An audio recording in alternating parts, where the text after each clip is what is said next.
Is CTN ready? Oh, okay. Welcome to the Tuesday, April 29th, 2025 regular meeting of the Ann Arbor Planning Commission. For detailed information on meeting procedures, please review the full printed meeting agenda provided at either end of the dais. Manager Kelly, would you please call the roll?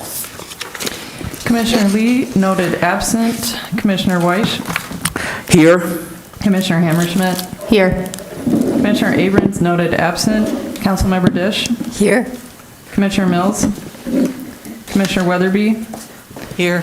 Commissioner Adams. Commissioner Norton. Here. You have a quorum. Thank you. May I have a motion to approve the agenda?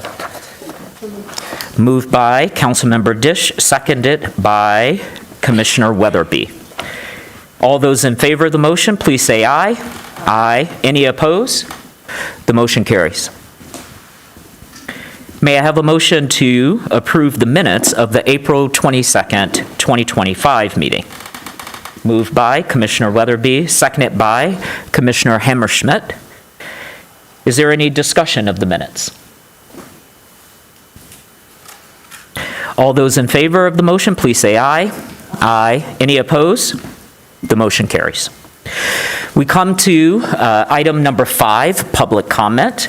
This is an opportunity for individuals, both here in the chamber and on Zoom, to speak up to 3 minutes. And when you come to speak, you need to say your name and address at the podium. You'll have 3 lights that indicate how much time you have. The green light, you're good to go. Yellow, start to wrap it up. And red, please stop and cede your time so that we can hear from everyone who is gathered. And I will, because we are anticipating hearing from a lot of folks, I will stop us if we go past 3 minutes. I don't mean to be rude. It's just to keep the meeting moving forward.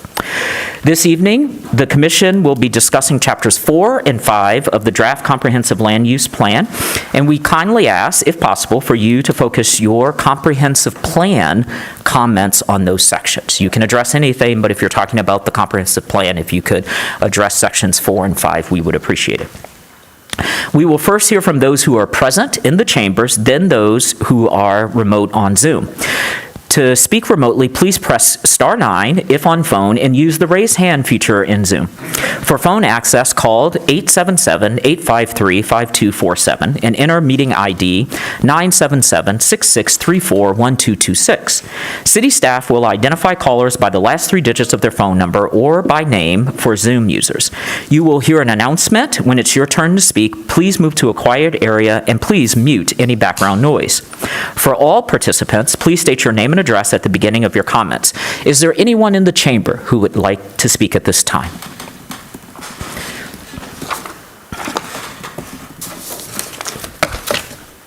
The mic is yours. Hello, Commissioners. Mark Skirbo, 2017 Fair Street. I've already written to you today, but I want to just run through a couple of my high-level comments. I guess first is that last week I was biking around the Waterhill neighborhood, a very pretty area, and saw a lot of new development, what I'll call Bigfoots. These are single-family houses that are being built up to 30 feet, 3 feet away from the setback, the property lines. So I really look forward to this plan that ends single-family zoning and allows more people to live together in a building that looks very similar to these huge buildings that are being built on Waterhill. Kind of along the same lines, I want to talk about the low-rise district. There's already been some discussion about the low-rise district as written in the plan eventually becoming multiple districts when we get around to doing the zoning. And so I wanted to talk about equity. And along those lines, zoning historically around the country and in Ann Arbor has been used to exclude people, certain people, people of color, low-income people, and tools like minimum lot size explicitly were a tool to deny people access to housing. And so when we think about the low-rise district, I hope that we can actually add some language to the plan that explicitly says, if there end up being multiple unique zoning districts that are part of this low-rise district, that they all have the same site plan designs, meaning the same minimum lot sizes, the same setbacks, and we don't say, well, this doesn't fit in the character of the neighborhood or any other made-up terms, because that really wouldn't be equitable. And if we care about equity as a city, that's something we should consider. Related points along those ideas, I really think we should have only 2 zones, so that low-rise district we've talked about, and then what I'll call a city district. We are a city. We should design our city around the density that is needed to support the number of people and the great services that we have here. So that city district, I think, could have a taper built in or a step back built in. I think TC1 already has this. So city district parcels that are near low-rise parcels would be limited in height. But as you get further away from low-rise areas, you don't have a new zone. You just have the one zone, and its height limit is based on its proximity to the low-rise parcels. So similar, I think we should just get rid of the flex district. It adds a lot of words that allows housing, but maybe deprioritizes housing in this vague way, and I don't think it adds value. We are in a housing crisis, so we should prioritize building housing to support more people coming here. Thank you. Thank you. Yeah, Brent Henderson, 1416 Brooklyn Avenue. I want to touch on the public engagement portion of the comprehensive plan. When you look at the numbers you guys have put up, it's not a large number. And you really wonder, has it been random sample? How have you come up with those numbers? But when you look at it, there is a survey of 3,100. And you think, well, at least if that has been an honest discussion or honest debate, we at least have that. And by that, I mean, common sense would say if we're going to add anywhere from 75,000 to 95,000 people, there's real issues with parking, traffic, noise, water runoff. We're going to lose a lot of big old trees. There's a lot of problems and issues involved. So you would think those would somehow be touched on in this survey. But I got a copy of it, and none of that is discussed at all. In fact, it's more of just a demographic questionnaire rather than in any way what you would think of as like a building block to ascertain public engagement. But I think that 3,100 or so survey just speaks to so many issues about this comprehensive plan.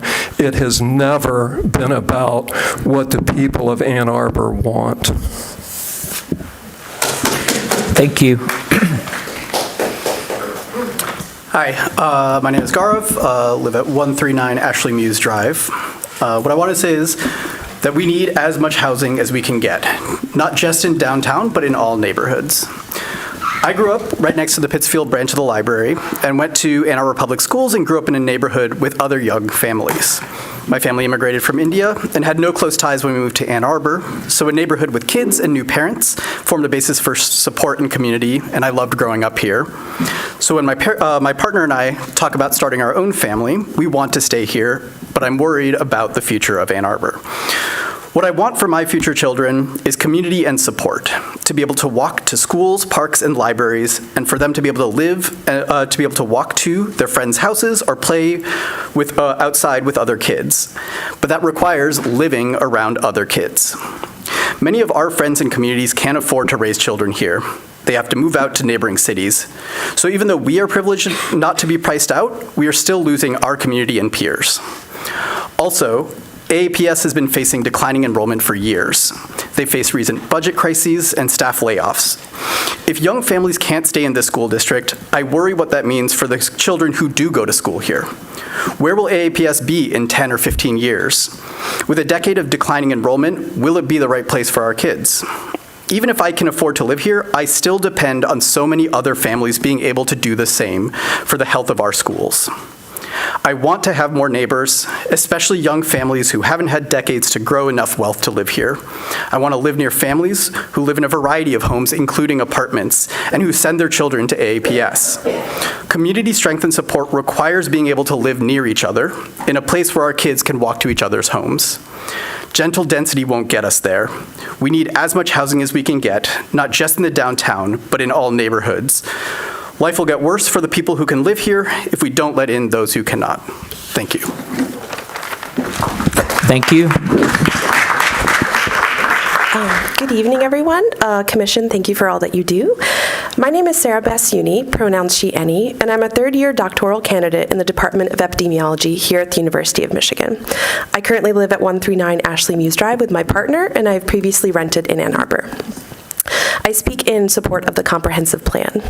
I'm trained as a scientist and an epidemiologist, and so I could talk a lot about the growing evidence that describes the critical role that neighborhoods play in our lives and the advantages of increased density. But in respect of time, I'm instead going to focus on my experience as a human being who has lived in a society my whole life and who deeply believes that rising tides lift all boats. I'm born and bred from the Midwest, but I had moved to California after completing my Master of Public Health from Michigan in 2016.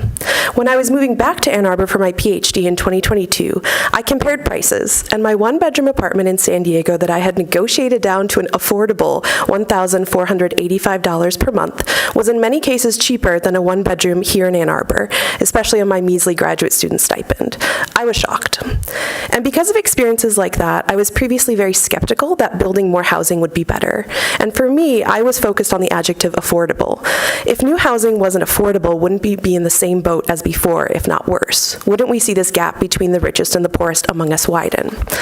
But since then, I've spoken with people and I've done a lot of research because I'm a grad student, and now I speak with full-throated support of more housing, and not just low-rise housing, but mid-rise and high-rise housing, duplexes, triplexes, quadplexes, and other multifamily styles.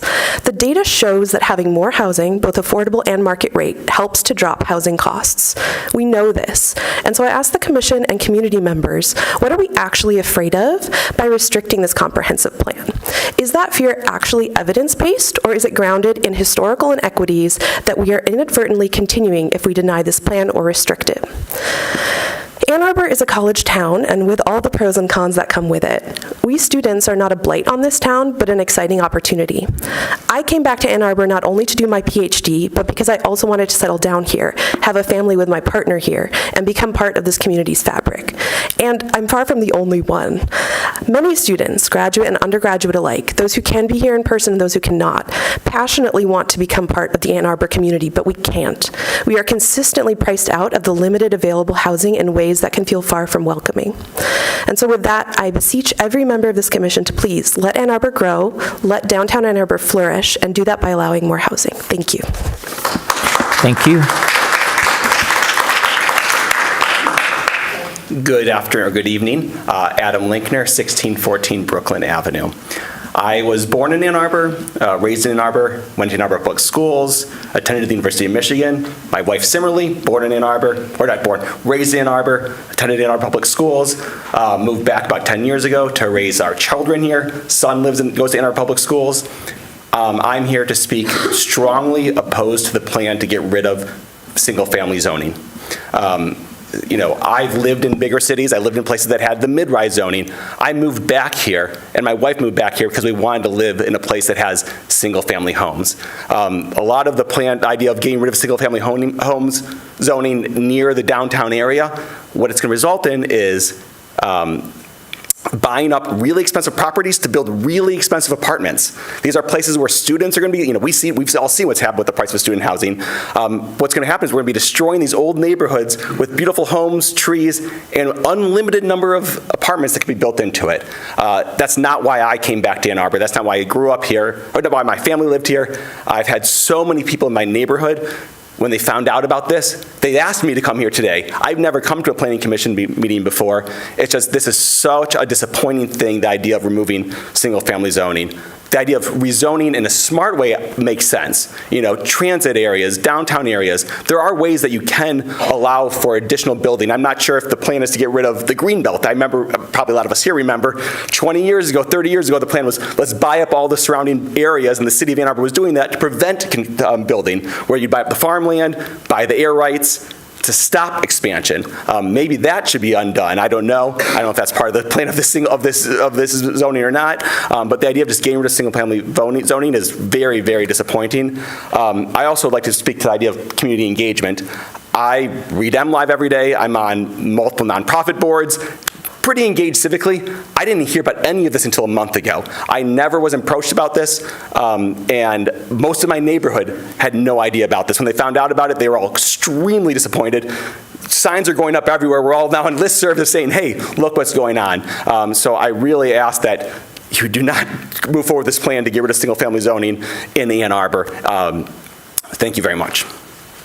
Thank you.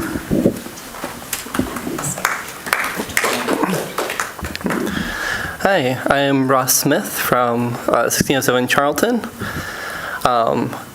We wanted to ask you to not restrict us unduly. I'm definitely for more Ann Arborites and more density, and this plan is extremely long-reaching.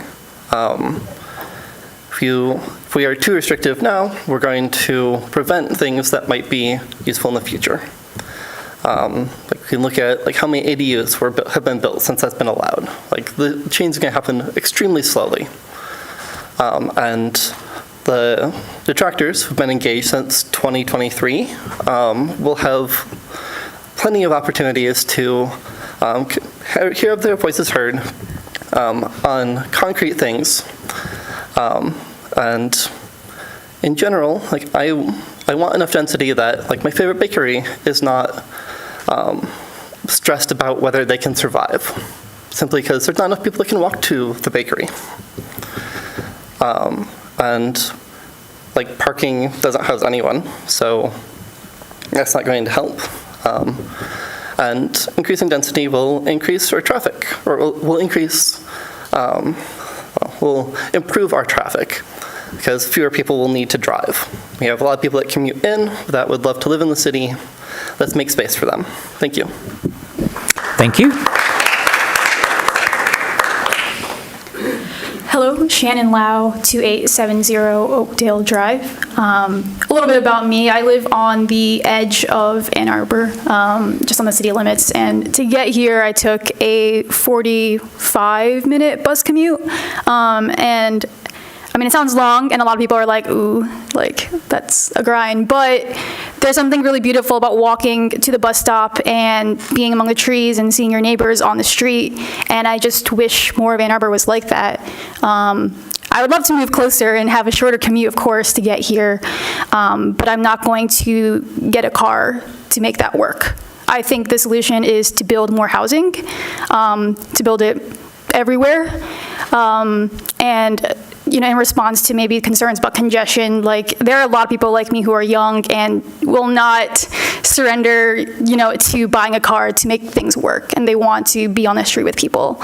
But even aside from my personal preferences and my potential quality of life upgrade, I think there's something bigger here, which is the moral obligation to undo the inequities of exclusionary zoning.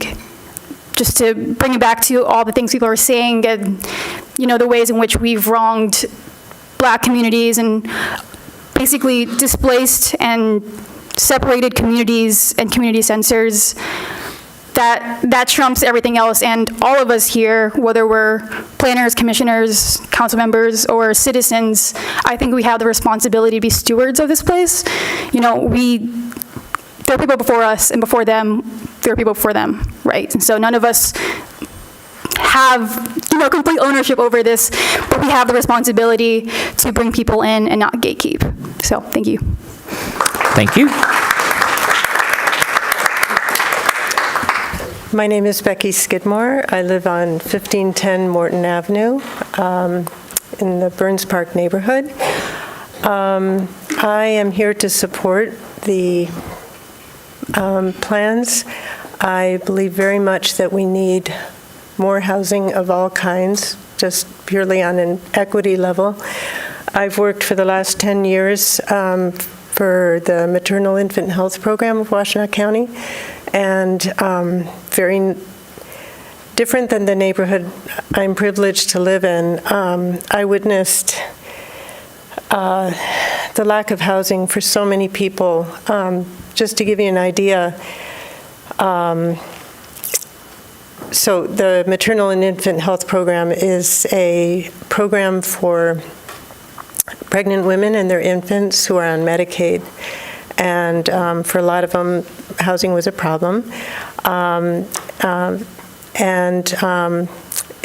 had clients who were pregnant and who were homeless and were unable to get housing as long as they had a couch in someone they knew's house to sleep on. That's the kind of housing shortage we have in this area. And so I just truly believe we need more housing for everyone. And I love the trees on my street. I love the space, but I can't morally support limits that wouldn't allow people basic housing. So, thank you. Thank you. Hi, my name is Tom Reed. I live at 225 Murray Ave. Today I briefly wanted to speak towards Chapter 5 of the draft plan. Specifically, as you work through it, please don't put restrictions in there. There's an old saying, a society grows great when those who plant seeds won't sit in the shade of those future trees. And granted, I see the irony. I want high, big buildings. And I'm talking about trees, but really what I'm thinking about is the future of what could be. I'm not deluded into thinking that, when this passes, housing gets cheaper. It won't happen after a week, it won't happen after a year, but 15, 20, maybe 10, who knows? In the future, if there are more units, those units will cost less on average, all else equal. No ifs, ands, or buts. There are a lot of smarter, more well-informed people than I who can get into the details about this. But all I can think about is my situation where, I moved here 8 years ago, so incredibly lucky, did not grow up thinking I'd live in Michigan, but good God, what a wonderful place to be. And I bought 6 years ago before a lot of the recent changes in the housing market. And I am just so incredibly lucky. I see my colleagues, my friends, my contemporaries, getting priced out at this point. And I understand that there's nothing that's going to happen here today, in the next year that's going to fix that for them. But that does not mean that we should not take action towards the future in trying to alleviate and making the system better for everyone. So as you work through the draft plan, I hope that you will refrain from really just putting restrictions. Those placed today, for the most part, can't be undone, right? It's just putting blocks on something that could be. So I thank you for your work. Let's build some more houses, some more units, and thank you. Thank you.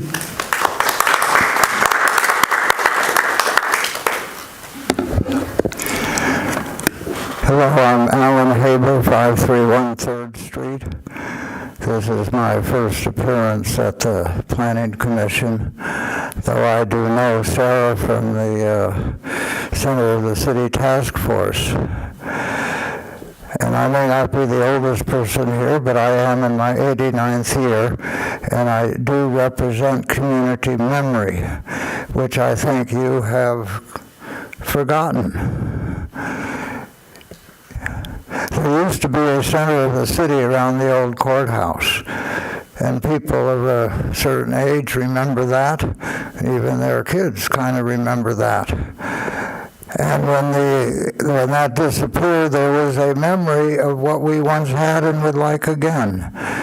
And that question became a public question in 2009, and for 9 years there was a campaign that there should indeed be a center of the city, a library green, a civic center, a place for everyone, focusing the public resources that are shared in the best possible way as a commons, which the Nobel Prize in Economics described as the most efficient way of managing public resources.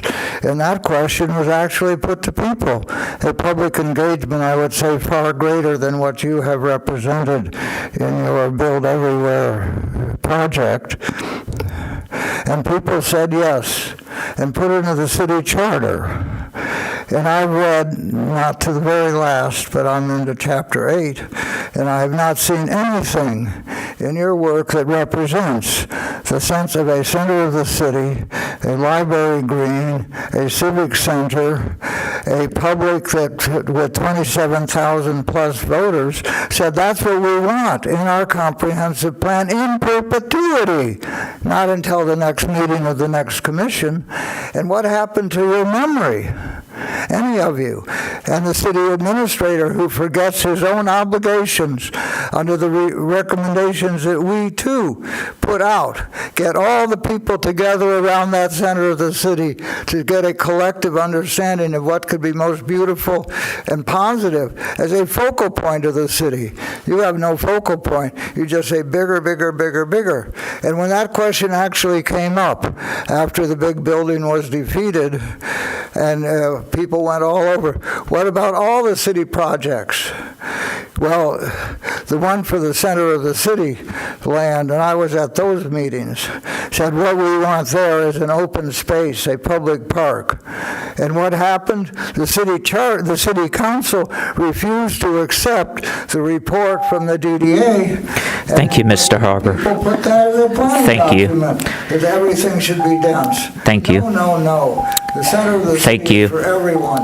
Thank you. Thank you.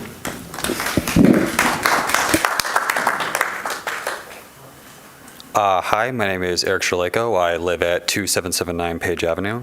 I just wanted to come here today to, my first time speaking to, coming to any of these meetings.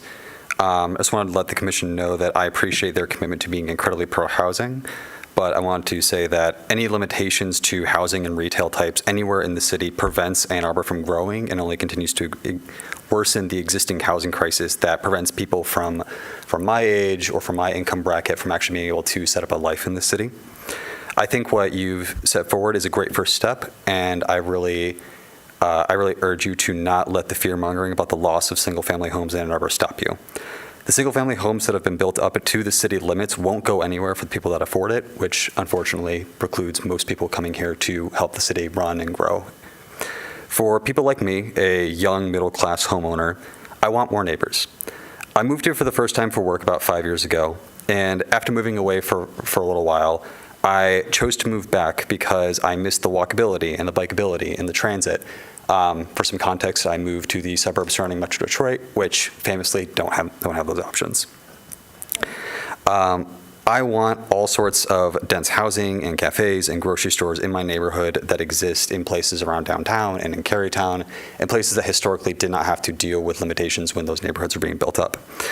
The only reason I was able to make it work, that I was able to move back to Ann Arbor, is because I happened to get a good deal on a condo close to the edge of town about 2.5 years ago. If I were to buy that home today, I couldn't afford it. I don't think it's right that the only reason that I can afford to live in the city is because I got lucky timing the housing market. Please provide more housing opportunities for the people getting priced out of our wonderful city. We can only grow without these limitations. Thank you. Thank you. Hello, my name is Will Leaf. I live at 528 North State Street, and I think this process is contentious, obviously. So it's really great to look for any possible win-wins, and I think there are some to make. Meaning, there are places where you can allow more housing and businesses, and at the same time reduce development pressure on single-family neighborhoods. So I'm just going to talk about two of those ways. The first is with the way the map is drawn itself. So mostly it seems that existing districts are consolidated into new ones. R4 and R3 go into transition, R1 and R2 go into low-rise residential, and that makes a lot of sense. But there are strange exceptions. Like near the hospital, there's current R4 areas that are put in low-rise residential. And then there's some seemingly random R1, R2 areas like near Leslie that are put in transition. I suggest swapping these and making the map based on existing zoning boundaries with new districts. Otherwise, you might get some single-family homeowners who suddenly have 6 or 7 story buildings allowed in their neighborhood, and I don't think a ton of housing is going to get created there, but it'll be quite controversial and could really slow down the process. And on the other hand, you have some areas right near our employment centers that are left out of the transition district. So with that swap, I think the map is a lot more defensible, makes a lot more sense, and will be better for everybody. Second win-win concerns this flex district. What is a flex district? It seems that it's based on flexibility in nuisance standard is one idea of allowing more potentially slightly noxious or noisy uses in this area. I don't recommend that strategy. I think this area replaces areas that are currently often zoned M1 light industrial. In that district right now, is allowed libraries, schools, nursing homes, daycares, banks by right. So that's not a good place to loosen nuisance standards. These areas are already functioning as low-density mixed-use districts. So if you zone them as transition, you can allow them to evolve into denser mixed-use districts. I know there's an argument about economic diversity. Allowing housing and retail in these areas that don't allow them now promotes economic diversity. That can attract employers. Whereas if we don't allow that, it's very likely that the university is going to continue to buy up South Industrial and these artificially cheap areas in these flex areas. So infrastructure, which is another sort of counter argument to allowing housing in these places, if we can allow for big employers, and that's the goal, is to attract big employers, we can allow for infrastructure improvements to support housing as well. So I think these are areas where developers might actually want to build housing. It could take development pressure off of the low-rise residential areas. So I really recommend eliminating the flex district and zoning those areas transition. Thank you. Thank you.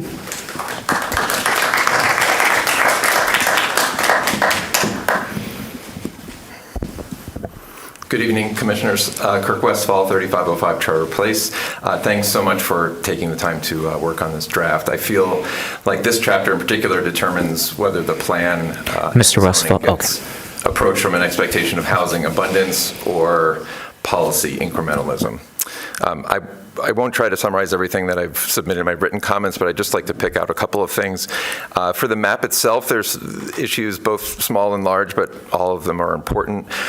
One small example is the unhelpful combined parks open space label. Open space has no definition, and it's questionable to label the private Ann Arbor Golf and Outing Club the same color as a city park or a private cemetery.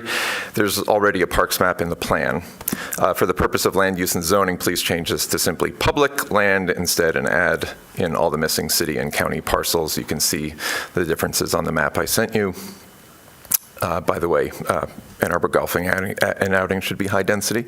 The most worrisome thing on the map is how many commercial and multifamily properties are being assigned to low rise. Even though the map doesn't technically zone anything, it certainly will prevent parcels from getting zoned the appropriate higher zoning later if we mistakenly leave them to low rise now. For example, allowing higher density communities to fall into low rise category by default will limit what they can become.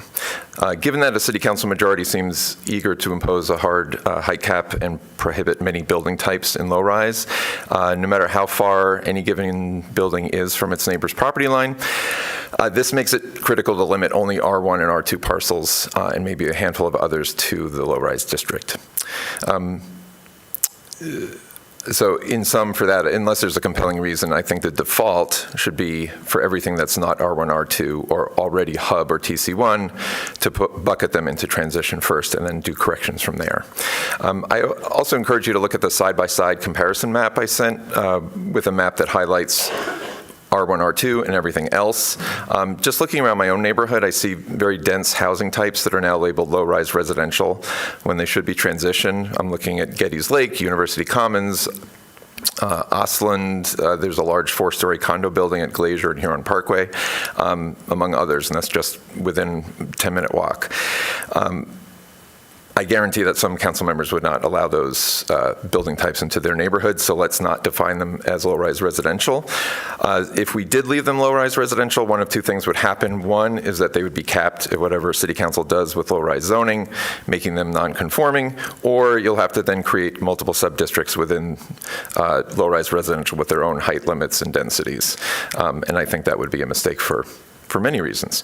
So in sum, please, in addition to the previous comments of converting all flex and into transition, please zone all or bucket all non-R1 and R2 properties into transition. Thank you. Thank you.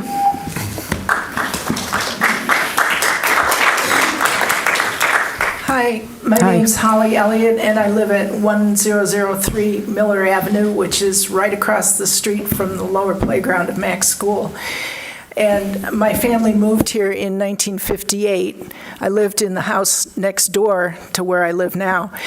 And it is the oldest house past 7th Street on Miller. It's on an 1888 map. It's the only house out on Miller. So it had big side yards, and when after we lived in New England for 20 years, we came back to take care of my folks, and my father had bought the house down the hill, and he sold that to me, and then we got enough money to buy the side yard, which was our sledding hill.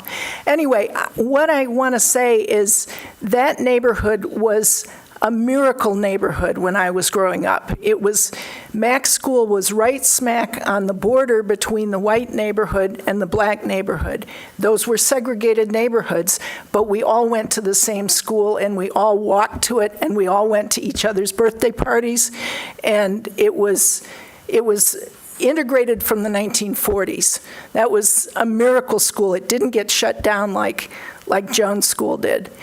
And my point here is that in single family, I was kind of threatened when I saw Miller outlined in yellow on the map, meaning you could build tall buildings there. I would hate to see tall buildings right up to the property lines so that smaller houses are suddenly shaded and stuff like that. I mean, I like that there are 3 big apartment buildings on the Miller side of West Park, including Miller Manor. And Miller Manor, I understand, is for low-income people, and it works fine. You know, it's big, but it's set off from the street. It's not smack up to the street, and it's not shading the houses around it. All I can say is, if you're building apartment buildings in single-family neighborhoods, please don't make them super tall. You know, we need our trees, we need our lawns, and we need each other. That's all. Thank you. Hi, I'm Nort Fogel. I live on 1510 Morton Avenue in Burns Park. So I'm here to thank you all for your work and to also say I really support the plan for denser housing. I don't see any way for Ann Arbor to become affordable without more housing. We've been here for over 30 years. We raised 3 boys here, all went to Michigan, all have now left Ann Arbor, and probably none of them could afford to come back to Ann Arbor. Even now, okay, I'm an engineer. I couldn't afford to buy our house here. You know, I get paid a decent amount, but there's no way we could get our house. We probably could find some other houses, but it's gotten ridiculous. So I love it that the students are here, or the younger people saying how lucky they feel and how much they want to live here. And that's, again, our kids. A lot of our kids would like to live here, but again, can't afford to. So really encourage you to build up, build more. There's no way to get more affordable housing than by building more. So thank you very much. Thank you. My name is Jeff Kahn, 5th Ward. I have one suggestion related to what I think might be an oversight. I support transition district densities along major arterial corridors, but for some reason, the plan includes Miller Avenue with all of the arterials and major arterials that are receiving transition district designation. With the exception of Miller, all of the transportation corridors identified for transition district densities are arterials and major arterials and include Plymouth, Packard, Maple, South State, Eisenhower, Jackson, Huron-Washtenaw, and South Main and Ellsworth. All of these arterials are identified in the draft plan as being bus rapid transit or priority bus transit route service.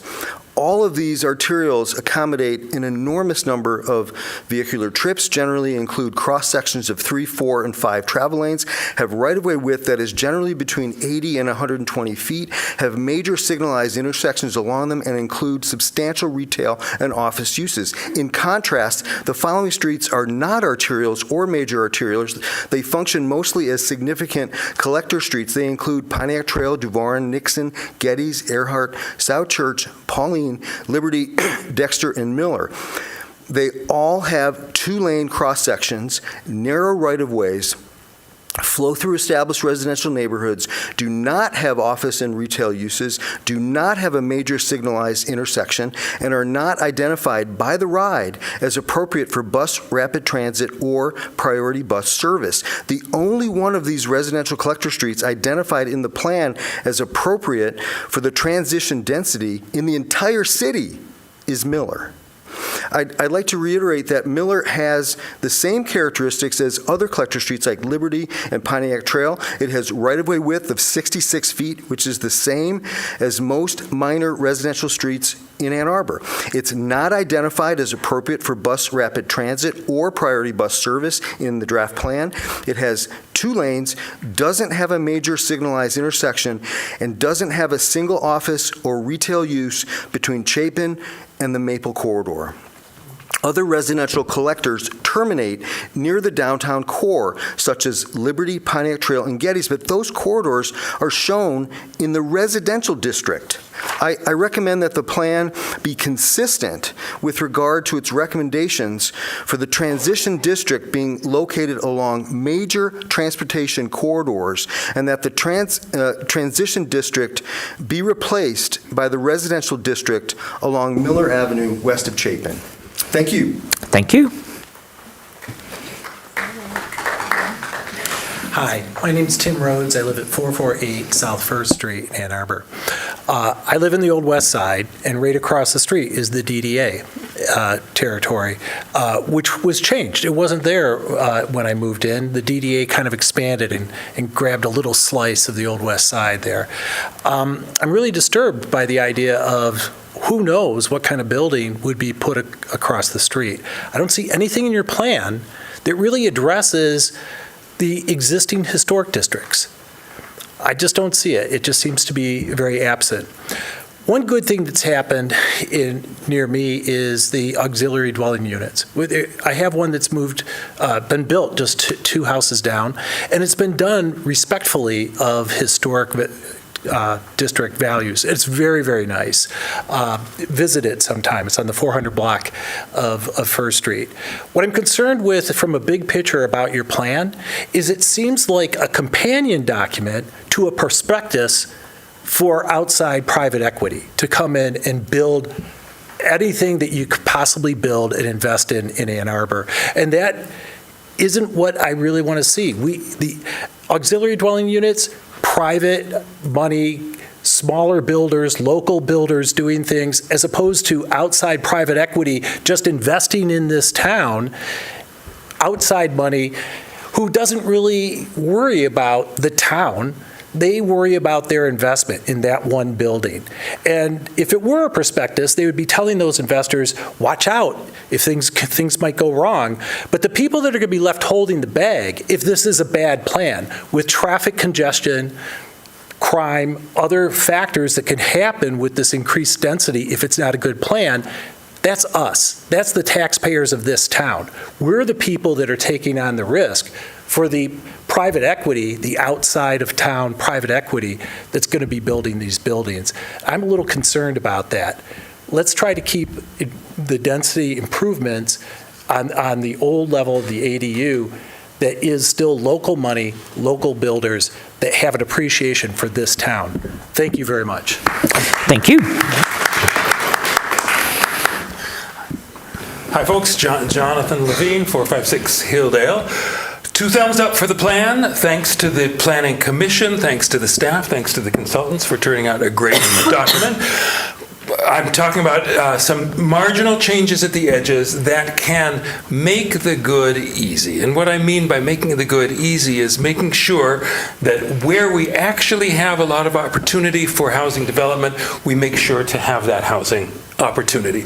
We see in places like Minneapolis, Austin, Seattle, what happens in terms of affordability when the policies, city policies adopt a pro-housing stance, and I'm encouraging that for Ann Arbor as well. First, in the transition zone, as I understand it, you're talking about required active commercial uses on the first floor. I love mixed-use development.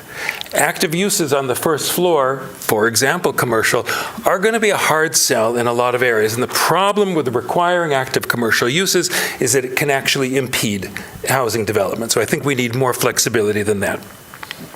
Second is uncapping the height limit in the transition zone. So the transition zone tapers down to the low-rise residential zone. It doesn't need to be tapered at the other end because the other end is facing core zones, and its height can be guided by the principles of the core zone. Third is to eliminate the flex district. The flex district is quite ambiguous in its intent. It uses words like infrastructure availability and overtime, etc. This is an example of not making the good easy. We need to provide clarity for housing developers, and clarity in places that actually hold some of the greatest potential for housing development in our town. Finally, on the infrastructure question, it's important not to let lack of infrastructure impede development of housing or other kinds of development. We need policies, and I believe that we have policies in place to ensure that development pays its way in terms of infrastructure. So infrastructure shouldn't drive our plan. Infrastructure should be driven by our vision for the city, and I think what you're hearing from the majority of people tonight is the vision is a vision of housing, much greater housing availability, and openness to a much broader range of housing types and household types. Thank you. Thank you. Good evening, Kathy Griswold. Last time I was here, I talked about growing up below the poverty line, but being fortunate because my father, before he died, built a house and took out mortgage insurance. So we had a house that was paid for, unlike most of our neighbors, and we felt pretty secure in that. Another example I want to give is every year I ask Santa for a bike. Year after year I ask Santa for a bike. But my mother couldn't afford a bike, I didn't get a bike. So finally, I found some odd jobs. I was only maybe 9, 10 years old, and I bought a used bike. But what that lesson taught me is sometimes to achieve your goal, it's not just wishful thinking. You need a strategy and you need to work hard to achieve it. And sometimes I think the decision makers in Ann Arbor tend more towards wishful thinking than actually being strategic. And Senator Alyssa Slotkin, she makes a difference between a wartime general and a peacetime general. If you haven't read about that, take a look at it, because with a wartime general, you want to act and you want to get things done. But we're not in a wartime right now. We're in a peacetime. We need to be strategic, and we need to make sure that we get the housing that I think everyone in Ann Arbor wants, but that we do it in a way that doesn't reflect the process of Doge, but rather is a very systematic means where we look at our infrastructure, look at our costs, and make sure that the people moving in, and even if they're venture capitalists, that they're paying for whatever we're building. I want to quickly touch on Miller Avenue. Miller Avenue has 5,000 to 10,000 vehicles a day. It is an AAATA bus route. There are over 90 residential driveways on the south side of Miller Avenue. But our wishful thinking decision makers think that would be a great place for a two-way cycle track. I have brought that up repeatedly, which has resulted in me taking that up at the state level and at the federal level. And there are things that we can't do in Ann Arbor, even though we're this wonderful, cool city. Others are the Michigan Manual of Uniform Traffic Control Devices, our ADA compliance. Some of the buildings that are going up right now do not meet those, and I have filed complaints because that is not fair to the community. Another one is sight lines. We can't ignore sight lines. Why would anyone want to endanger the citizens of our community? Thank you. Thank you. Hi, I'm Ron Koenig. I live at 1215 Windstone Drive in the northeast section of Ann Arbor. I'm definitely in favor of high-rise density and transit corridors in downtown, but I'm strongly opposed to densifying single family home neighborhoods. I'm concerned that if 3 or 4 story buildings are allowed in single home neighborhoods, when will it stop? Probably not until those neighborhoods cease to exist. And a neighborhood such as that is part of the reason that my family and I moved to Ann Arbor many years ago. The 4 cities that you reference in the plan that did densify are all substantially larger than Ann Arbor, 4 times to 9 times the population of Ann Arbor. I don't think it's a fair comparison. People who move to Ann Arbor want to live in a small city with a very different character than those 4. And in addition, if you Google those 4 cities, all 4 of them still have housing shortages. So I seriously doubt that we're going to solve the housing shortage by destroying single-family home neighborhoods here. I'm concerned about the loss of trees, the loss of sunlight, our gray enough winters getting even less sunny, increased wind coming down from the taller buildings, difficulty growing shrubs, plants, gardens, whatever. So as I said at the beginning, high-density housing in transit corridors and downtown, that makes a lot of sense to me. That could be done without destroying the character of single-family home neighborhoods, but I'm concerned about destroying one of the things that makes Ann Arbor great without solving the problem that you're hoping to address. Thank you very much. Thank you.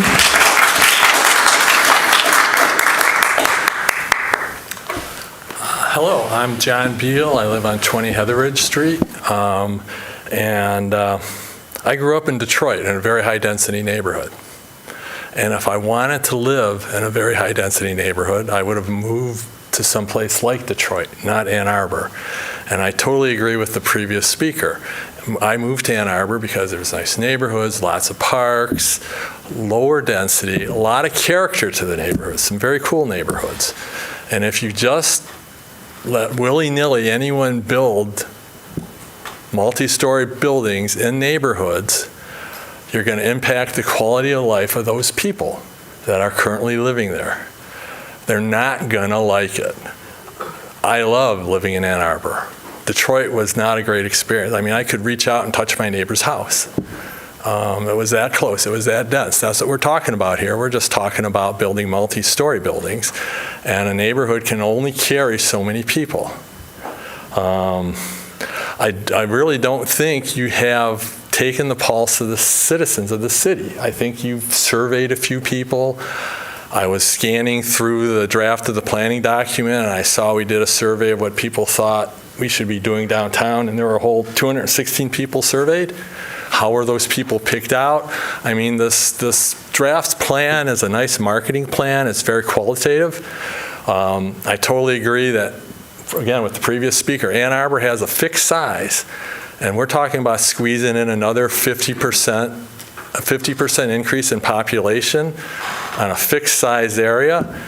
It'll be really crammed in. Those other cities that are growing up, they're big cities. They've got lots of room. They've got lots of space. We don't.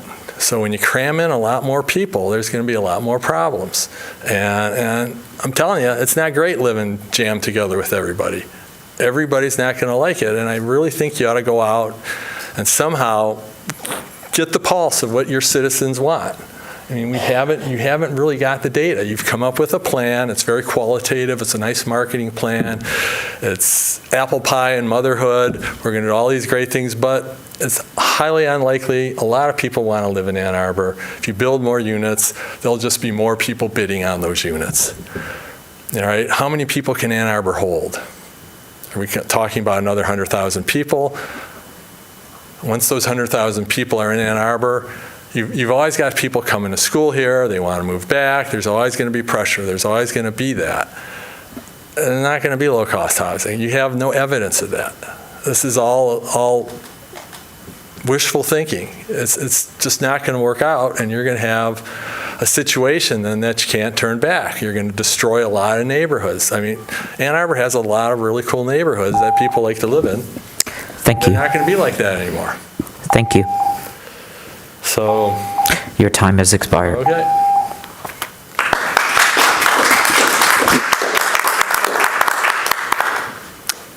Hi, Ethan Jewett, 502 West Keach. So I'm not going to be able to speak as eloquently as some of the people before, but one of the major assets that Ann Arbor has is its single-family neighborhoods. They're places where everyone can go. They're places that are sort of a park-like setting within town.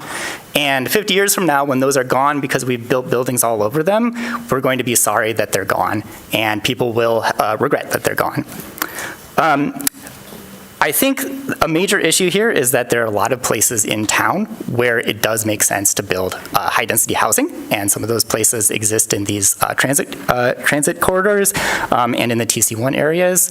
I'm worried that we have not really made use of those. Like, we're not seeing tons and tons of things going up in existing TC1 areas.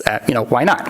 I'm worried that if we're building things in Ann Arbor neighborhoods, we're really just giving developers kind of a tasty treat. A present tied up with a bow. And if we look around in town, what are the things that are currently being built in those neighborhoods? It's condos, two-bedroom condos that are at least twice the cost of the median single-family home. So they are not affordable in the short term. If you build within areas, other areas, those buildings might in fact be affordable. Ann Arbor also, part of this problem is a transit problem. Somebody mentioned taking a 45-minute bus ride to get here. Why did it take 45 minutes? I mean, we have State Street. There's plenty of room to build things out on State Street, and you can have dedicated bus lanes, rapid transit that will get you into town really quickly. So why don't we have that? I won't belabor any of those points, but please consider just building in the in areas where it makes sense, where it doesn't screw over existing neighborhoods, and please leave the single-family neighborhoods alone. Thank you. Thank you. Hi, good evening. Mary Durfee, 1052 Olivia. I'd like to speak to three specific things in the report. One is the definition of missing middle. I went through the report carefully and I found that it was mentioned 9 different times. And in general, it's mentioned as a type of housing. So it's duplexes, it's quadruplexes, it's apartment buildings. Not one time is it mentioned as solving affordability. And in fact, comments on that from those of you who know say that it might potentially decrease the rate of increase of costs, but that the goal is not necessarily affordable. And I think that these things are getting mixed up, particularly to the public. They're certainly mixed up to me, and I've read it at least 4 or 5 times. So I'm struggling with what that means. In our neighborhood, about 10 years ago, a couple who are a builder and a realtor bought up 5 homes on Lincoln and Baldwin, great, tore them down, built duplexes. They're beautiful. They're 3 or 4 bedrooms. They run about 1.2 or 1.3 million each. So now aggregate, that property is worth 2.5 or 2.6 million, which is great for property taxes. It's bringing more money into the city. It's more dense. It's not more affordable. Now, that might work better in neighborhoods that aren't mine. I don't know. But I don't know if a developer would want to build there. The second thing I'd really like clarification on is the term gentle.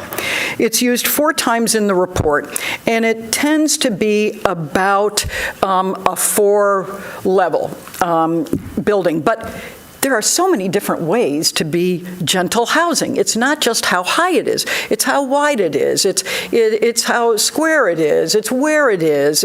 And what the pace of the integration of this into the community is. So I think we really have to think about how we use that word. And the third thing I'd like to address is how will we know? When I was in my business life, when I would try to develop a new initiative, first I would say, what's the problem we're trying to solve? What is the problem? And so I read this with that lens on, went through the report. And just a few of them are, we want to reduce our dependence on cars, we want to affect occupancy rates. We want to have locations for U of M spinoffs. We want to develop the missing middle. We want to have affordable housing. I could go on and on. So if that's what we're trying to do, then how are we going to measure, did we do it? What's the data that we're going to use that says, did we do it? Right now, what's being measured is the amount of units that are built yearly, but what kind of units are they? Are they duplexes? Are they quadruplexes? Are some of the units that we're talking about being built? Are we getting more students in the schools? Because that's a demographic that just has to grow to keep this city alive. So I think that those are 3 areas I really think need clarification. Thank you. Thank you. Hello, my name is Tony Pennell. I live at 1328 Minerva Road, and this is the 3rd time I've come to bother you all to speak to you. But everyone's concerned about the divisiveness that's been arising in the community through this, and I'm sure you all have done your best. Having lived in Germany for 30 years, what strikes me reading through the plan is that there's all these visuals, the images of the buildings and stuff, but you really know if you have lived in dense housing, what works, what makes it work over there is that buildings are constructed completely differently than they are here. There are steel reinforced concrete slabs between every floor. Even in a 2-story building, a 2-story private house has to be there with acoustic insulation. So just as an example, I was a trombonist in an opera orchestra. I could practice Wagnerian opera, the death scenes of Lohengrin, at full volume. The person next door could sleep. And this is a huge difference, and it's why we picked, when we moved to Ann Arbor, we picked a close-in little street that's just for most people, too close to the rental area, because they say, it's too loud. Well, it wasn't for us too loud. We lived in an urban area for 30 years. But the reason is because it's bikeable, walkable. My wife doesn't drive. We're concerned now. Anyway, the whole street is like that. Everyone is very low carbon. But now we feel we are under pressure being affordable lots close in. And we get it. We get the offers every week, all the time. Do you want to sell your house? Do you want to sell your house? Because it's developers now that see what's on the horizon in some form or another, something on the horizon, low rise. And it's disconcerting because we look around, and I know it's an old-fashioned word, but we feel it's unfair. That if we go further outwards in areas of Burns Park or areas constructed in the 40s or 50s on the west side of town, where just a normal house has 10,000 square foot, our lots are 3,000 square foot. Our houses are 1,100 square foot. But and just one example that has been made is there's a big new house that was built on Scottwood in the Iveswood district that is 53,000 square foot the lot. And there are all 14 of the lots on our street will fit into that one lot. But that lot will never be disturbed by this plan. Nothing will happen to it. Those people are shielded from it through the price of their property. So this is what we have, this feeling of unfairness. unfairness coming our way. And even though we are everything that council and this plan is trying to achieve, we are low carbon, we're green, we bike everywhere. And the last idea is somehow we got to get the university more involved, because there's this huge area called North Campus. Thank you. Thank you, Mr. Parnell.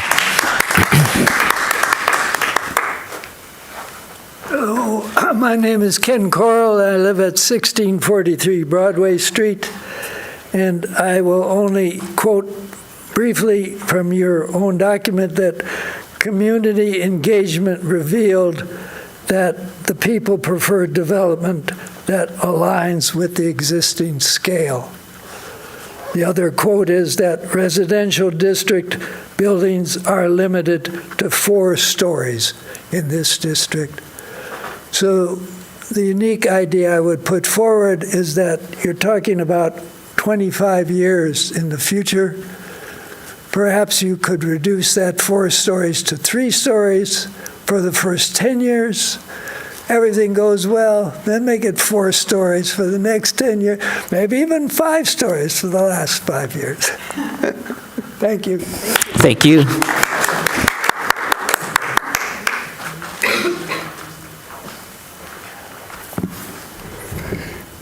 The way never does anything, and everything gets done. If those in power could hold to the way, the 10,000 things would look after themselves. If even so they tried to act, I'd quiet them with the nameless, the natural. In the unnamed, in the unshapen, is not wanting. In not wanting is stillness. In stillness, all under heaven rests. Abolished zoning.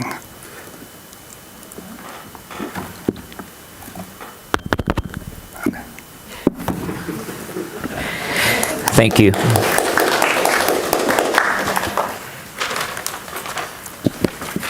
Good evening. I'm sure you're all glad to see me here again. Last time I spoke to you, I got you all pumped up, and I didn't make the news, but others did. Could you introduce yourself, Mr. Chambers? Yes, I will. Good evening, Planning Commissioners. My name is Brian Chambers from the 3rd Ward. I'm not going to stoke you up today, sorry. Thank you for your leadership on the draft comprehensive land use plan, a plan that offers a once-in-a-generation opportunity to shape Ann Arbor's future with purpose, equity, and imagination. We have a clear and urgent task before us to expand housing opportunity while preserving the essence of what makes our neighborhood special. We can do both through general density and thoughtful design. Duplexes, triplexes, and fourplexes aren't new to Ann Arbor. They're part of our history, and with form-based zoning, we can reintroduce them in a way that fits through clear rules of setbacks, height limits, step backs for 3rd and 4th levels, and lot protections that respect neighborhood scale while welcoming new neighbors. But this plan must go further. It must fully embrace the integration of ecological stewardship with housing equity. Our natural systems, tree canopy, floodplains, wetlands, are not obstacles to development. They are the very assets that can guide it. As recommended by the Environmental Commission, let's embed core elements of the Natural Features Master Plan and treat our biodiversity as essential infrastructure. Protecting it, yes, but also inviting people to experience it through beautifully designed public spaces. The opportunity is ours and yours.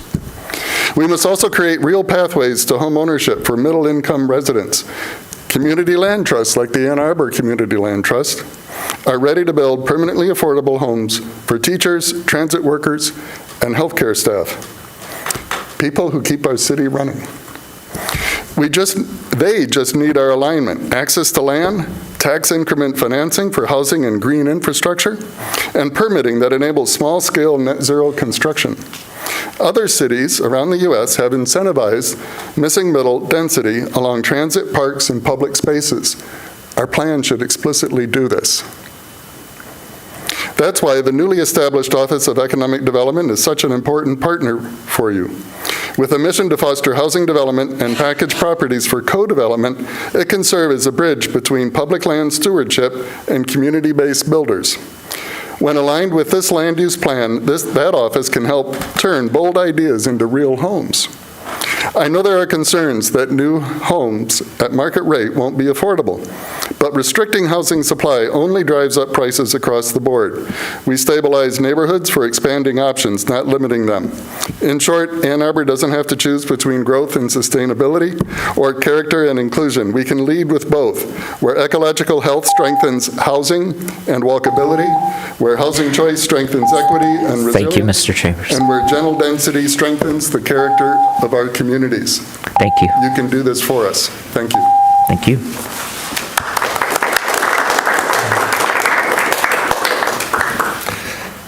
Good evening. Greg Matthews, 1208 Brooklyn Avenue. Nice to be here. First time in council chambers. I sent you an email earlier with a couple of thoughts.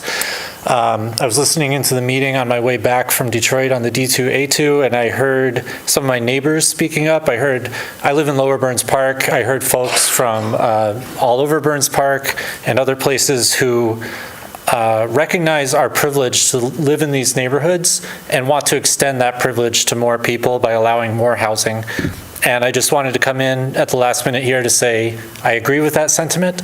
And so I want to see this low-rise residential district equally applied across the city of Ann Arbor in our R1 and R2 zones. Thank you. Thank you.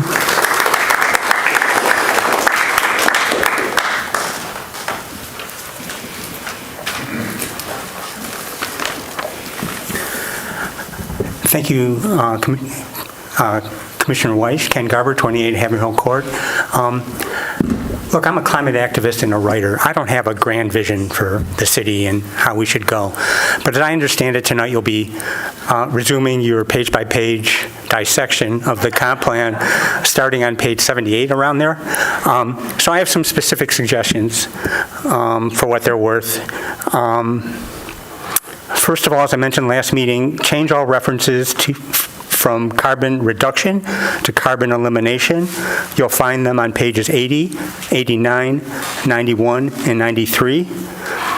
That's to align this plan with the language of the 2013 sustainability framework that it's replacing. And because carbon reduction is just such a weak ambition at this point. And so let's put elimination in the plan. Again, it's just a word, but I'm a writer and words matter. Secondly, this one really is just a pet peeve. I'd like to scrub the plan of the word resilience. It's become the meaningless jargon of sustainability professionals. There are 7 references to resilience on page 85 alone.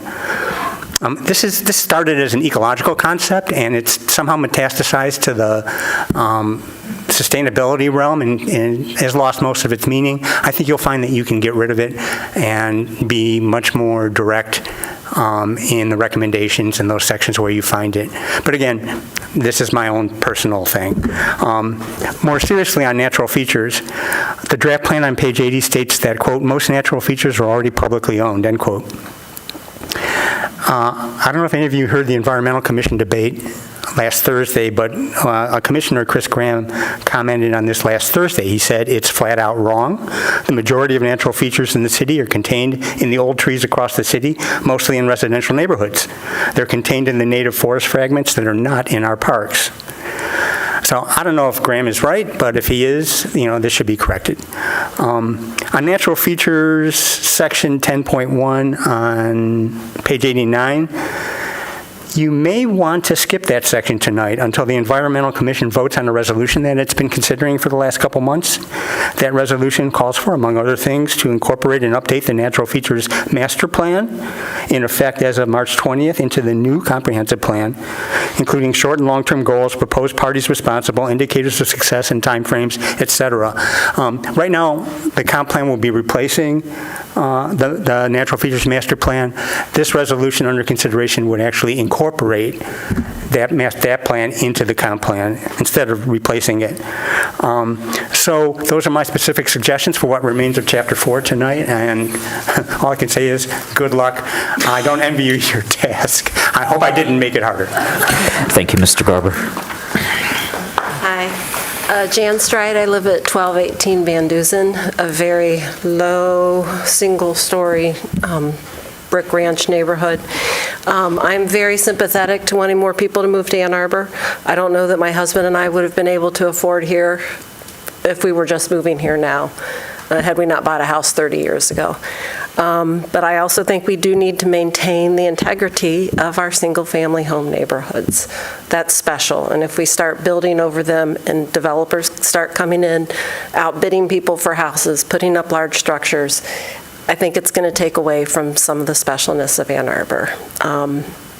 I do have one thought. A lot of people in our neighborhood are retired, and it's too expensive for them to make a lateral move because of taxes. So I don't know if that's been talked about in the city at all. Thank you. Thank you. Anyone else in the chamber before we go to Zoom?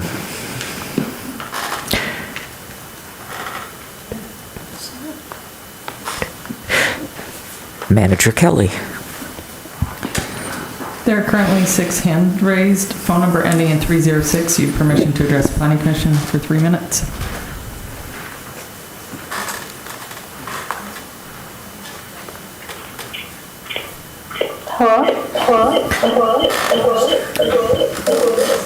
We can hear you, but there's an echo. Sorry, can you hear better without the bad echo? Yes. You have 3 minutes. Okay, all right, thank you. So trying to, it's a long time. So I wanted to kind of speak more from the environmental aspect. So I did listen to part of the Environmental Commission last week. So I did want to say I'm full support of the Natural Features Resolution as presented by the Biodiversity Subcommittee of the Environmental Commission.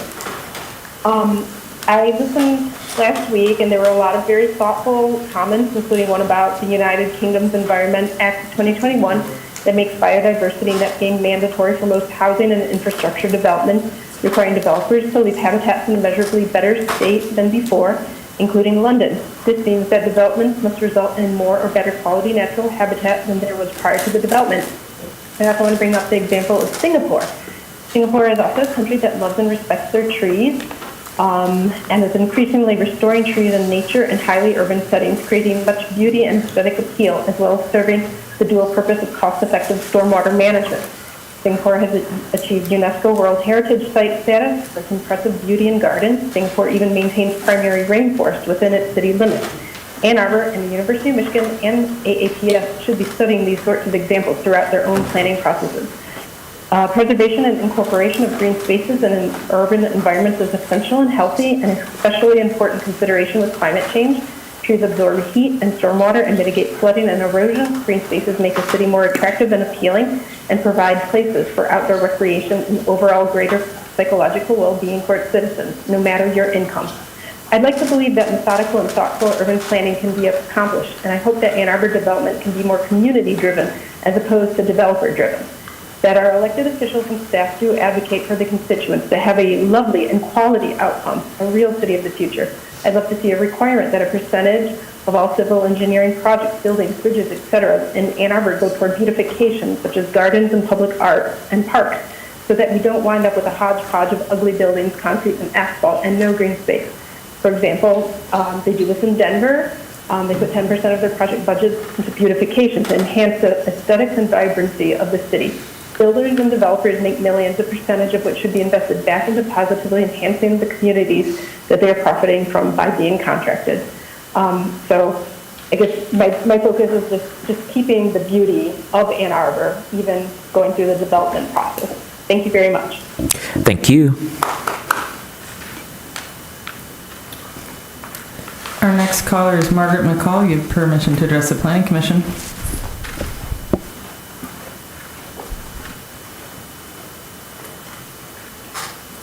Can you hear me? Yes, we can. Great, I think that was a yes. My name is Margaret McCall. I live at 2798 Colony Road near Burr Park. And I want to speak up in favor of increased density for 2 reasons: walkability and affordability. First, walkability.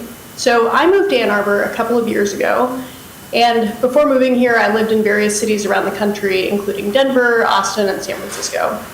So I don't have the moral authority of some of the previous speakers who were born and raised in Ann Arbor, but I do have the experience of what is possible elsewhere.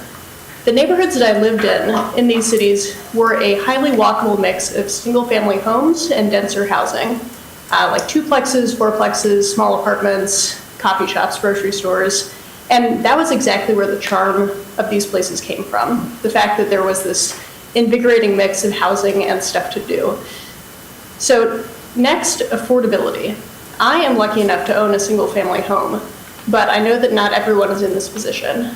Affordability is an increasingly dire issue in Ann Arbor, as it is in Denver, Austin, and San Francisco. As other commenters have mentioned, increasing housing supply will lower housing cost, even if the housing that is built is not explicitly, quote, affordable. You've perhaps heard the saying, keep Austin weird, meaning keep Austin bizarre and artsy and fun. That only happens if the artists and the musicians and the dreamers can afford to live there. And I hope that that can be true for Ann Arbor. To wrap up, I've devoted my career to fighting climate change, and the housing issue gives me the same feeling that working on climate does, namely that we have this seemingly overwhelming problem ahead of us, and solving it will take a long time, and so we really need to start right now. Allowing more density in the comprehensive plan won't transform everything tomorrow, but if we want an affordable, walkable, and incidentally climate-friendly community in 30 years, we need to start today. Thank you. Thank you.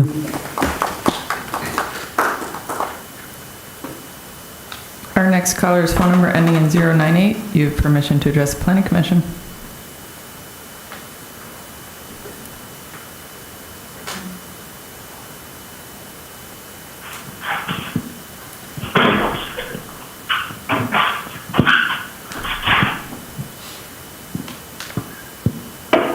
Hello, you have permission to address the Planning Commission. Phone number ending in 098. Yes.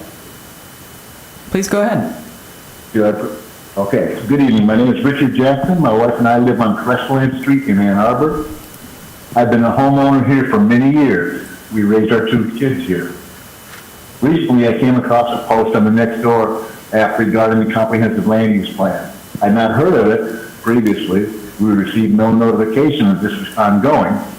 And how I understand it, the city would like to eliminate zoning restrictions from neighborhoods and to enable multifamily structures to be nestled among existing single-family homes. This is being presented as a solution to high rental costs in the city. Raising a 3 or 4 level apartment building in an existing older neighborhood would definitely detract from the character of the neighborhood. Many people on Nextdoor are tossing around numbers and statistics to demonstrate how this would help bring the rents down in the city without presenting verifying data. This seems like a developer-driven plan that would change the whole look and feel of Ann Arbor. I sent emails to my 2 city council reps regarding this prior to one of their recent meetings. I received no response. From articles I read, it seems that the mayor and city council are all on board for this. Are they trying to push this through under the radar? Ann Arbor is and has been a desirable place to live. Perhaps the plan would make it less desirable and thereby drop rent prices. Homeowners are potential obstacles to this plan, but in my opinion, homeowners are the primary stakeholders in all this, not the developers. Homeowners have invested hundreds of thousands of their own dollars in their homes. People want a place to raise their kids. They want a backyard to relax in and watch their kids play. I do not want developers chopping up my neighborhood. City services will also be further taxed. The healthcare system in Ann Arbor is already under pressure for the number of people seeking care, particularly emergency care. If you try to go to U of M or St. Joe's ER on almost any given day, be prepared to wait a very long time. Traffic in the city would be more hectic. Try finding a parking space. I hope the city and the Planning Commission will rethink this. If you're going to make major changes, make sure they are the right changes. A previous speaker mentioned the Greenbelt initiative enacted some years ago. If you want to grow in Ann Arbor, go outward, not inward. That's all I had to say. Thank you very much. Thank you. Our next caller is phone number ending in 326. You have permission to address the Planning Commission. Hello, everyone. I'm Jeff Crockett. Can you all hear me? We can. Hi, I live at 506 East Kingsley, and I'm calling today with some concerns about engagement. I've been following this for quite a while, And I'm very concerned about the method you've used to, I guess, document engagement. And you've talked about surveys, and the one survey that you have, I looked for the results of that. I think you cite a statistic of 4,000 residents that you've engaged. The problem with that statistic is if you look at the results, only 2,667 of these are residents. So there's 15% of the people who submitted surveys don't live in Ann Arbor. The other problem with this survey is there's no check for multiple completions of the survey. So you could have 2,667, but 600 of them could have submitted duplicate surveys. And the reason why that's a real risk is none of these surveys are identified by name. In contrast, if you were to look at the Grand Rapids master plan that was recently completed, everyone who contributed feedback to the master plan is named in the plan. There's quite a number. Now we don't have any idea who submitted it, who is involved, and even with those who basically attended all the different workshops, we don't know who. We don't know if these are residents or not. So even with a statistic of 2,667 residents who completed the survey, there are 116,000 residents in Ann Arbor. And it's a serious question of how many people, how many residents in Ann Arbor, in the districts affected, actually know that they're talking about getting rid of single-family, districts. I suggested a while back that a postcard be sent out basically indicating that the zoning was going to be changed and that and explaining the options and the fact that single-family zoning was going to be eliminated. But in a recent flyer, to my knowledge, no postcards have been sent out to everyone. I am aware of a flyer that was trifold flyer that was recently sent out. However, in the description of the comprehensive plan, there was no mention made to the fact that single-family districts were going to be replaced. That's a huge problem. Mr. Crockett, your time has expired. Thank you so much.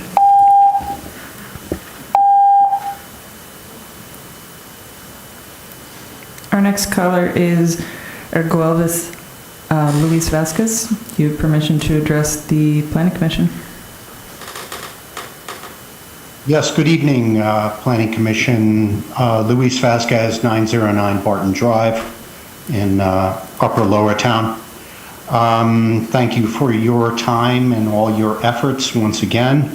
I just wanted to speak briefly about Ann Arbor raising a family of 3 young men.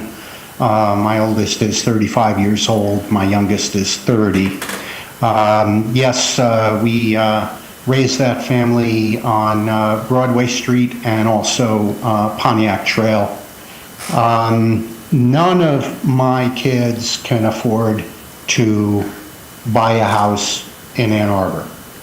And I believe this is due to the current exclusionary single-family zoning, which I encourage you to change. Please expand the transition districts. Please do not restrict heights.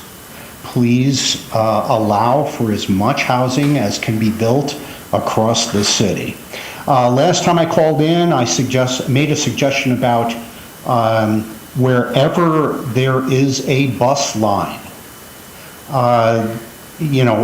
within 50 to 100 feet of a bus stop, there should be an allowance for a 5 to 10 story building. I don't care what neighborhood we're talking about. Anywhere there's a bus line, we need to have the ability to build taller statistically, and studies have shown that in many locations around the country, that where you associate higher density with transit stops, those are highly successful. So thank you for your time. Please keep moving forward. I would disregard those who are asking for people to sign a petition to stop or slow down the process.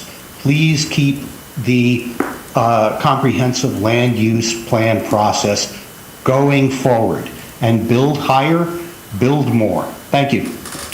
Thank you.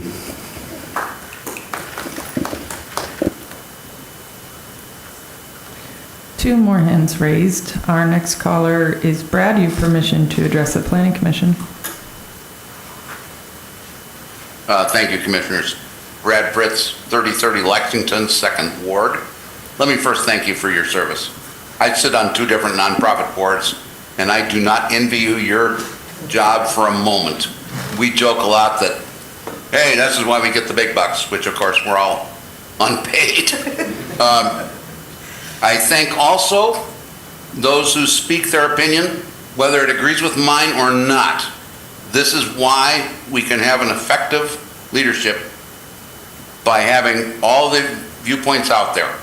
And I will take one dig against a very small number who make ad hominem attacks on some of us. You are not welcome. Come with facts and data and good arguments. I want to pause the plan to do 3 things. Number 1, better input from Ann Arbor residents, and I'm pleased to see that this appears to be in progress. Even yesterday I discovered some new public input on the webpage from the comp plan. It was not mentioned anywhere, I just saw it by accident. And the workshops, good, thank you. Second, better research of hard objective data, like the very basic assumption that tens of thousands of people want to move into Ann Arbor. That's based, to my knowledge, on one unscientific survey that asked nothing about people's ability to do so or their reasons for not. And third, of course, we of course in Ann Arbor are special, but this issue is a national issue. Let's see what other places, particularly other university towns, are doing. Affordability. The best expectation, from my understanding of the research, and perhaps the best research I've seen, is from Freemark's 2023 paper. The best we can expect is that upzoning will slow the rate of price growth. For those of you who think it's going to decrease prices, I'm sorry to disappoint you, that's not what the research shows. So that's our best expectation, and often we see upzoning increases prices, which as a homeowner myself, that's going to benefit me personally, but it's not going to make it any easier for anyone else to afford coming in. So lastly, since it's so uncertain, let's not make a wholesale change. Let's do a small scale test. Pick the one neighborhood where you think. Thank you, Brad, for your comments. Your time has expired. Thank you. One more hand raised. That is phone caller ending in 534. You have permission to address the Planning Commission.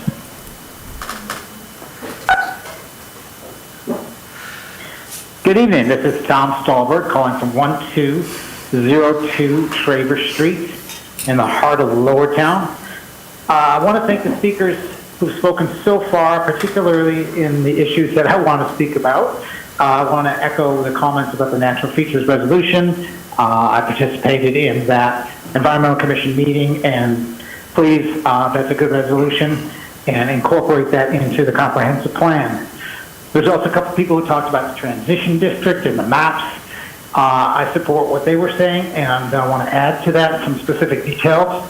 And people should go to these library gatherings and look at the maps and put a note on there with what you see. What I saw in areas near me was some areas that are planned for the transition district, which is one up. They're not in the single family and R2 lumped together into the low-rise resolution district. They're the next one up, which the former numbers that we saw were 80 feet tall or reduced to 55 feet if you're 50 feet from the low-rise residential district. I know the numbers are not on the plan at this moment. That's the last numbers we saw. So assuming those are going to be the numbers or something similar, if you look at Plymouth Road in my area, there's railroad tracks that separate Plymouth Road from some low apartments. They're two-story apartments. You can't even see them from Plymouth Road. And then there's a row of modest houses on Traver Road and Traver Court, and then you have Leslie Science Center across the street from that. That whole block of houses and apartments are slated for that transition district, which means there could possibly be 80-foot buildings on an entire multi-block area across from Leslie Science Center. What's 80-foot storage, 80-foot building? Look at Beekman on Broadway, for example. It caps out at about that. There's also an area where it's Longshore, Holly Court, the west side of Wright Street, south of the Fairview Cemetery and Swift Street, and all of that, again, the way it's set up now could be that maximum height, not the step-down height, but the maximum height of transition districts, which we've talked about as possibly being 80 feet tall, and that's right in the heart of the residential area. It's not on any kind of transit corridor or artery. It's not arterial, nothing. And so it just doesn't make any sense. The last thing I want to mention is about that this comprehensive plan is not, the proposal is not equitable. Right now, homeowners associations, deed restrictions, condo associations can restrict things. For example, one says not more than one private dwelling shall be erected on a single lot. That's common in a lot of subdivisions. Most subdivisions in Ann Arbor are similarly restricted. So what happens when we pass the zoning law? It's not legally enforceable on those dwellings because they're homeowners associations. I'm sorry, your condo time has associations. elapsed. Exceed. I didn't mean to be rude. Thank you for your comments. I tried to speak, but you got there first. We do have one more hand raised, Mr. Vice Chair. That is Chrissy Kaiser. You have permission to address the Planning Commission. Great, thank you so much. I'm calling on behalf of my own family that lives in the Lawton neighborhood, as well as dozens of other neighbors that are slowly finding out about the comprehensive plan just in the last few weeks and are trying to get caught up to speed on all of the detailed and very overarching recommendations for the city. We are against wholesale change to allow 4-story quadplexes across all single-family zoned areas today. I think there's a big difference between talking about a duplex being built in the current scale of the neighborhood and allowing 4-story apartment buildings to be built within the current neighborhood. I think the plan in general has very noble aims and goals to build more affordable housing within the city. I think it's lacking on the evidence that would support these really overarching massive changes to our city. And I would encourage us to go at a slower pace when we're talking about such big changes to blow through the entire city, to be really sure that these things are actually going to produce the types of results that we want. Thank you.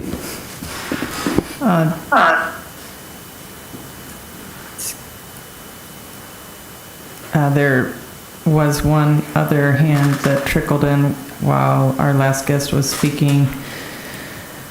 Tracy Winsburn, you have permission to address the Planning Commission, and one other hand just raised. Hi, thank you. Yes, I'm Tracy Swinburne. I'm from 511 Potter Avenue in Almendinger Park. And I also want to share the sense that as I speak to neighbors, there are lots of neighbors who are just hearing about this. I know that you have done lots of engagement as discussed, but I think a lot of people didn't know about it, particularly in the fall when there was a lot going on politically. So I think there are lots of swaths of the neighborhood who are just now getting up to speed and would like to be more a part of the process. From my perspective, in Almendinger Park, we are right adjacent to a lot of high-end, student-focused housing, places like the Yard, Hoover and Green, these kinds of developments. And it seems that if left open to developers to choose where to place housing, they will develop most intensively where it is most profitable and will be largely in these areas neighboring downtown and largely the same kind of most profitable student-focused type of housing and not a diversity of housing serving the kinds of needs that are described. And neighborhoods like ours seem like we will one by one get picked off for development that will be the larger 4-story apartment building, student-focused. And our neighborhood, which currently has really great diversity, and we have, just on my one block alone, we have AAPS teachers, nurses, social workers. We all won't be a family neighborhood anymore if houses get picked off block by block and become larger apartment buildings, and then other people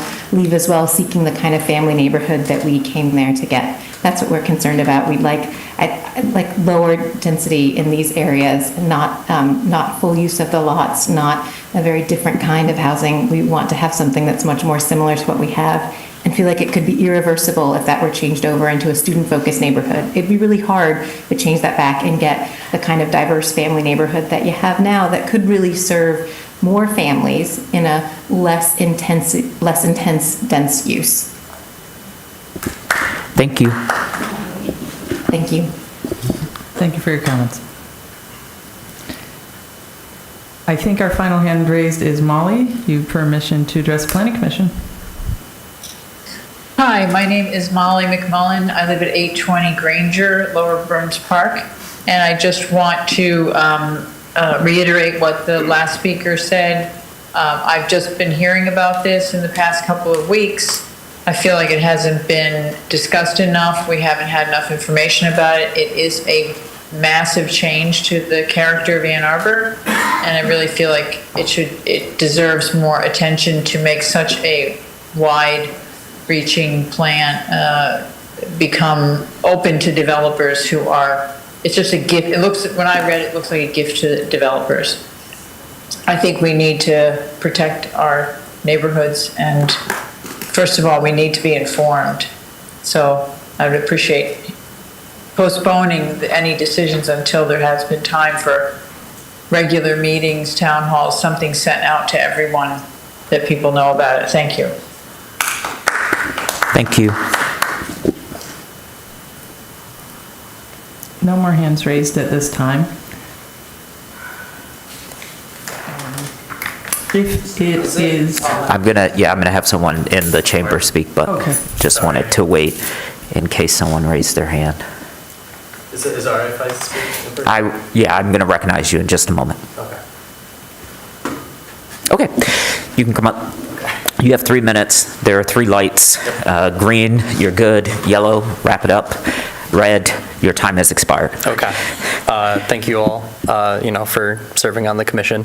My name's Elijah, 650 Hidden Valley Club Drive.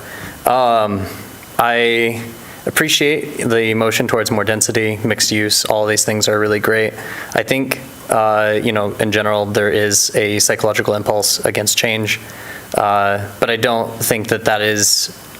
I think that there's something also to acknowledge in the way that people are concerned about the ownership of the city, which is something that I kind of share a concern with, because I think as much as I want greater density, and a large part of that is for the planning authority to help work with developers, you can imagine a city that is very dense but is all owned by one person. The rent might not be something that's super negotiable.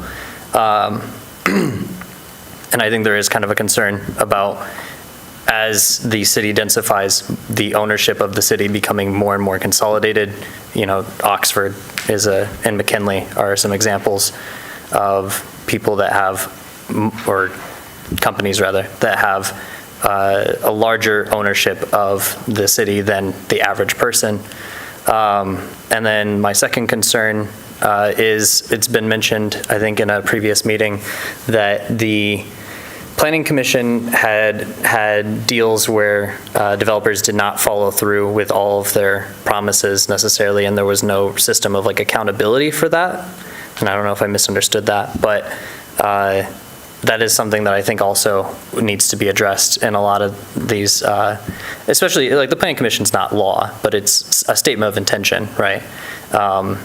What we intend to bring about in the next 20 years for the city. And I think a big part of that should be empowering the people and the Planning Commission in their negotiations with developers so that we're not developing things and then, developer pulls out or doesn't deliver what they said they were going to, and now the city has a project of cleanup or some kind of rehabilitation of a lot so that it's attractive to a new developer. Not to say that that has happened a lot, but I know there were some complaints about Georgetown. And then the last thing, with 30 seconds on the clock, I think that a big part of this is going to be advocacy for renters and tenants, as more and more of the population will inevitably become renters and tenants. We need some Bill of Rights, some way to advocate for ourselves against landlords, because there's a very big power imbalance between us and the owners. Thank you. Thank you. No more callers online that I'm aware of. Okay. Mr. Vice Chair, Yes. Would you mind if staff briefly reiterated the upcoming engagement opportunities? I actually was going to ask you to do that so that the public knew, and then I wanted to give the commissioners an opportunity if you wanted to respond to anything from public comment before we go on to other business. And so you could take a minute or two if you wanted to, but I will start with staff. Okay, we completed our first engagement session that was on April 24th at Westgate Library. Our next session is tomorrow, April 30th, from 3 to 7 p.m. at Mallett's Creek Library, and then May 7th at the Traverwood Library from 3 to 7. Great. Thank you, Planner Bennett. All right, Councilmember Dish. Thank you, Chair Weich. So I want to, first of all, address all of the people who told us that they are just tuning into the process and they want to be part of it. And I want to say, great, welcome. We've scheduled lots of extra meetings for you, and we are hearing what you are saying. I'd like to briefly, in the hopes that perhaps he is listening, note to Adam L., who introduced himself as living on Brooklyn Avenue, that you asked that we zone for greater density downtown and along transit corridors. That is exactly what this plan proposes to do. I want to clarify that, yes, this plan proposes to get rid of single-family zoning districts, but to replace them with a zone called mid-rise residential, in which it will be possible to build multifamily housing where it is currently not legal to do that, but there will be limits on the size of that housing, which means that it will not be possible to create however many units you want to, because we will regulate height at a level that is perhaps just 5 to 10 feet higher than it is already legal to build in those districts. There will be some way to limit the square footage of those buildings, and there will be some form-based regulations. So it is true that we will not regulate by units, we are not likely to regulate by units. These decisions aren't made yet, but that does not mean that unlimited number of units will be possible. The Greenbelt has been mentioned several times. Yes, we remember the Greenbelt. The Greenbelt was an ecologically sound policy, a decision not to sprawl. Sprawl flattens trees, consumes agricultural land, displaces farmers, and leaves us with less to eat. Not to sprawl is to commit to growing within the city limits. To grow within the city limits is to grow upward, not outward. Several callers ask that we provide hard data for our assumption that there is demand for housing in Ann Arbor. There is a 3.5 rental vacancy rate in Ann Arbor and a 0 vacancy rate for single-family housing, and according to the Michigan Association of Planners, household formation is on the rise consistently and steeply. That means that people are breaking off and looking to form their own households, but they have no place to go. Now, We've heard that the best thing we can expect from this plan is that increased supply will slow the increase in rents. That is true in the short run and is actually a measure of affordability in the short run. In the long term, the evidence from decades, and it is hard evidence, is that a major source of housing for households earning at 50% of the median and below is market rate housing that has aged into affordability over time. Since the 1970s in the United States, we have relied on private development to provide about 3/4 as much affordable housing as we get through the federal low-income tax credit program. The citations for this hard fact are Mast 2019, Myers and Parks 2020, and Stacy et al. 2023, which includes Freemark. I'd like to ask staff to speak to the question of how we are looking at the survey and weighing it in our decision-making, given that it is not a representative sample. Okay, thanks. Did you want them to do that now, or was that something you wanted to see later? It's up to them. Okay, great. We'll let you ruminate on that while I check in with other commissioners. Did anyone else want to make a comment post-public comments? Looks like Commissioner Adams does. Sure. Something that I think we've heard quite a bit, we heard it tonight, we've heard it in every public engagement session, is that what we're proposing to do will cause the short-term dramatic changes to neighborhoods. And I want to differentiate between differences over values and policies in the document, which I think are legitimate, and I don't want to paper them over, versus the speed at which changes will take place, which I think under any scenario are incremental, even if the plan moves in a relatively radical direction. We've heard from experts, landlords, academics have appeared in front of us to talk about how fast these changes tend to occur. They are not glacial, but if you look at other cities that have done this work, I think those experiences broadly support the proposition that even cities that have engaged in fairly radical transformations of their land use laws, which we're not doing here, have experienced generally incremental changes. For the folks who are looking for sort of a silver bullet from this process to improve affordability, I think that's cause for concern. But for the folks who are worried about what we're talking about here causing short-term radical changes to single-family neighborhoods, I think there's not an example that I can think of from any of the communities that have done this work where that's occurred. So my view of it happening here is that it won't. Again, even if we disagree strongly about the policies that we're talking about, I don't think that that's in the offing. And I just wanted to say that because we've heard it over and over and over, and I understand why people are concerned. I think we're listening to it, but I wanted to respond to it briefly. Thank you, Commissioner Adams. Commissioner Weatherby. So I wasn't going to say anything, but since people invoked my neighborhood as a place they wouldn't want to live because of apartments and lack of families and no ability to live in a single-family home, I would like to just say that I live in an R4C neighborhood.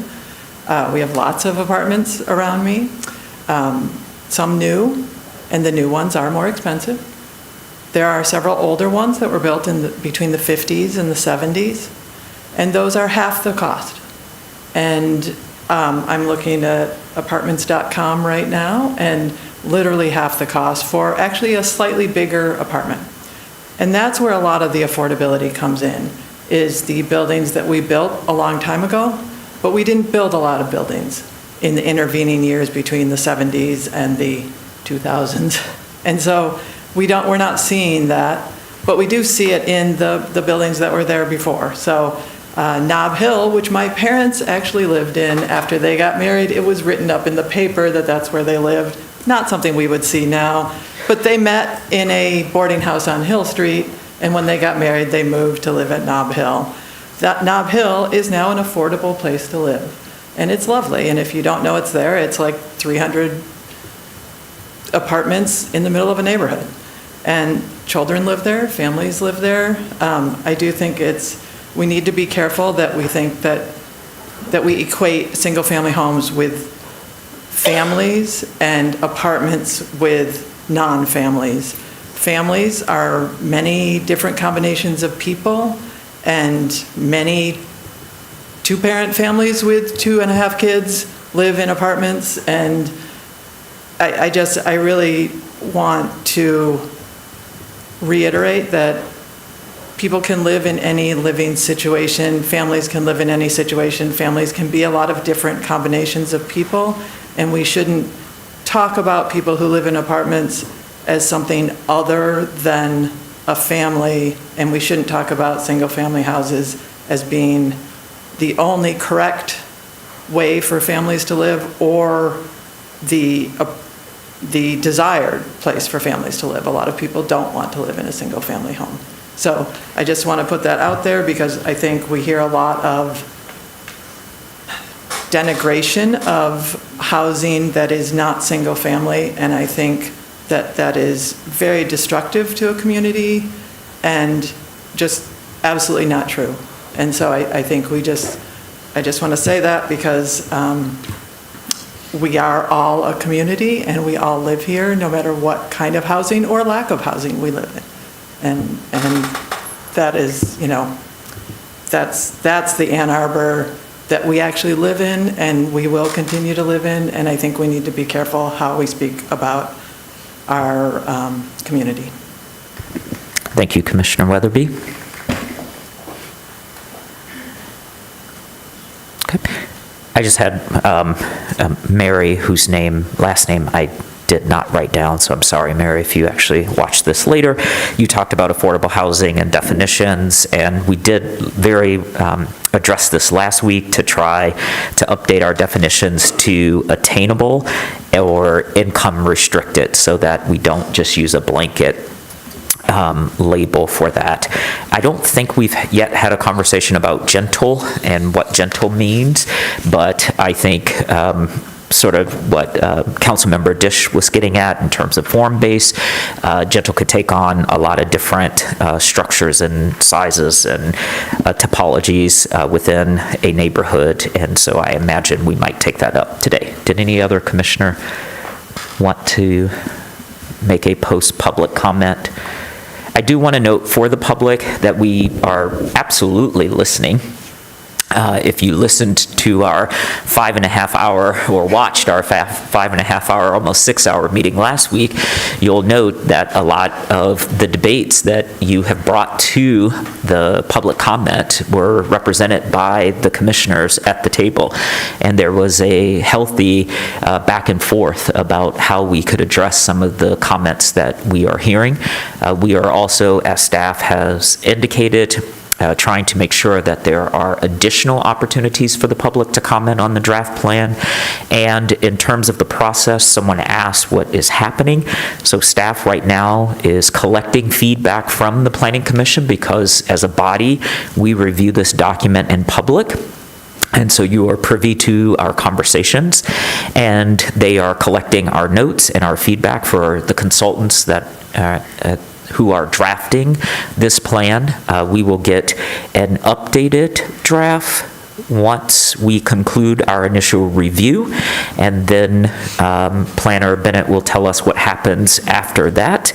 And then if we've accepted our draft, it then forwards on to City Council, and then Council gets an opportunity to review it. I imagine they will have public hearings as well, and they will vote on it. So they will probably have a first and a second reading if they follow their normal procedures. And then if they approve the plan, it then goes into a community-wide review process that's approximately 63 days, where it is distributed across our sort of immediate area in our county, and so that would include townships as well as county level government. And then once that feedback all comes back, and assuming no additional changes, it'll be accepted for adoption. please correct where. Do you want me to confirm or deny? I mean, you, Yeah. you are the Yes. master planner here with us, so do correct Yes. if I got something wrong. That is largely correct. We are going through our first round of edits now. We hope to be done with this round the middle of May. This will go back to the consultant who will bring you back a version in June to review again. Then in August, well, at your July meeting, I'm doing this off the cuff right now, but in your July meeting, I believe that's where you recommend forwarding it to council. Then council will see it in August, and that's just them approving the 63-day review period. That's not approving the plan. It will go into a 2-month review period, and then it will go back to Planning Commission for a public hearing in October, and then it is scheduled to go to council in November for their public hearing. So we still have several months left for those who feel like they've not been included. Please continue to give public comment, come to our engagement sessions. We are still collecting feedback. This plan is not yet approved. Great. Manager Kelly, did you want to address Councilmember Dish's question, or would you like to move that forward to another time? I prefer to let Manager Leonard consider how to respond to that as he's closer to this process, and maybe consider it with Ms. Bennett. And it's perfect because he's not here, so we can assign work to him. He'll be here shortly. All right, we have no unfinished business, but let us take a 5-minute recess so that we may avail ourselves of the facilities that we need.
All right, I will bring us back to order and move us to agenda number 7, the comprehensive plan review of chapters 4 and 5. And we will have a staff introduction by senior planner Michelle Bennett. Good evening. Hopefully you all brought your packets from last week because we are continuing with chapter 4. You have a separate packet in front of you of just the edits for chapter 5. That is a much shorter chapter, so not all of you submitted, but those are available for our discussion.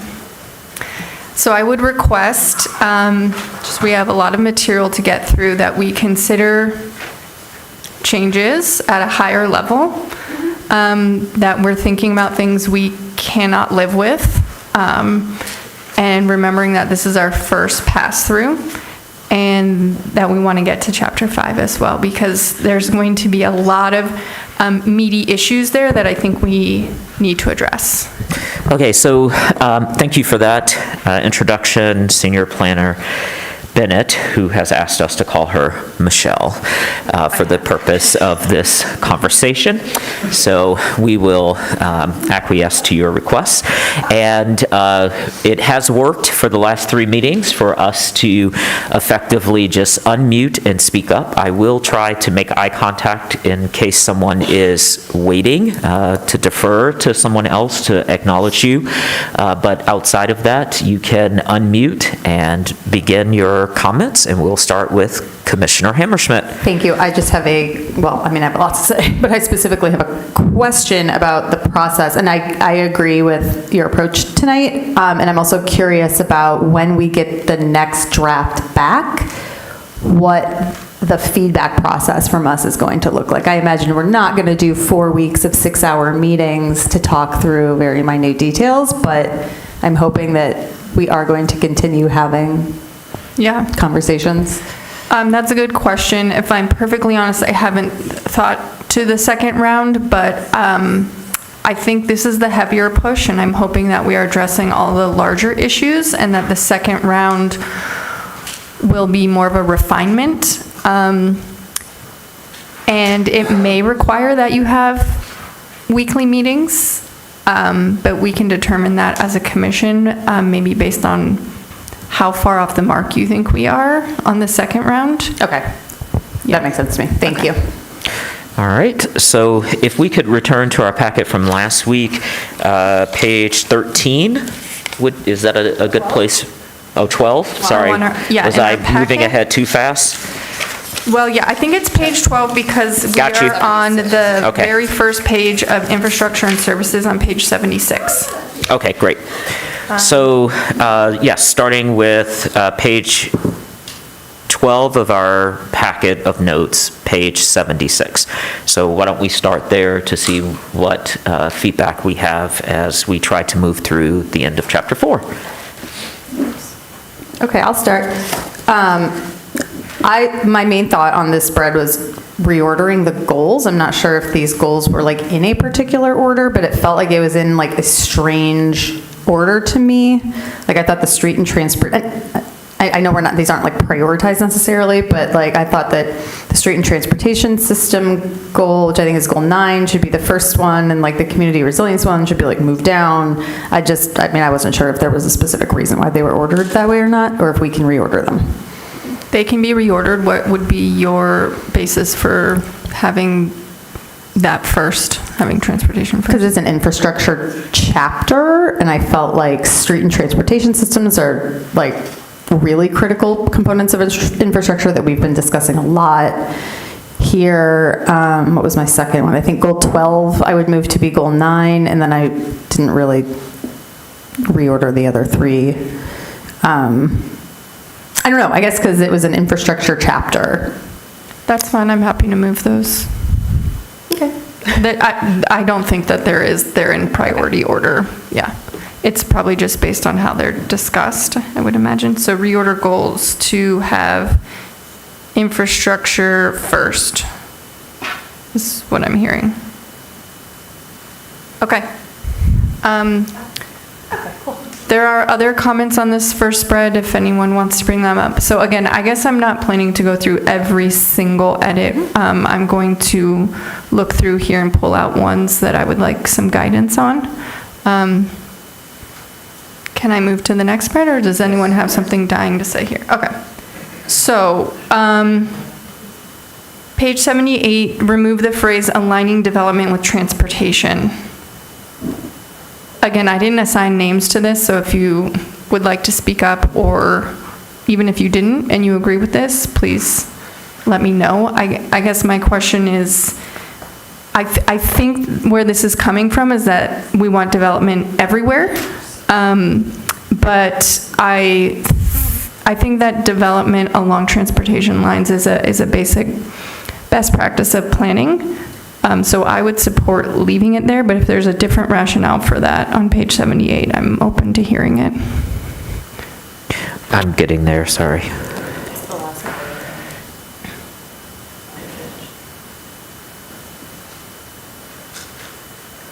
Yeah, I think from my point of view, I think you understood what my concern was by prioritizing it along transportation, it can be inferred that the development isn't everywhere. So if there's a way, and I trust you to capture this, to ensure that it's not exclusionary. What if it was aligning higher density development with transportation? So again, just putting myself out, I want higher density everywhere, but I understand what you're saying, so Yeah. I don't have an objection to that. Okay. This came from the public engagement, right? This is the what we've heard section? Correct. Okay. Okay, so if I add higher density, is the commission okay with that? You can probably address it even better, or maybe by highest, like the highest density. Highest, yes, thank you. That's what we so are good. intending. Yeah. But Not to be confused with the downtown-like areas, which will be the highest, but I think that You know that what, would that's work. the idea. Yeah. Okay. There's another comment here about on page 78 about the objectives, and I think we have all agreed, just to reiterate, those will be kind of included more into the strategies.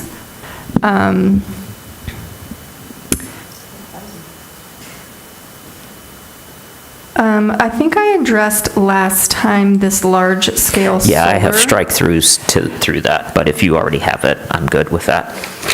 I didn't have to strike through it. I had that I am still talking to Dr. Missy Stoltz about this, and will probably defer to how she would like to have this written, and then can relay that back to you. As you know, staff is also currently reviewing this, so I've given them until May 5th so that I will have time to compile their edits, and I plan to bring the staff edits and their thoughts to you all for our final session, and so I think that might be a better time to address that. It has also come up with heights, as people have brought up. They're concerned about heights in residential areas potentially blocking rooftop solar. And so Missy and I are, Dr. Stoltz and I are also talking about that. Okay, go ahead. Could I ask a question about that? Yes. And I'm not sure if this is the right time, but It is. we have heard a number of people express concerns. I'll have spent a lot of money on my solar, and here's this new building that's blocking it. And I'm not unsympathetic to that because I have solar panels on our garage, and would that Then bother buy me out? then buy the rights to the sun. But I wonder. No, legitimately, you know, I mean, I learned this in your class. Sorry. Sorry. That's not, sorry, I interrupted. That was wrong. In ancient days, people worried about access to light and sun, and that's a kind of an old-fashioned thing. But when you're investing money to harvest solar, I'm a little bit more sympathetic to, especially when you've spent $20,000 on a solar array. Yeah. It's a little bit flip to say, too bad. Well, But I wonder if there's it's not inconceivable to me that if somebody's building a large project that would block somebody's solar, maybe they could move the solar panels onto the top of their building or something like that. There might be creative ways to think about mitigating those kinds of impacts.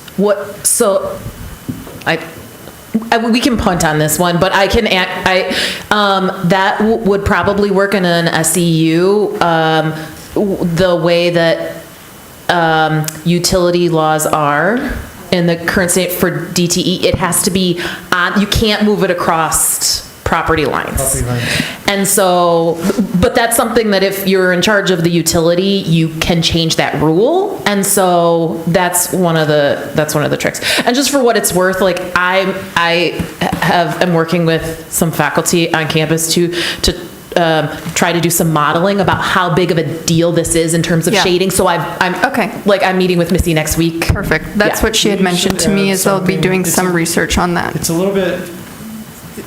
a little bit incongruent to be encouraging everybody and their brother to be putting up solar and then saying, but if someone builds next to you, too bad.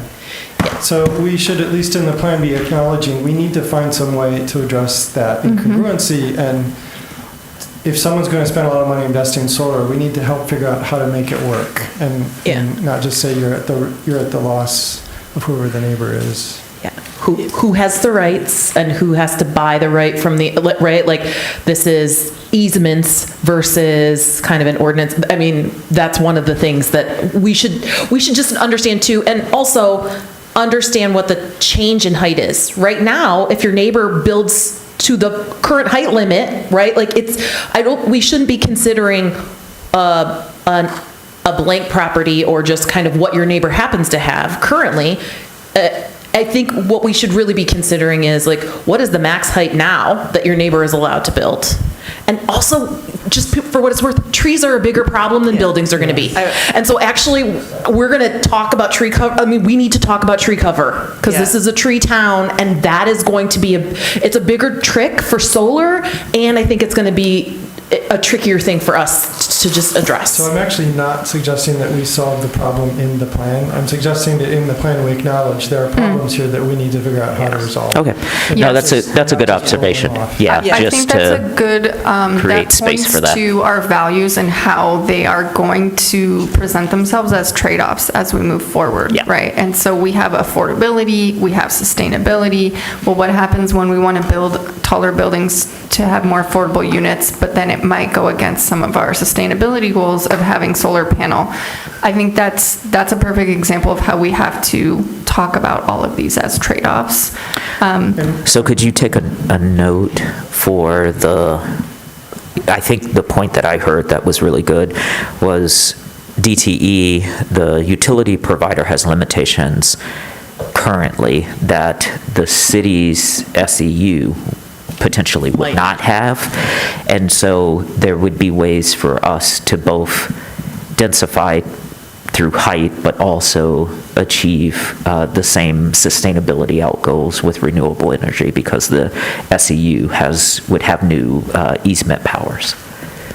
Yeah, so again, I don't think we need to solve it in the plan, but I would like the plan to acknowledge there are challenges here, and we need to recognize them and come up with creative ways to mutually beneficially resolve them, and not just announce, well, if you had solar and someone built next to you and you lost it, too bad. I think that's not a good approach to take. Sure. Commissioner Weatherby. I'd also like, if sort of, because I am in that position where we lost a tree and now suddenly have the ability to put solar, because before we didn't, because we had a big tree there, and it's taking them a lot of time to figure it out, because all the previous 100 years of our house had solar, or had the tree. So, but I agree with, we shouldn't just say, tough, but I also think that we need, I don't know if there's a way of being also realistic that people probably don't need to worry about their solar if there's a 35-foot building next to them. Because now that I used to think that, but now that I live near 35-foot buildings or 40-foot buildings, or the sun doesn't, like, when you're going to get solar, it doesn't actually block very much. And I mean, but that's definitely going to depend on your time of year orientation, and the time of year and the angle, but so I don't know if there's right, and where the solar is. So I don't know if there's some way we can both include that, but also not panic people, saying with assuming that every 2 or 3 story apartment building is going to shade solar, because that's not realistic either. And I think it's really hard when you don't know what a 3-story building looks like in your head or in your neighborhood, I think it's easy to assume it's like a 10-story building. Yeah. All right. Just want to acknowledge and welcome Mr. Leonard. We're happy to have you at the table. Thank you. Back to you, Michelle. Can we go to page 13, infrastructure? Yes, we can. At the top of that page, I just wanted to address this. It says, do we have targets about where resiliency hub should go? How many people per hub?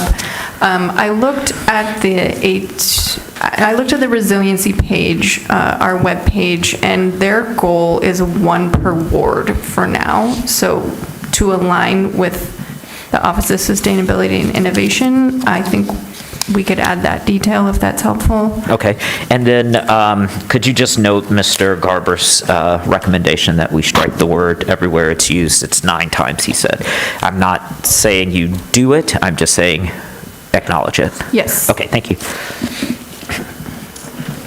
And if we do include it, put it in a glossary. What a resiliency hub is? Yes. Well, just resilience in general. If we're going to say it, does it mean different things in different places? Like, what do we mean? What's social resilience? What's physical resilience, et cetera, et cetera?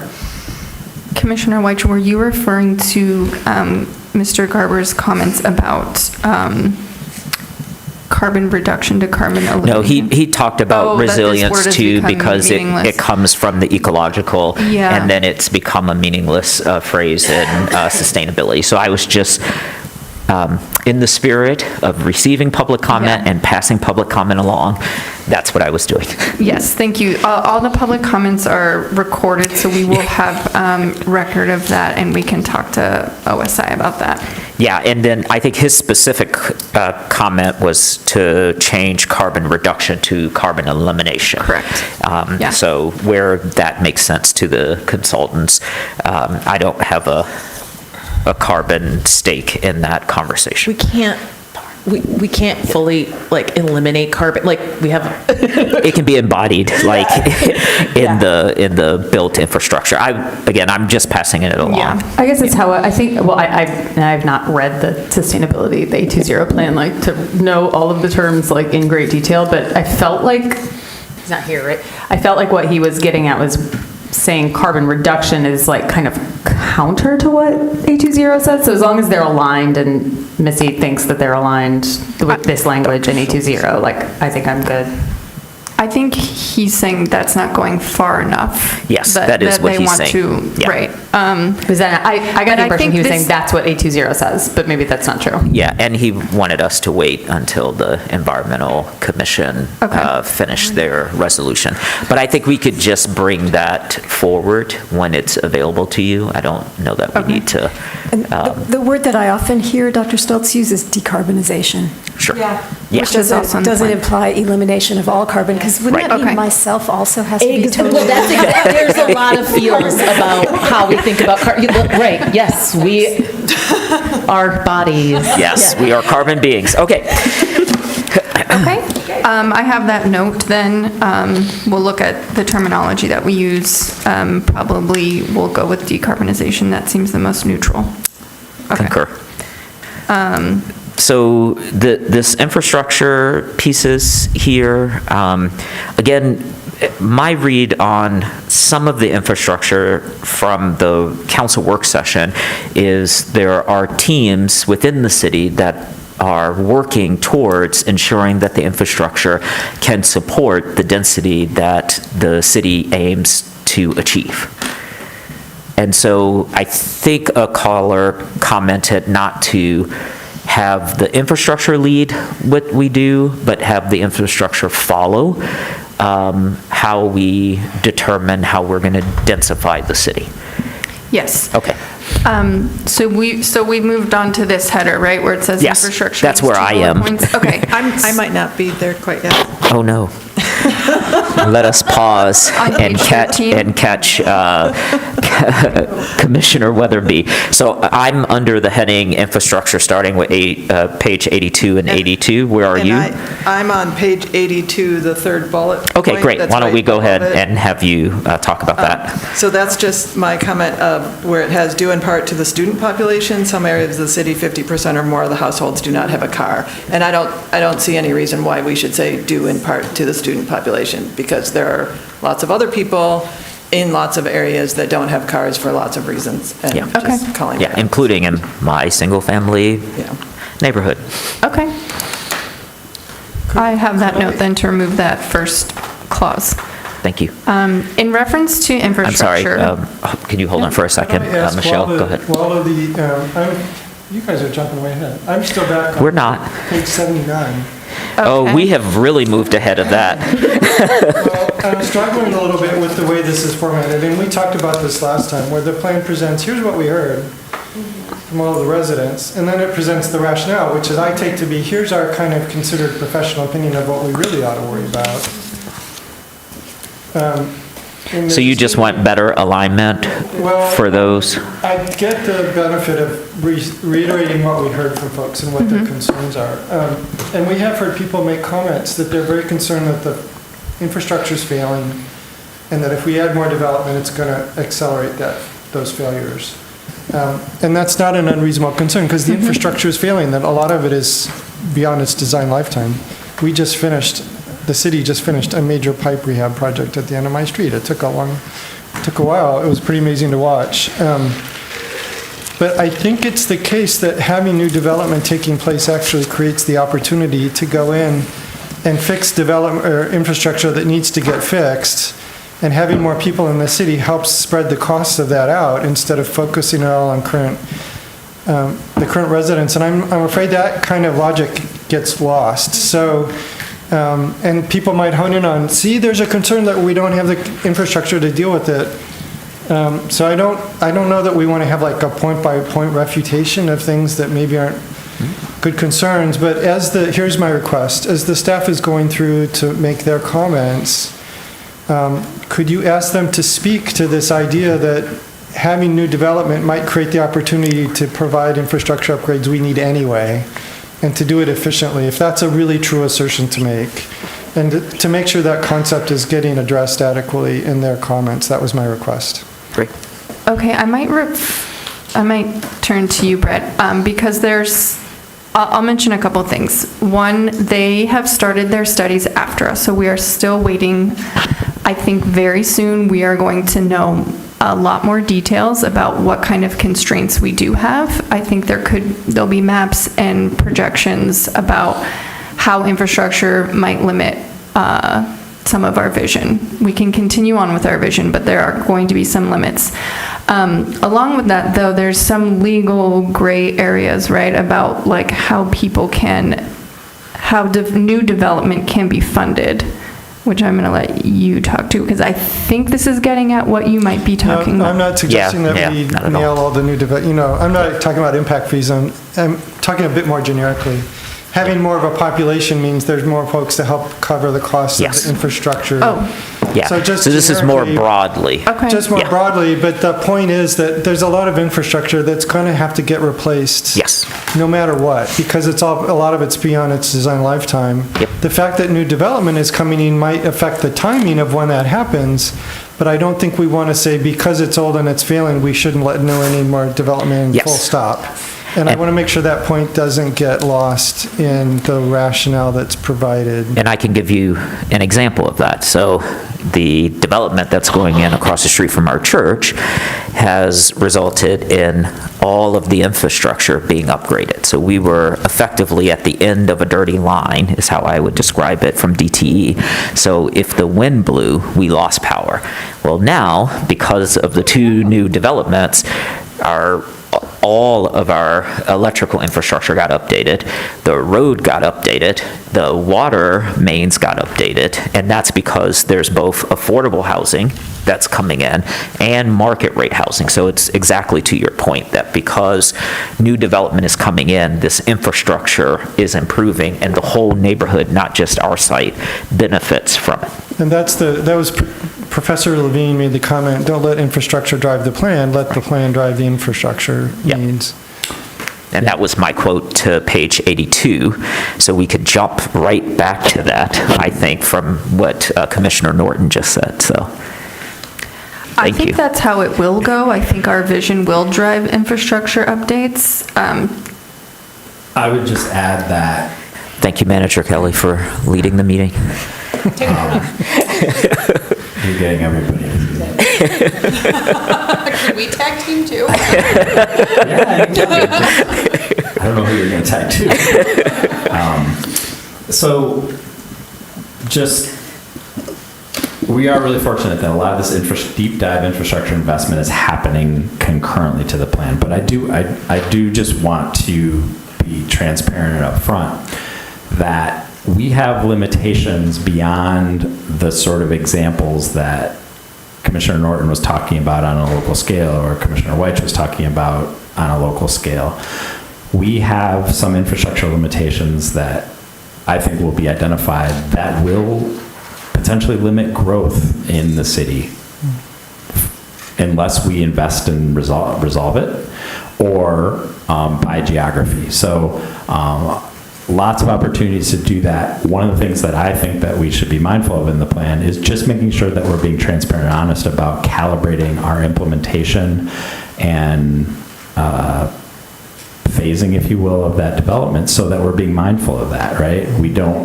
Our goal, I agree, our goal should not be restricted by infrastructure. However, our goal has to be implemented in concert with the infrastructure that's available. And so we have to be really careful and transparent and thoughtful about the steps we take to realize that vision, where and when. Okay, thank you. Can I say something very quick, which is that on page 106, there's a really good expression of that. Oh, we could jump all the way to one. No, I'm joking. I'm But joking. I'll just read it to you because it may want to be stated in the infrastructure section. It says, some infrastructure investments may be phased in over time to accommodate growing demands, while in other cases, upfront investment may be necessary to support the envisioned growth. That feels completely honest, and it's not saying what should drive what or something should stop something else. Yep. It's just saying there are, varying conditions. So I think it's alluding to the CIP, right? Yes. That's what will come next, is we will have to prioritize projects. To accommodate the growth. All right. Can we go back to page 82? Yes, I think we've answered those questions under infrastructure. I think so too. If everyone feels like that, we can move on unless you have more questions regarding this. But like I said, I hope we'll have more information for you in the next couple sessions.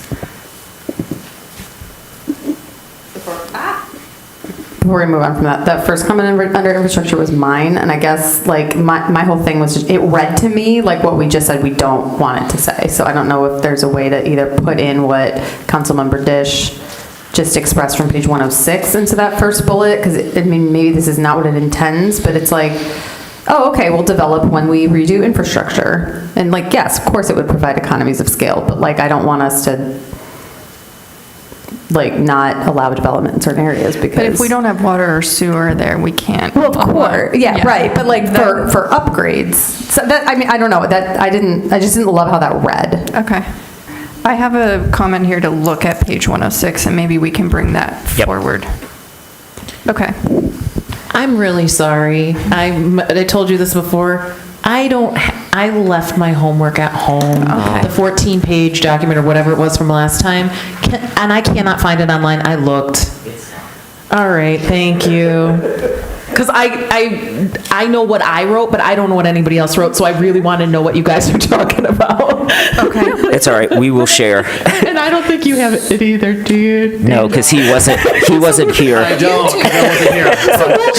it's fine. It's fine. I'm reading as we go. Okay, thank you. Sorry, it would be more awkward the longer this went on. Okay. What are you all then you were like, just that bullet. I don't know what you're talking about. Okay, thank you. All right, moving on. All right, now we're on to transit. Yes. There's a question here about Washtenaw as a state road and if we have any control over improving transit and pedestrian and bicycle improvements. I mean, that was me again. I was getting really snarky in some of these. There is a trunk line study that's going on where the city is considering buying those. So I suppose we're planning as if we will have control over them. Is that your read on it, Brett? Sounds great to me. Yeah, I mean, Let's take it over. I mean, I think there's aspirations. We're doing that study because we want more agency to make decisions about that corridor, but there's a lot of ifs there. Lots of ifs. Okie dokie. We talked a little bit about the resilience. Oh, just to say on page 83, I will ask the consultants about the university bus system. Yep. Okay, thank you. Yeah, because that actually carries a lot of ridership. And It so- does, yeah. It allows us to get on that map of 5% of people use a bus system, which Yeah. is kind of remarkable for our community. And my guess is they may not even know it exists. Like, I mean. I think we've because there's- discussed it with them. That's why we have discussed it with them. That's why I thought the reason it wasn't in here is maybe the data wasn't available for them to map, but so I will check again. Or just say that there is, I mean, it does say existing bus routes, and that's not split out, but I know later it talks about the future university plans, but it doesn't, nowhere in the plan does it talk about existing university transportation infrastructure. Okay. Can I move on to page 84? Yeah, I mean, I'm willing to go to 86. Well, on the resilience here, I think there's a few questions about this topic and how it's addressed. We are trying to align, again, with the 820. Resiliency hubs are a component of their plan, and so that's why these are here, if you wanted a little background. But there are some questions here about, this feels like this is the first time it's being addressed, or our concern about climate change is being addressed. Why is this elevated to an entire goal? But then other people said it feels a little too light. So I guess I'd like some guidance on how you all would like to discuss resiliency hubs as goals. I think that they're really important community infrastructure, particularly for vulnerable populations. And so, and it requires some spatial decisions, which is where my questions were like about where they should go.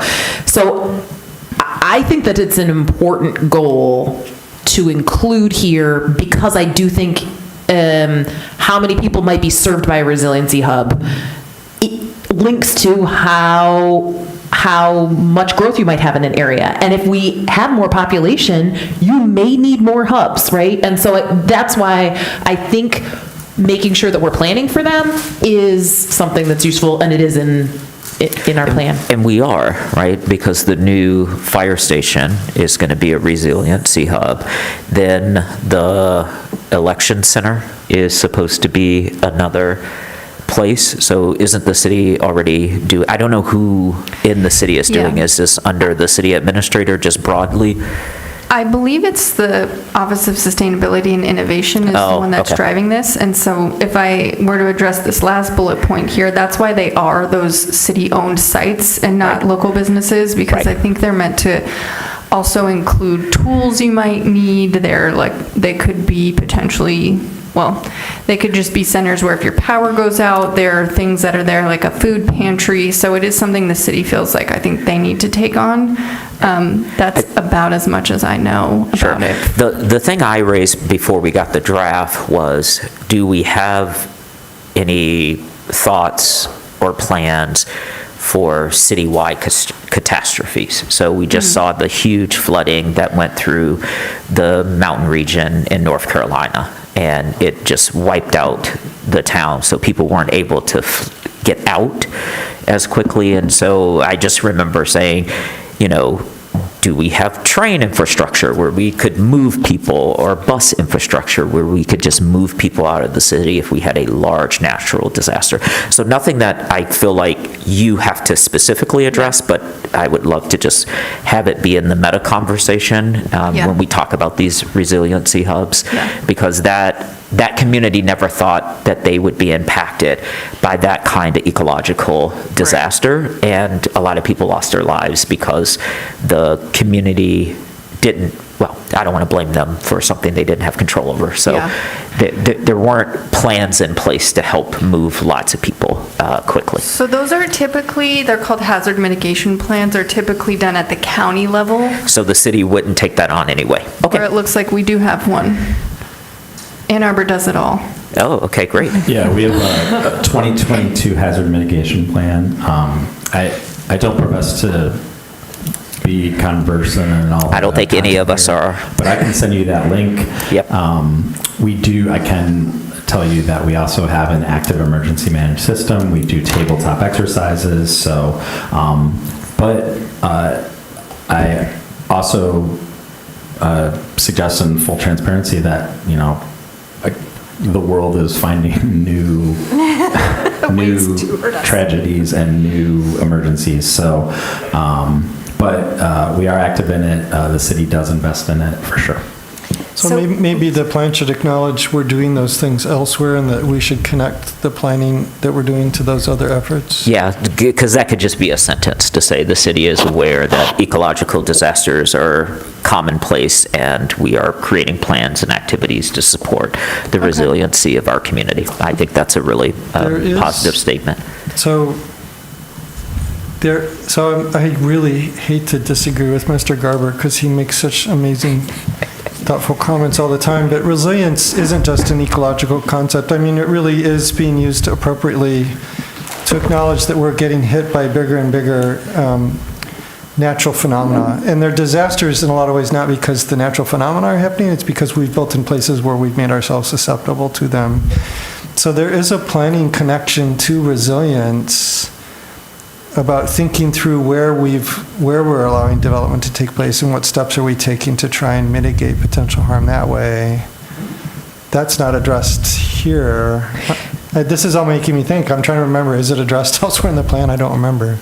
I don't know that it's addressed elsewhere in the plan, and this is something that I'm imagining our director of the Office of Sustainability and Innovation, I don't know if that's what OSI stands for, this is what her PhD dissertation was on, which is specifically thinking about emergency management and planning. And so I think the big thing is you can plan for the existing hazards you have based on the lousy places we have let people build in the past. What the loop that doesn't happen is thinking about how you make it more resilient in the future. And so I'm imagining that targeting, specifically asking her to, if this is good language, or beefing up one of these would be amazing. Yeah. It's not, like, where are our real vulnerabilities that we might want to account for in the future? They've done a lot of work, and this is written as if none of that work has happened. Yeah. And so I think We just need to that's link the into major, it. I think, revision. So that the we- note is to pull out more information from, Well, draw those connections between the other efforts that are going on. We don't need to recreate the wheel here, but link to them. But it would be useful to hear from our director if she's seen places in the plan that we could be speaking more forcefully to acknowledge what we can do through planning efforts to make sure we're minimizing the potential for future harm.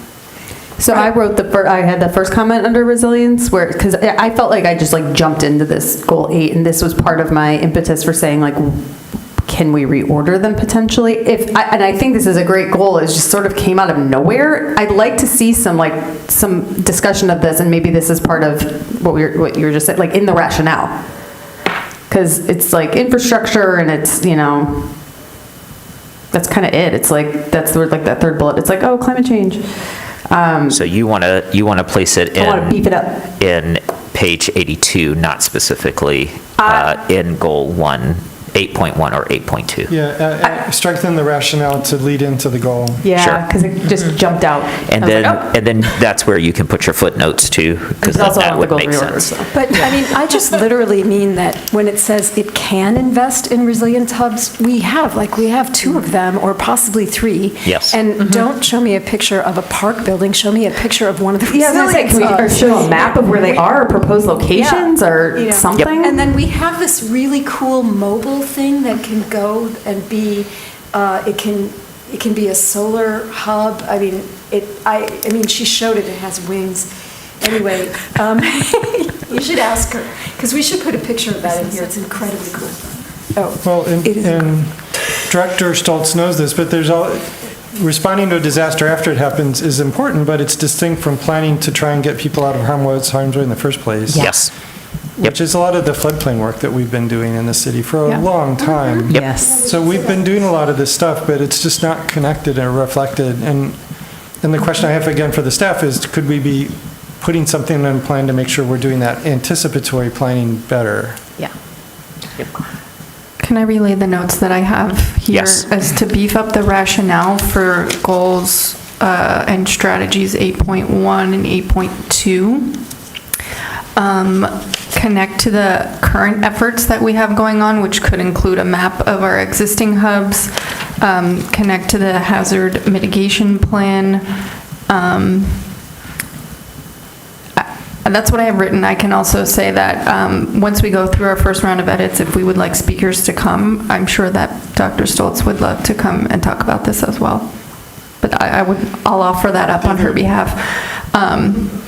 But do those sound like all the edits? But ask Dr. Stoltz to, in her review of the plan, to identify are there places where we could be making sure we're doing upfront planning to mitigate the potential for disaster rather than just planning to respond to it after it happens. Sure. Should I say that again? I know Yes, can you say that again? Yeah, so ask her to give us counsel on, are there places in this planning document where we could either acknowledge that this is happening or take more steps to plan to prevent disasters from happening in the first place, rather than just planning to respond to them after they've taken place. I mean, in the goal itself, in the goal itself is climate change readiness, which is the part of that, yeah. which is part of it. But I know that she's got a much better beat on what the city's doing, and might have some more firm ideas about what we could say to make sure that base is covered. Yes, I'll ask her that. She's also reviewing the plan, so I will relay her edits as well. Thank you. Is that everything for the resilience? Yes. Okay, I would like to ask about page 86. There's a note on what are transit hubs? That was me. Yeah, I think this is a good question. I think we say that a lot, and you're asking, is that Blake Transit Center? Are you talking about maybe a concentration of bus stops somewhere? So I think we should get that terminology correct. Brett, do you have an understanding of what we mean by transit hubs? Is that different than just a transit corridor and/or the downtown bus depot? I don't know. Let me research real quick to see if it's part of our transportation plan and defined. Okay. We may have pulled that term from the transportation plan, so we will look into that. Great. Okay. Look at transit planning. Okay, page 14. Oh, sorry. Page 14. I was like, wait, we're on 86. Why did you go all the way back to 14? Sorry. I was just gonna. I was just at the bottom of 86. Just these blue highlighted things look like scrivener's notes that should be changed. So, however, we want to. I think we've addressed this somewhere else. Yes. So if you just do a ditto. Yeah. Okay. My comment is the one on the top of page 14 on page 86. Okay.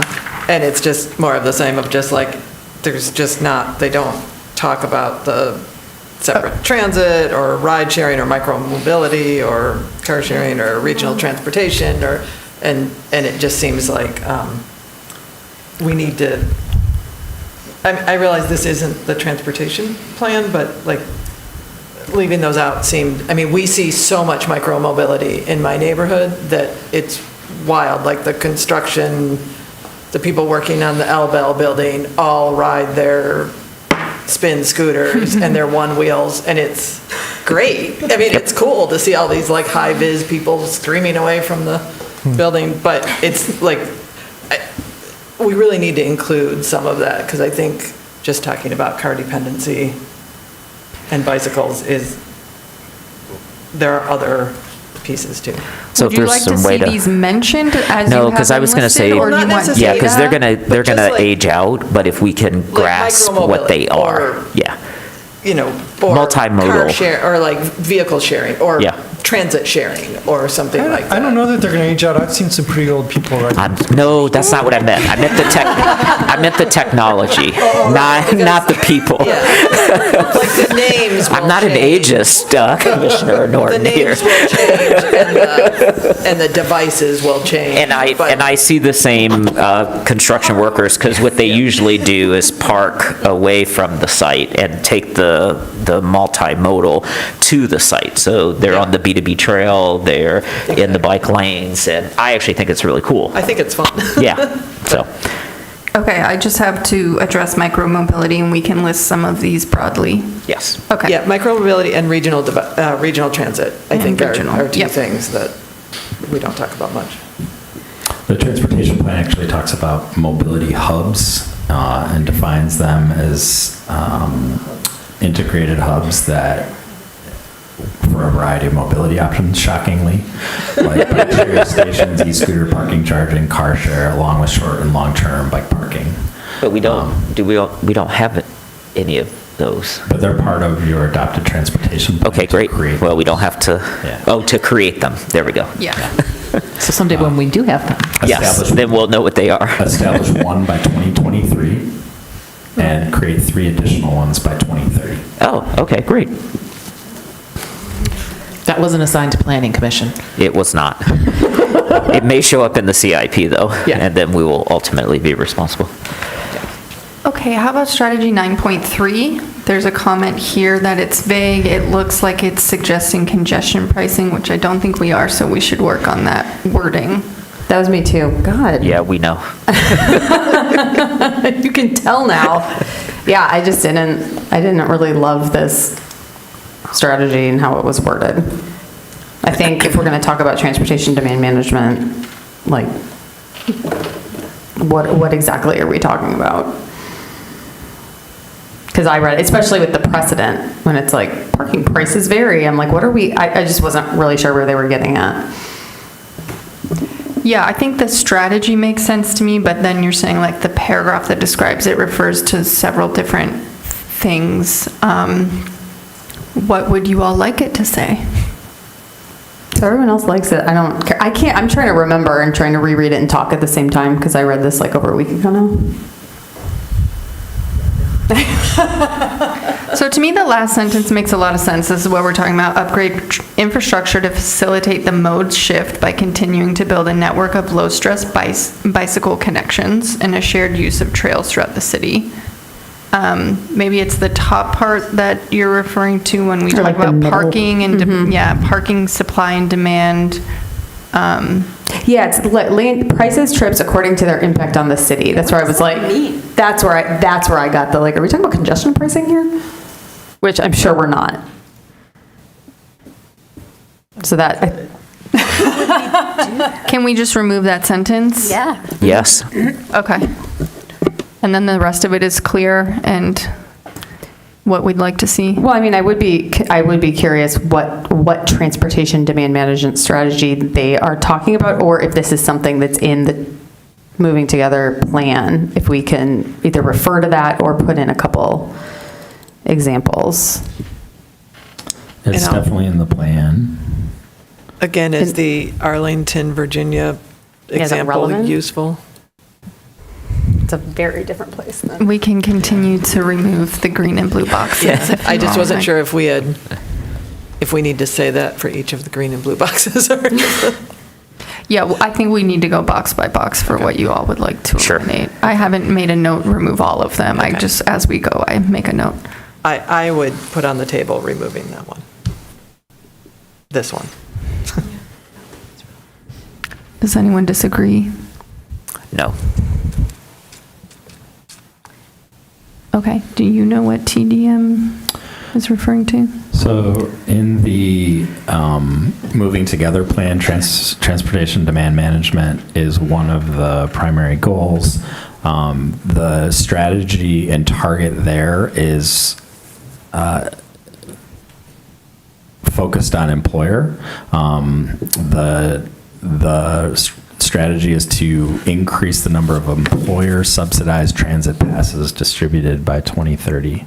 So it is not, in the transportation plan, it's not really going to congestion pricing or anything like that, but rather, I guess, a more old school version of transportation demand management, thinking about our patterns about how, the peak trip generation time periods are realized by mode shift and perhaps even at what times. Could we just ask the DDA how that's going? Because they're the ones who give those to the employers. In the DDA, but I think this plan aspires to bring it elsewhere. More citywide? Okay, so then maybe just expanding the model that the DDA is using. And the DDA did do a curb study, and they also changed their parking structure, rate structure. So we could just put some of the actual things that we're doing rather than a questionably relevant. Well, and the connection with the university to give all university faculty, staff, and students free bus passes. Yeah, which I use all the time. Yeah, I think that's something to note. That I use it? Definitely. Put me in the plan. In addition to allowing all residents of any place To use the blue buses. use the university bus system, which is an open bus system. Oh, they now allow non-students to use They've them? always allowed non-students. So I feel like There that's is not no- like publicized enough. I had no idea until Oh, I 10 thought you minutes had to ago. use Let's your put it in card the to comp get in. plan. Yeah, put it in the comp You plan. did. No. They open the front door and back door, and everybody gets on and off at the same time on Yep. those blue buses. It's Nobody checked. amazing. It is To amazing. keep it And I moving, think yeah. in large part it is because there are a lot of guests to the university, and that you don't want to have to require every guest to have a pass to get to another part of the university. I bet they're going to charge for that monorail. That's free too. The monorail might be a charge. No, it's supposed to be, I think it's supposed to be free. Commissioner Norton, did you have something? No, I'm waiting for Okay. the next session. Next section. Okay, great. Me too. I think we're ready for that one, right? Yes. Okay. Why don't we start with what you all have, because this looks like it's talking about natural features, and for some reason I have here development process, so they're probably tied in together, but we can start with your comments aside from the ones that I have blocked under development process. Do you want to start, Commissioner Norton? Sure. So I didn't have a chance to provide written comments, so I'm kind of making comments on the fly. And this maybe is another thing of needing to go back to the rationale. But so I teach environmental planning. I really grapple with wanting to keep places green. I recognize the benefits of having natural features in urban settings and all the design features those pose. But I'm really worried about protecting meaningfully large, ecologically productive places, and that means especially rural places. And the way to really protect rural places is to build more densely in cities. Being green means building in cities and protecting the really vital green spaces. And we heard some comments tonight. Why don't we use all of that green space we wind up and build out there? So I'm a little bit worried, and when people talk about open space and green space, they're thinking about manicured lawns, and that's an aesthetic thing, and it is green in a sense, but it's not green from an ecological perspective. And I don't know that this plan is grappling well enough or kind of laying out that there are some real trade-offs that we need to contemplate as a community. And if we take this stance that every tree has to be protected, then we might as well just stop building now. So we have to be careful with that. And there was somebody commented about the statement that all of the vital resources are in public ownership, and someone's contesting that. I don't know anything about what the Environmental Commission is doing and what they're proposing. Sure. It sounds like something we should be considering. Or at least I would like to learn more about it. But there's a debate here that I think we need to grapple with more directly, and right now, my feeling is this is just glossing over it too quickly. I don't have the solution, though. I mean, I think there needs to be some more discussion in the rationale that talks about those trade-offs and recognizes them and acknowledges them. And I don't know what the Environmental Commission is doing, but we're going to have to grapple with this trade-off in a meaningful way because it's an important one. And I would hate for the whole city to be completely paved over with concrete. But I think we can densify and still do a lot of green things at the same time, and that means a lot of really good creative urban ecological design. How much detail do we get into that in the plan? I don't think a lot, but we need to queue it up so that that's an important thing to be thinking about as we proceed with more regulations and such and kind of play out the details. Maybe one potential solution is because goals and strategy, the start of chapter 4, where you just jump right into housing and neighborhoods, there are trade-offs for all of these different things within this chapter, and maybe it would make sense to have an intro part to that chapter before we just jump into the first section that has a more detailed discussion about those trade-offs. People are scared about really tall buildings, but they're also scared about what they perceive to be the character, the greenness of their neighborhoods. And that's not an unreasonable thing for folks to worry about. But if we decide we're going to protect that at all costs, we're locking up a lot of land that's not really ecologically productive, and we could probably do better. So more development. The thing I wanted to say was good on 88 is this blue box about green infrastructure. I think that's great. Under the precedent, I would suggest there have been communities that have restored their tree cover, and the way they have done that is by removing parking. So they will remove parking and add additional trees, which can get us towards the goal. And the Washington Post, I think this month, released a data, whatever they call it, on their newspaper dashboard. Thank you, Councilmember Dish, on the loss and growth of tree coverage in cities.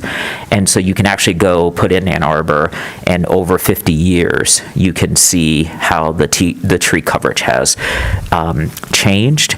And then today, I saw that probably in the Pacific Northwest, someone, again, this would be a precedent, they sort of showed all of the trees, and then they identified the loss of trees as a result of development. So if there were 100 trees on the infographic, there were only 3 trees that were lost because of development. And so I think, to Commissioner Norton's point, a lot of people have a perception that a lot of tree coverage is going away, but it doesn't acknowledge the investments that the city already has. So we have a tree fund that plants city trees. The Office of Sustainability gives away, I think, up to 10,000 tree samplings a year.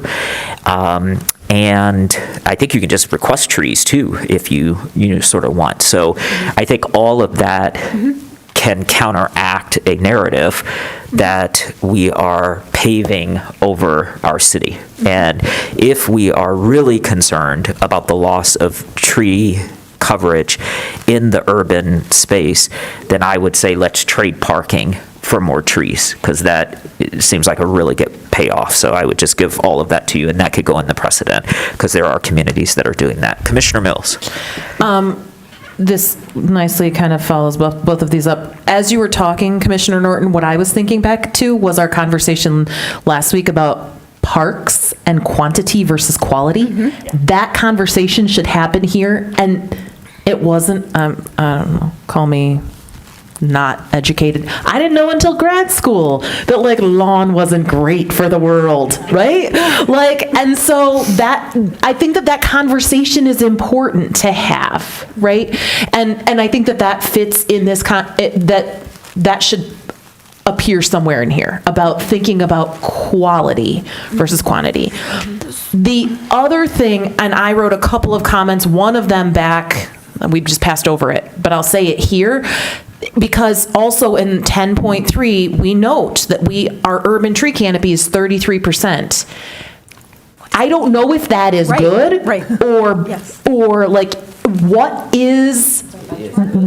should, well, I know that it's good, but like, is it good and, right? Like, I think that people don't want to lose the Tree City designation, probably, right? And so like, what does that take? What is it based on? And so that's what I would want to put this in context, because I'm with you that I think that there's ways to still have green and to still have trees, and also there will be, if there are additional units built in somebody's backyard where there's a nice shade tree right now, like, we're going to hear about it. And so I would really like this plan to put that 33% in context. Sure. And we're at what, 1.2, 1.5 million trees in the city?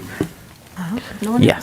Again, No. quality and quantity, right? Like, but also there's trade-offs. I mean, I want to plus 10 trees what per you person. said, and I wondered if we can benchmark against other communities, and of course, my hometown came to mind, Evanston, because it is also a tree city. I don't know how ours compare I don't know how Ann Arbor's compares to Evanston, but I wanted to just very quickly highlight what, I feel like it's weird if we call you Michelle and then we're calling each other by titles. So what Dick said about the green belt, and that part of being green is that you have the green belt and then you densify where density is appropriate. But I think Ann Arbor is really trying to work at both ends of the equation, because we do have the green belt and we have made significant contributions both to preserving agricultural land and to preserving things that, absorb carbon.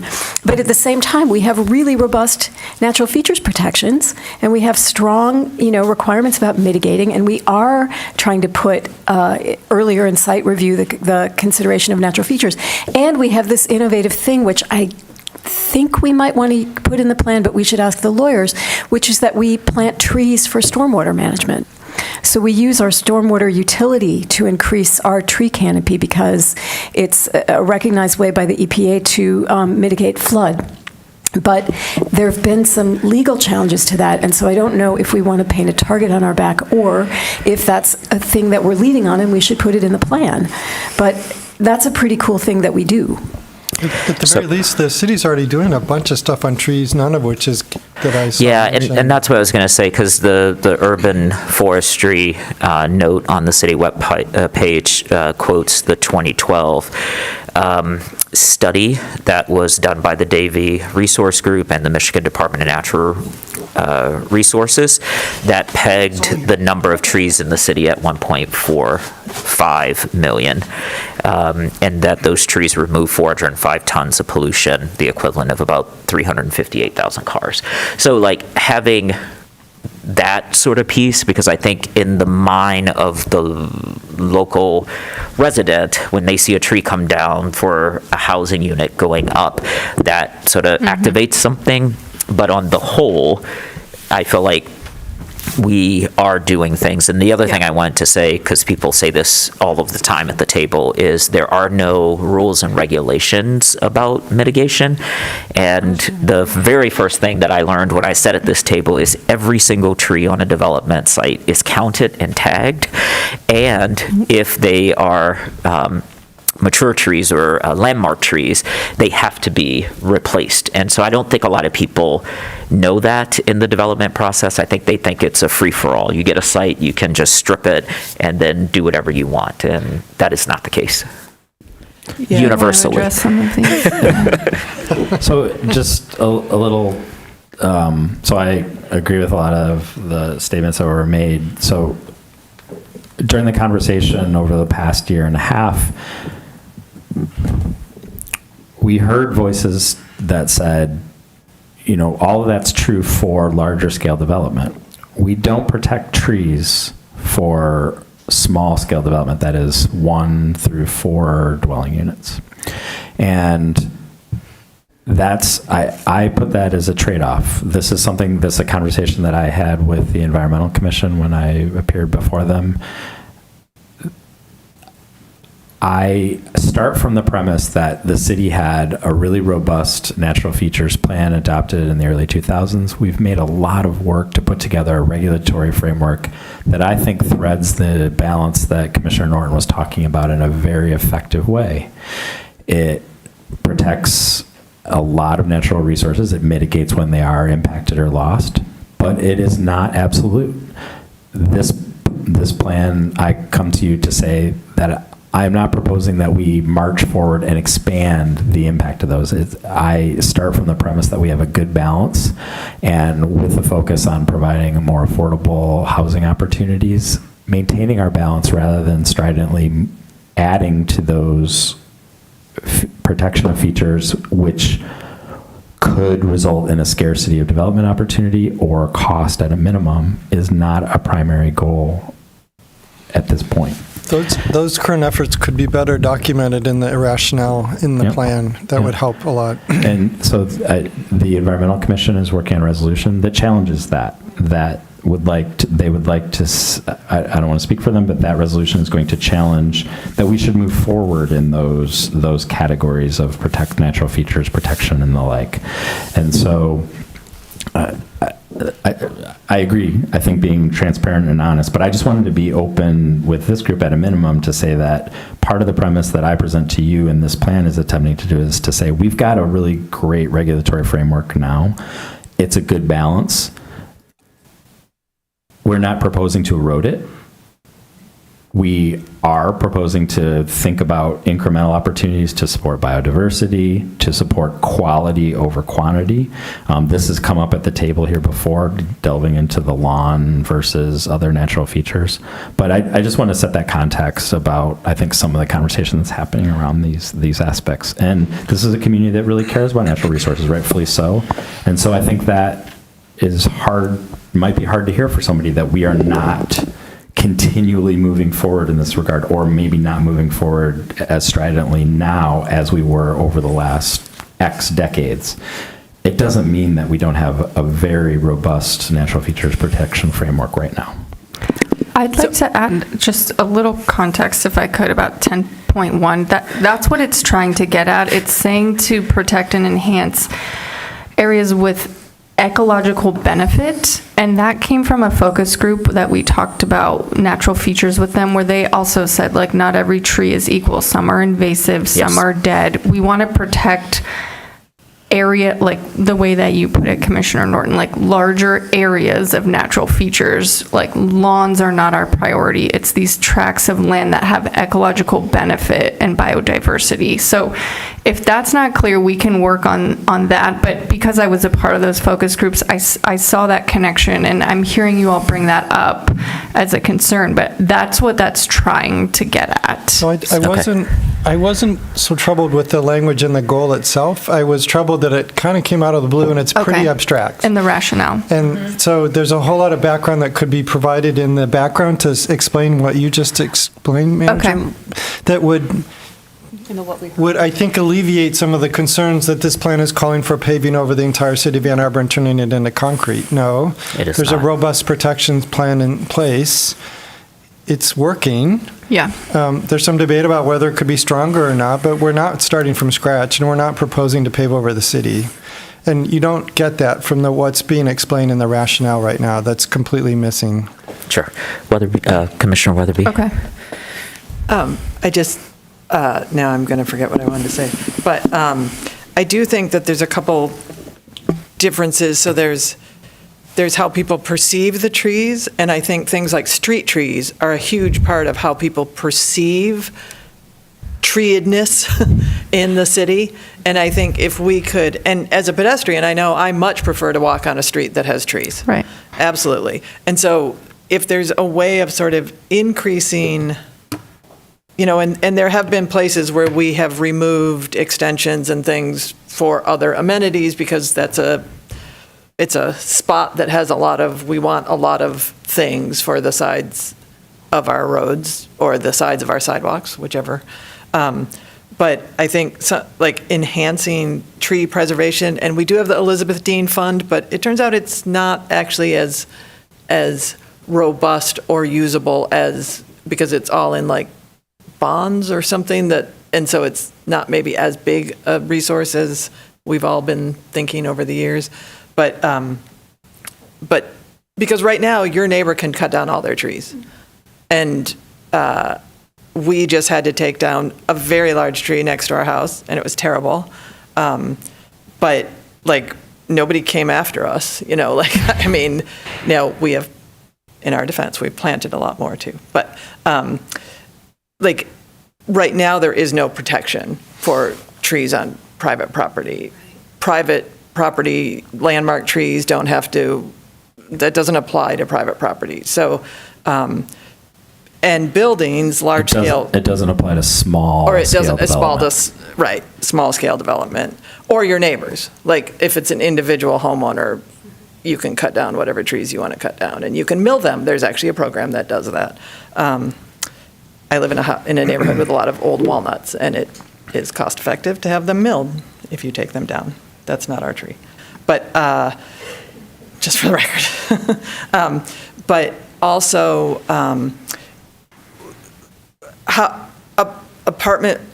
larger scale apartment buildings built fairly close to the property line can also include a lot of trees. I mean, the Hoover and Green property, and I actually took a picture as I walked by, right now has all their native trees out. They're all blooming. It's gorgeous. And there's like literally 150 of them that, I don't know, they had to pack in a lot of trees on that site.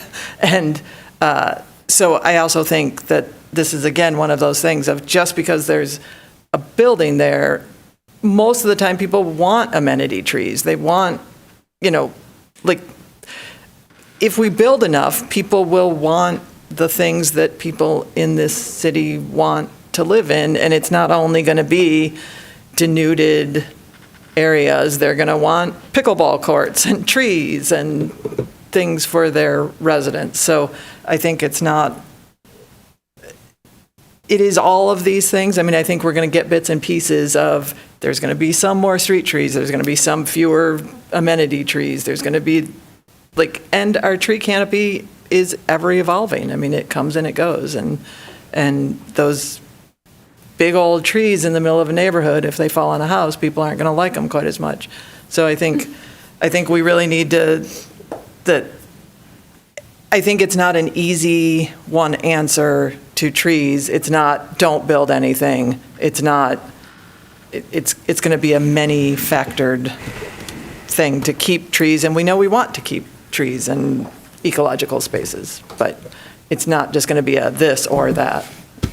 Do you think you have what you need? My summary here is to beef up the rationale, explain a bit more about our existing programs and policies, look at the urban forestry plan. Lawn doesn't count as green, making that clear what we're talking about. Does that sound like, I mean, the main takeaway is like beef up the rationale and talk about our current activities. Activities. And I think maybe for you, Mr. Leonard, if it could sit in some notes that might go on our work plan, post-comp plan, which is to take a look at, are there things that we can do to improve the maintenance of the tree canopy on smaller lots? Since I didn't realize you made a distinction, and smaller lot development often doesn't come here to the table. It's your discretion. The planning departments, no discretion. It's no discretion. So we don't require site plan review for smaller scale development. Yeah, and I think what we're running into is an intersection between the public's perception and an educational sort of intersection about how everything works, because I think a lot of people think a plan comes here and then we approve it and then all the trees go away.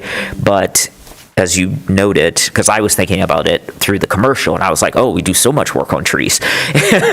And I feel like, even, what was it, 7-Eleven Forest with the Oak Grove, or if I got the numbers wrong, because it's like 7-Eleven 12 or Church or whatever, but 721 Forest in the Oak Grove, I know we had a long conversation about how we could protect that natural feature that is like inside the urban canopy. So anything we can do to help the public know that we do take these things seriously and the city is working earnestly in this direction, I think would be great. Can we move on to point 11? I just want to drive home 2 points. I think what you said about we have robust protections and we're not going to erode them, and they're in our ordinance, that needs to be really said clearly, so on the tape. And on the tape, what Dick said about the Greenbelt and what the Greenbelt philosophy is. And so because our system for protecting natural features has a synergy between the Greenbelt and the fact that now we are building height, but also the fact that despite, we're not leaving it to, okay, we've got our green stuff outside the city only. No, we really work hard to mitigate trees inside. And so I think the holistic sense of what we're doing here is great, and we need to convey that.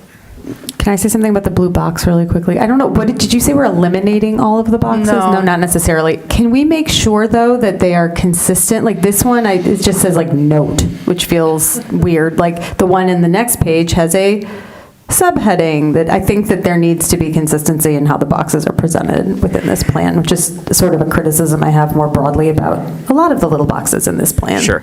So green infrastructure matters, a new heading, and then that piece, and then we go. It fits better under 10, I guess it's a formatting thing, but like we don't really talk about it until 10.2. I was like, where do we even say it? So if we weren't keeping the boxes, I think we could integrate it into 10.2, but if we are keeping the boxes, just. Are we keeping the green box? Where's the? Yeah, I suggested that was my suggestion with the either doing like a count of the trees, like we can take that, there's 1.4 million trees and we plant more and there are samplings.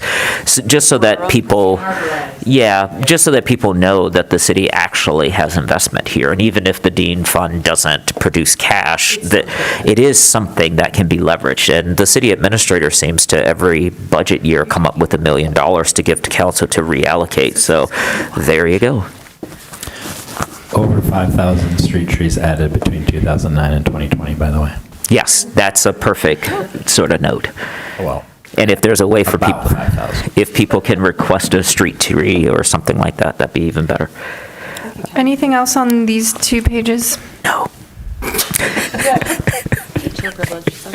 Because I think the next one is the last one.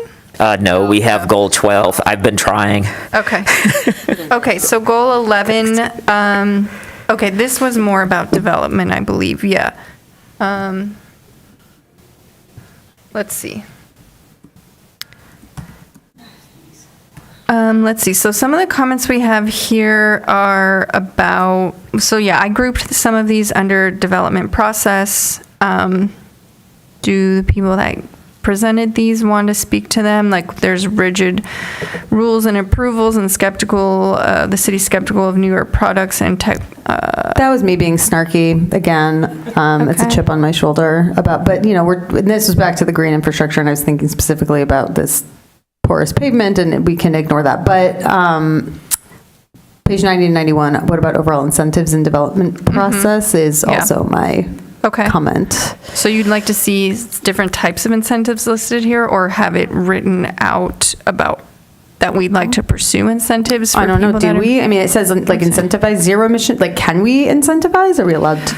That's what we're allowed to do. We're not allowed to require. That's all we can do. So this would work for a developer. You're talking about 11.2? Yes, I'm in the 11s. Okay. Coming to the table, and they're looking for some, I don't know, bonus that might emerge, though we got rid of bonuses. Like expedited permitting or sure, they would reference the comp plan and say, your comp plan says that if we brought you an innovative energy solution, we might get 7% more FAR, though we don't regulate by FAR in the downtown, or, I'm just trying to like sort of see how this would work vis-a-vis development that comes to the table, because people come and say, my project fits perfectly in your comp plan for this map and this land use, and so that's what we're thinking of. So, yeah, this would be the plan saying we should continue to do things like that. So in the past, we've done it through additional development potential in the downtown if you met minimum lead points. Now we provide a height bonus to a project if it's fully electric. Right. So this is a policy statement. Do we want to continue those things and or expand them? Sure. Yes, and. Yeah. And so we're just seeding it here, but it'll actually manifest itself in the UDC when we go to build the regulations based on this. Correct. Okay. So I guess I'm curious, like, so we can leave have the it. consultants seen, are there incentives from other cities that they've seen that we might not have been considered? And does it make sense, might not have been considered, whatever. Does it make sense to include anything like that as a precedent if we're going to keep precedent boxes? Yes. Cool. We looked at,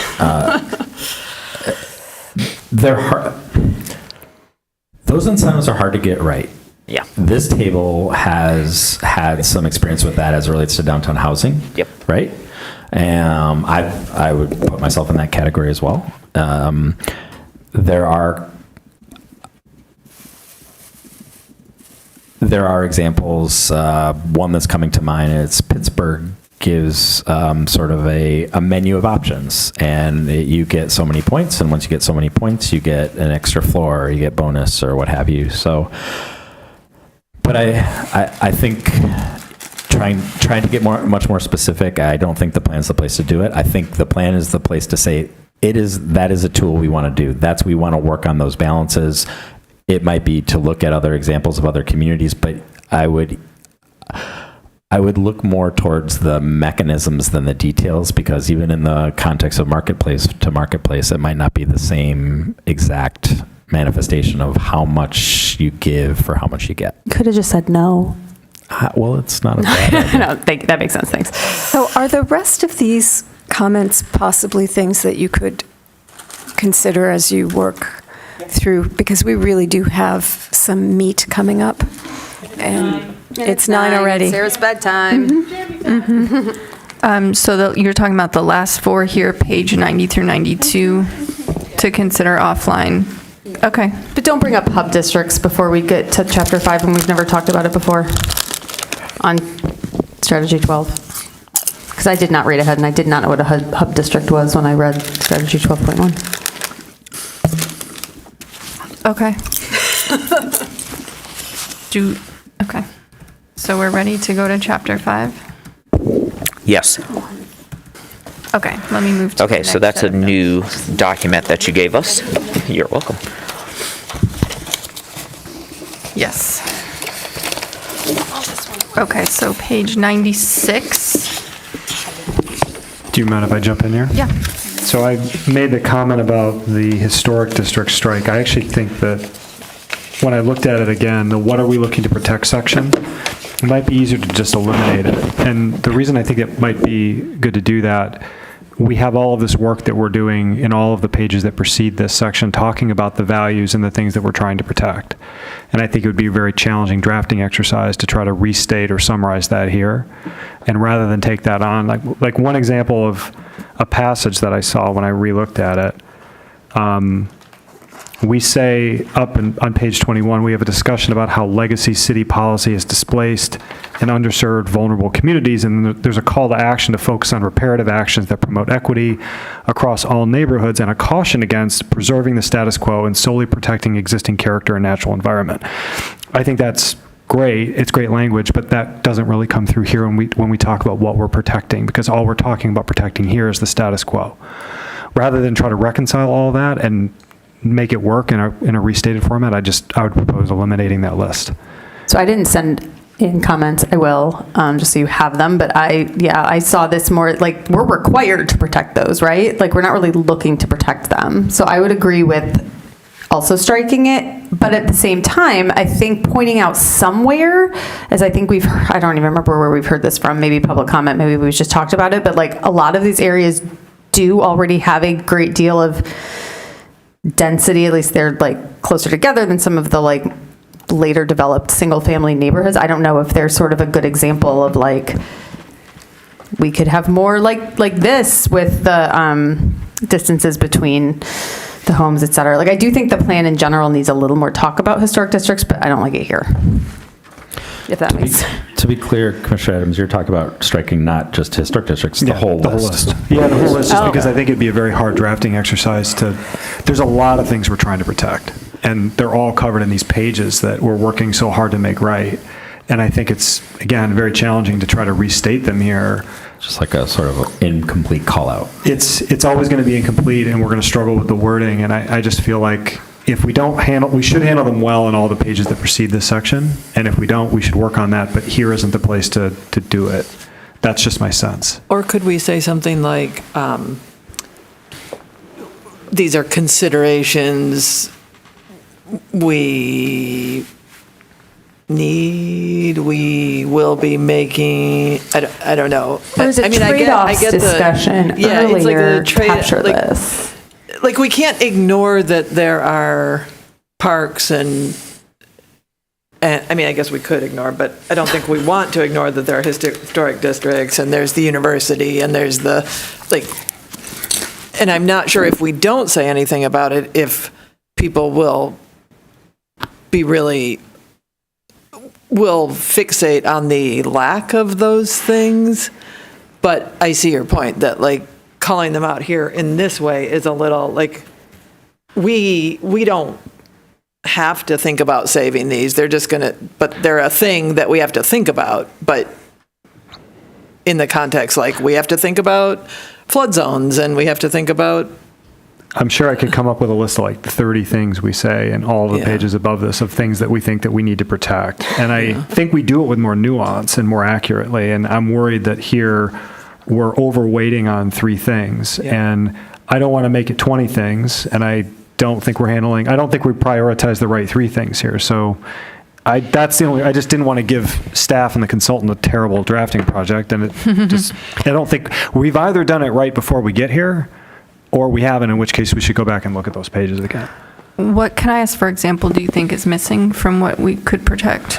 So the point that I made about how Legacy City, we have communities that have not been well served by existing land use, and that a hyper focus on preserving the status quo and protecting existing character and natural environment shortchanges these communities. And here we've kind of listed historic districts and things that have been historically the tools of some of that harm. So it doesn't feel like we're tackling the list in an appropriate way, and I think we do it well on the preceding pages. That's what I'm getting at. Do you all want to vote on this, or is there a consensus? I think there's consensus. Is there? We can vote on it. Yeah, I mean, I think so. I don't think anyone's objecting yet. I was frustrated with the statement with the city now nearly fully developed. Right. No, you made that point last week too. Yeah, I think it's clunky. I wasn't thinking of striking the whole thing, but I'm being convinced that actually the rest of the plan does a good job of describing all the things that makes Ann Arbor what it is. I mean, we can vote if you want. What land use needs to do is to focus on how do we. It takes a second. Yeah, it just takes a second for us to vote. I think there's consensus, though. All those in favor of striking? This is to strike the whole subsection called what are we looking to protect? Yes. Yeah. Oh, just the column or the whole spread? Just the column. Just the second column. What are we looking to protect? Okay. But then also the map? I'm in favor of that because I think it's. Yeah, I think the map would go away too, because the map's irrelevant. So. Yeah. And it's covered elsewhere. It is. It might come back to building the rationale that we were talking about for the natural features. It might be better to pull some of that language and that map into that section, for example. Right, or existing built infrastructure, or. Okay, let's. The nuance of all the discussion that came before. That's exactly my concern. Let's do the vote. All those in favor of striking it? Aye. Okay, it's unanimous. Great. We didn't take a motion, but that was a straw poll. Hopefully that still works. The bottom of the last paragraph in the first thread is the 2 key things are protecting things and They're going to have to reframe that. They are. That was going to be my point. I didn't have any notes sent in for 98 and 99, Great, let's go to 100. but, well, I don't know if that means there aren't any.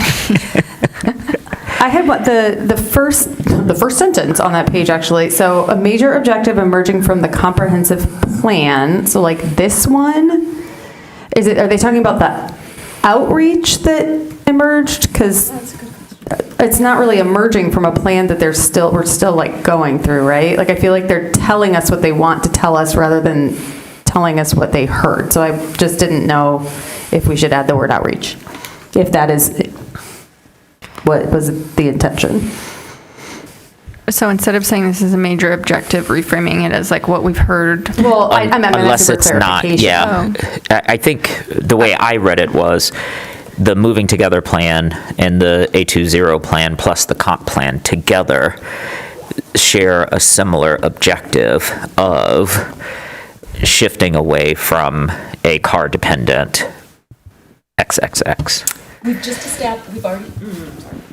We've already established, Commissioner Hammerschmidt, that like we have objectives in this present comprehensive plan, right? This is a later one.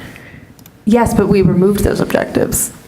Well, so what do you mean? We removed some, but not all. No, we didn't. Okay. Yeah. Well, we removed we the integrated them. language, the Yeah. like bullseye box Okay. kind of Yeah. thing, But not it's in the a goal. overall So maybe objectives. it's Yeah.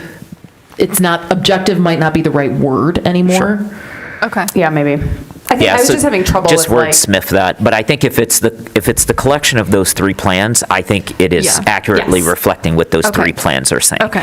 If it is outreach that is being masked as an objective, we need clarification on that. But I don't think I think it's the former, not the latter. Yeah, I think that makes more sense to me. And maybe I'm stuck on like what are the drivers for change? Shouldn't we have already talked about that? So This is a they're summary, I building think. up Okay. to their land use Yeah. map. So they're having to reconvince you that, no, this is what's happening. Yeah, We're coming back at it. They did tell us the plan is intentionally repetitive Okay. Yep. because most people are going to just read chapter 5. Yes. Because that's what affects their property. Yes. Yep. But Commissioner Norton, you were hedging on something. Well, that's what this chapter is trying to do. It's trying to recapitulate in a really brief way the framing to explain why the land use map looks like it does. Yes. We just zapped half of that background. Yeah. Which is now making me think, should we zap the other half? Because now it's maybe a little stilted by only talking about the drivers of change and not the balance that we're trying to strike through the plan. But then that leaves jumping right into the land use map without really explaining what is this doing. So is it possible for the consultants to just go back to what is before this and just, like restate, like in chapter 2, in chapter 3, as opposed to trying to, I liked your phrasing, recapitulate this thing in a wholly different way, because they're just sort of pulling out what they think are the most important things, but they could actually do a summary. So how did we get to this land use map? Here's how we got here. Chapters 2, 3, 4. And the drivers for change map also really threw me off. It's just transit, the DDA boundary, some U of M innovation district that was proposed that how is that playing a major role in our proposed changes, like eliminating single family use? Well, we are areas? recommending also to upzone along bus routes. Yeah. Right. But I can see, we could ask them what we'd like to see here. So they could just do this is just me, as we are iterating right now, they could just do a narrative introduction to what is happening. This is. What are the drivers for change? Do you mean you want it broken down by chapter? No, what I mean here is, if you will, this is an opinionated driver for the change, right? Like they picked out some things to get us here, but they could tell a more holistic story, right? That, the city is undergoing an amount of transformation and change. We have seen changing patterns in how people constitute families, and the de-emphasis on car dependency, the emphasis on walkable communities, right? Like there is a way to take a narrative lead that sort of encapsulates the Ann Arbor for all, and then introduces how the land use map is going to support that. Concerns about resilience. I could draft something by the end of the week and send it to you, but I can't do it at the table right now. You've got 3 paragraphs too on the side. If you look at page 96. 96. You got Yeah. 3 paragraphs over there that, to me, I think are kind of the directionally that you're suggesting, Yeah. and would just have to be built out a little bit. But what? The blue box? No, under 96. land use, the very future land use, the first 3 They paragraphs. introduced the land use map without trying to restate everything that we've been talking about, and Just what a future land use map is. and some of the, I think there's, Well, I think there are why, too, high level, right? yeah, there's a why, and there's some high level value statements in there as well. It's more of introductory as opposed to getting back into the weeds of what we've just been talking about. Are we talking, though, am I following correctly, that there's some suggestion for eliminating the map on page that's shown right now on the screen? Page 99? Yeah. Yes. I would vote against that, because I think that the flipping back, particularly because our transition zones, we're talking about the transportation, was super helpful to me, and I caught a couple of comments about places where I want transition zones noted, and didn't catch the Miller one being like, but I feel like if there are other things that are spatially really explaining why our future land use map is as it is, which I feel like for those transition zones, it's linked to the transportation plan, I think that that's really helpful to have right next to each other. I think I don't like the title. Yeah, and I'm going to. Drivers for change, like, that's it? We're talking about bus lines, and that's all? And some, like, proposed innovation district? Like, I want that gone. Yeah, I'm going to harp on this again with the university transit, because like they have the whiz-bang automated transit line, which frankly, I don't think is ever going to get built. And, and also there are already like many buses that go that route. It's not going to be, and then on the blue box, they're like, the plan proposed an elevated automatic transit system that's going to have significant implications for future land use, not only within the university, but across the city as well. No, it's not going to have anything different than what the buses that they're running now already have. And I just feel like things like increasing student enrollment is going to have more of an effect on, like, when it talks about the University of Michigan's plans, like, yes, the, whatever, in the zone they're talking about, but like, the elevated automated transit system, I don't think we should include that in here. That's not, it's like a. I think we'll get accused of not aligning with the main employer and landholder in this city if we remove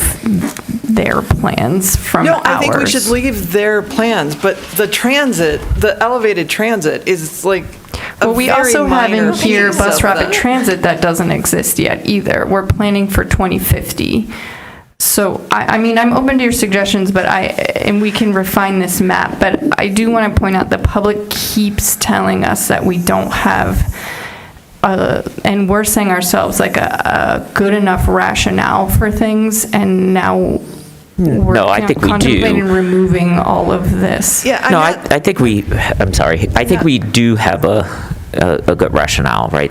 We have 94,000 permanent jobs and 80,000 commuters that are coming in, and we're trying to figure out how to accommodate that. Here? No, I have a different suggestion, but I'll let Commissioner Weatherby finish her point, and then I think I can encapsulate everything that we want and get us moving again. Yeah, so I think including the university is imperative. We have to. I mean, it's the big, the elephant in the room.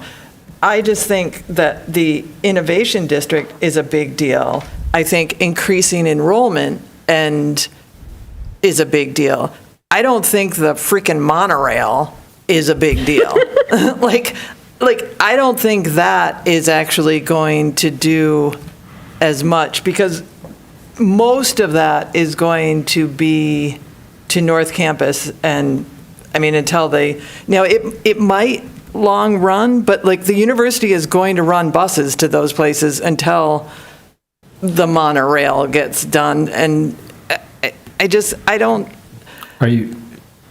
I'd love to hear the rest of the commission what your thoughts are, but I think to Michelle's point, there's a lot of aspirational transportation systems on this map. Do you want it to be more of a reflection of what we have now, or are you sort of?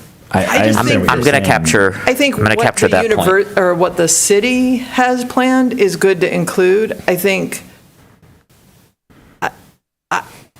I'm going to disagree a little bit. I don't think it's that big of a deal. Yeah, I don't either. And I would also say that they've been talking, I've been at U of M for 25 years. There's been talk about hanging gondolas and all kinds of stuff, but this is the most concrete idea I've seen actually get developed since I've been here for 25 years. So I do think this actually has some more oomph to it than anything else I've seen the university talk about.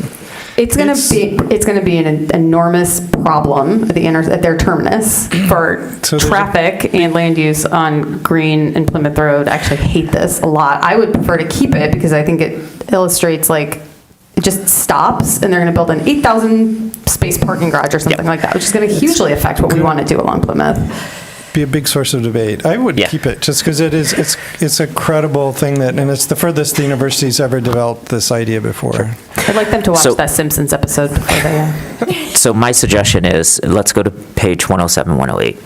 I'm not ready to leave this yet. No. I'm excuse me, 106, 107, because I feel like they are doing what we're talking about.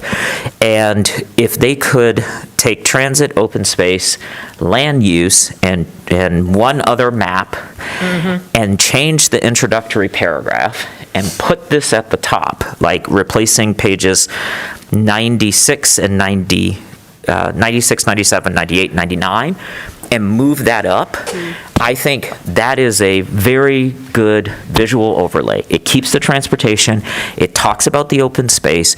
The challenge for us is where can we densify? We don't actually have sprawling land, so we have to densify by going up, and we put that map in there, and then we can even keep. There was one map that's, we can keep the natural features and historic districts map that's on page 74. So you would have they're going to have to change investments needed to achieve the land use, because I feel like that's actually covered in chapter 4. Change the introductory paragraph where it says the future land use, so they'll have to expand that. They can take the 3 paragraphs and do this, and then put those 4 maps in with the paragraphs, and then that is a nice introduction into the land use graphics that we see on page 100 and 101.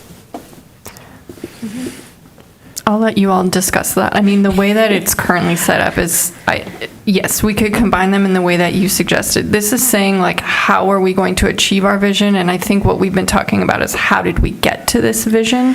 If you think that achieves both of them, so I think they're both important.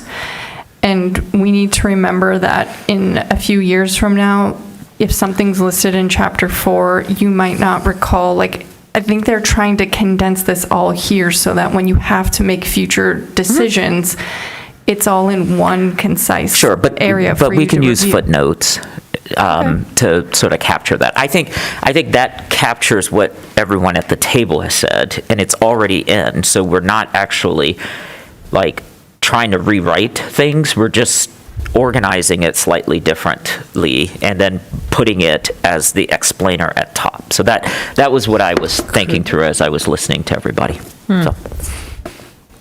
Could I try? Yeah, go for it. The future land use plan is an attempt to do 2 things. It operationalizes all of the goals and strategies that have been laid out, and it fixes them spatially. Those are $10 words.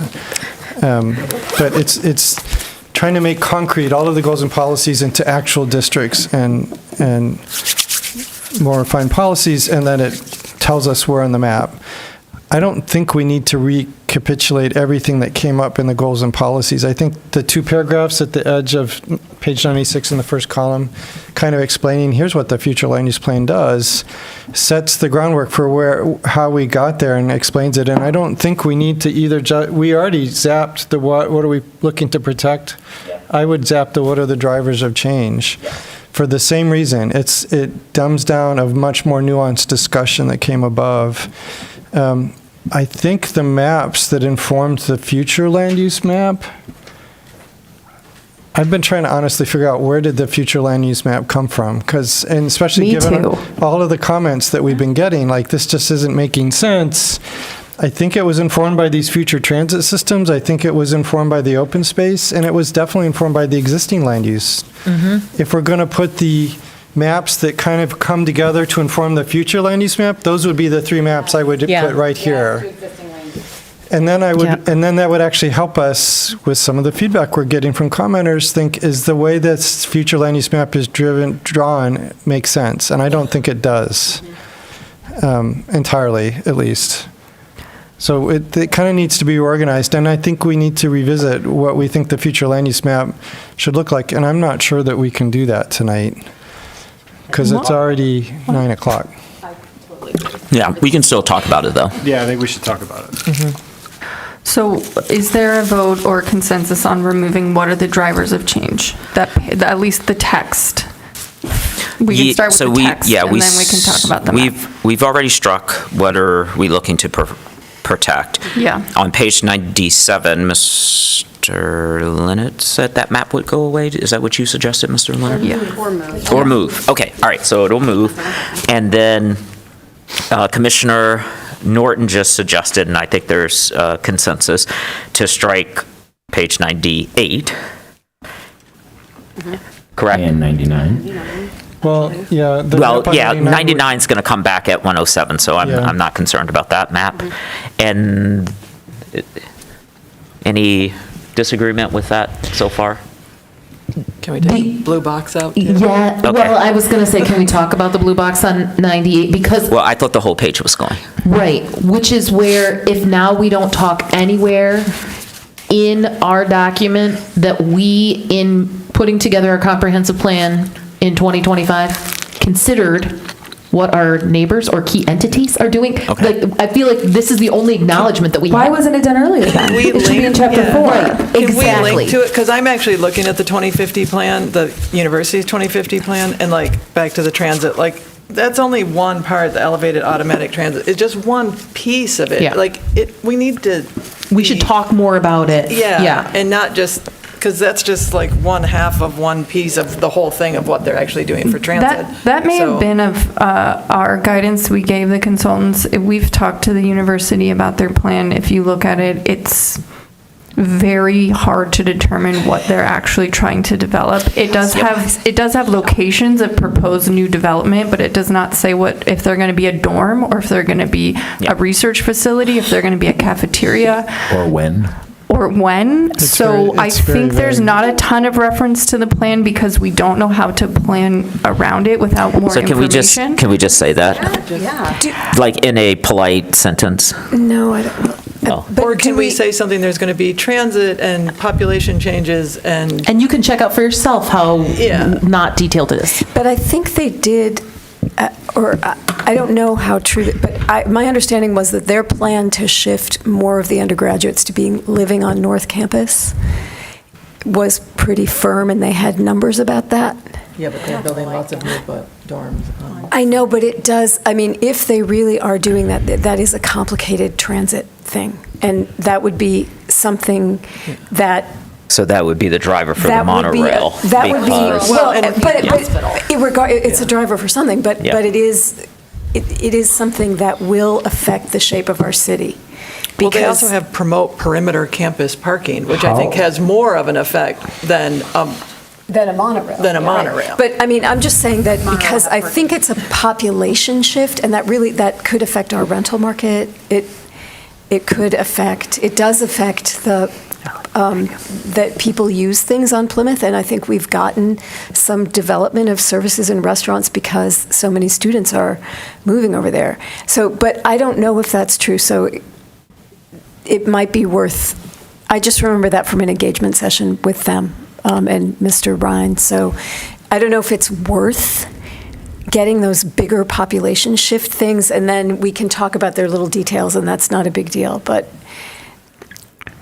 So I am hearing eliminate the entirety of the spread, but earlier in the plan, acknowledge how we consider the University of Michigan plan the best we can. Yes. Okay, what about these other ones, the DDA plans and the AAATA? You were saying the same thing about all of those, that they should be referenced earlier? Back when they're appropriate to discuss during the rationale regarding transportation. Yeah. Okay. To me, I feel like all the rationale needs to come, and then like chapter 5 needs to just be like, taking all of this, all that we heard, like this is how we landed on this, which I don't feel like this does, but that's what I think it should do. That was really big. You think that it can you say that again, please? Yeah, I think like anything that's sort of justifying what the future land use map looks like needs, to me, should come before chapter 5 in chapter 4, where we're developing the goals and strategies, and then chapter 5 needs to be like, because of all of that we discussed, like, boom, here's the future land use map, and it's really clear why there's different districts where they are, and I just don't think we've achieved that quite yet. That's how I kind of feel like we should be presenting this information. Feel free to So that disagree. would, I mean, I guess what I was trying to say earlier is that would require readers to read through multiple chapters of the plan, whereas the goal is like if someone just wants to read chapter 5 because that's what they care about, there is. I think we can reiterate it, but maybe it's like bulleted. Maybe it's just like there's an executive summary part of chapter 5. I am fully prepared to make people read through. No, I'm not joking. Like so the land use, like we cannot do that work here again. We just, like, I don't want to tell a consultant, go back and summarize 70 pages or 80 pages of content into 2 pages. I just don't think that's fair, or that felt harder, and like, again, there's nuance that just will not come through. We're going to struggle and choke on the language under almost any scenario, and I just didn't. That was the whole point. It's not that they were off base in trying to do what they did. It's just my concern is that it just scrubs out a lot of the things that we thought, been talking about. It just all gets stripped away. But I agree, and I'm happy to do that. I just want you to know not every reader is looking for all the nuance of every single. Some people just want a quick summary of how did we get here and why. And I feel like people are, what's new in this compared to some of the other chapters is the maps, right? Like this is the, and so this is why I think including the things that matter, that we're taking into account when we're doing the map is really important, and quickly saying, we've already talked about the things that we hear are important goals that are not necessarily map-based. Right? That's just summarizing what we talked about as we've just established overall goals for the city that are not necessarily spatially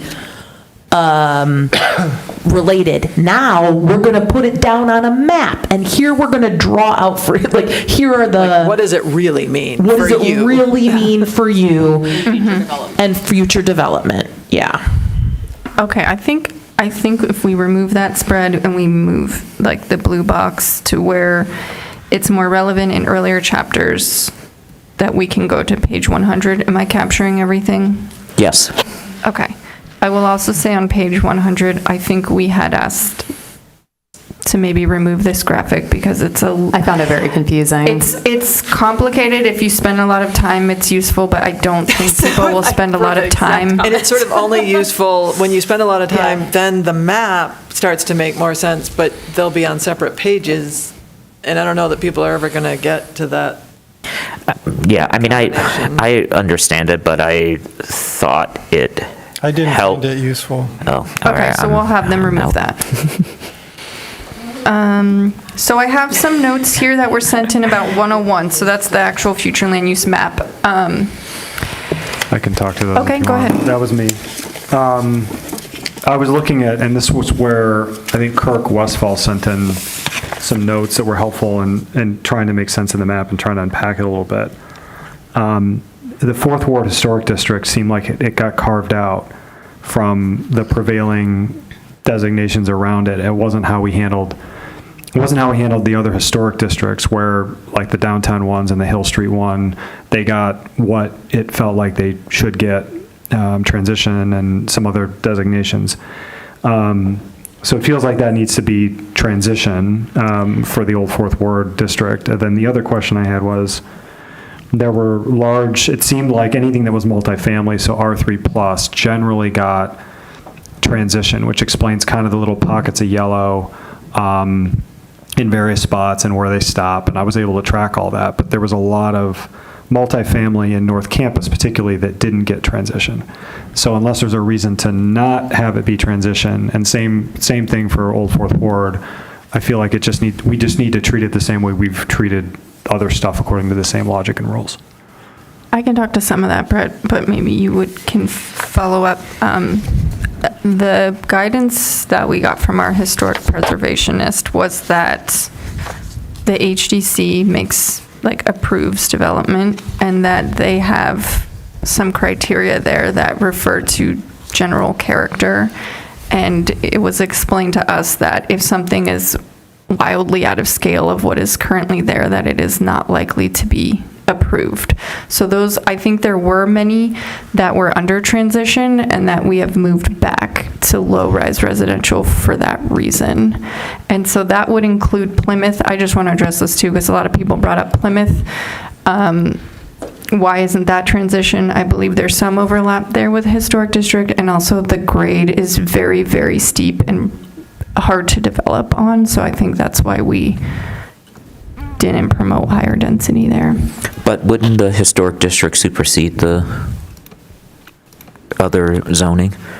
They both coexist. The thought was, wouldn't it be efficient for us to more closely align the zoning regulatory framework with the historic regulatory framework? So then that means for my edification and understanding, that we're memorializing that area into low-density residential. Low-rise. Well, I'm actually trying to say low-density because the historic district is going to prevent certain kinds of things, and I know there's some opportunity to gut things from the inside and create more density. But if we... I guess, let me give you a hypothetical. If we were able to remove the historic district, then it reverts to what's on the land use map as its zoning area, which in this case would be low-rise residential. That's what we would use to... Right. So that means we are saying today, again, this is just for my edification so that I can understand what we are saying with the map, that we don't ever imagine a future where that district would go away or could change into a higher density thing. And so if that's the case, what is the harm to just zone it if that district did not exist? Because the district that does exist automatically limits it. Yeah. I think, again, I think it's akin to, we have that exact same circumstance elsewhere in the city, right? Yeah. Main Street allows tall buildings, but the historic district is going to restrict that. I simply think it is a way of following some of the economic development strategies of the city, which is to improve our processes so they're more predictable. Honestly, whether it's low-rise or hub, the historic district still has that... The primacy, right. Yeah. I think it, frankly, creates more tension at times But if maybe that's what you're getting at, that you want to create? I think what I'm thinking about, Ed, is we live in a time where things we thought were permanent are no longer permanent. I'm actually being serious, right? So we have the 1968 Housing Act, but that could be repealed, and then the deed restrictions that exist in some of the homes would be enforceable. And so I recognize that the historic districts exist. I recognize they would be hard to dismantle, but we're looking ahead 50 years. We're not looking ahead 5 years. We're not looking ahead 10 years. So why wouldn't we imagine, if they did not exist, what we would put there? I would also add to that whole area, as far as I understand it, is R4C right now. We do zone it for multifamily units, right? Yeah. And throughout, it does appear that the logic of a lot of the transition zones is that where we have multifamily zoning, we've zoned it or we've planned for it to be transition. But also part of this is we are planning multifamily in our low-rise as well. But not transition. We're doing a smaller scale. That's part of the premise of the low-rise. No, I'm just trying to track. Allow multiple units. All I'm saying is I'm tracking what I see to be the underlying logic of what got colored yellow. Yeah. And the Old Fourth Ward Historic District in particular got carved out. Yep. And Yeah. I don't see a reason to do that. They have their historic district. That's a separate legal regime. It exists. I can't imagine it going away in the near term. But just as we make zoning decisions for that district that contemplate that there might be multifamily housing constructed there, I think we ought to plan for that possibility. And it's a separate process and a separate judgment. Yeah. And I worry that by making a different judgment here, then late in 10 years and 15 years, someone's going to say, well, even planning in 2025 said this should be low rise. And right. I'm not making that judgment. I think looking at this map, it makes sense to its transition. Yeah, I would concur with that. And if downtown isn't carved out, the historic districts in downtown, then why are the other ones carved out? Again, I'm just... Or could we have like a historic district zoning category or that just refers back to the historic district zoning code? And I mean, the same thing could apply downtown. I guess that's part of the same rationale, is that we think that maybe down the road we might not want to protect our downtown historic districts, and I guess that is the same. Yeah, the short of it is, I just want to be clear, when I saw the map, I thought that the development potential that is described in the transition zone is unlikely for those because of the, not because of a that I understood. But because of the city's legal framework and because of the city's policies. And so it was trying to calibrate, it was a suggestion to calibrate zoning with that regulatory framework. That's why we're here to talk about it. If you think it'd be better reclassed, would love to hear the feedback of the commission. I would almost straw poll. I don't want to cut short the discussion, but I would almost straw poll it as we ought to, the recommendations, the logic of the designations we're making ought to apply. We shouldn't carve out any of the historic districts from those designations. And the historic district is sort of. Or we should carve out all of them. Or carve out all of them, but treat them the same, and that's it. But can't we keep in mind some of those districts were created with different contexts. Sure. But they still operate on the context of a residential framework. Old West Side, similarly. Downtown is not quite the same, but it still has different restrictions. So I can't sit here and suggest that the same land use, I would recommend the same land use, even if you wanted to carve out all districts, they might have different land use. Totally fine. Yeah. Right, and I didn't point out the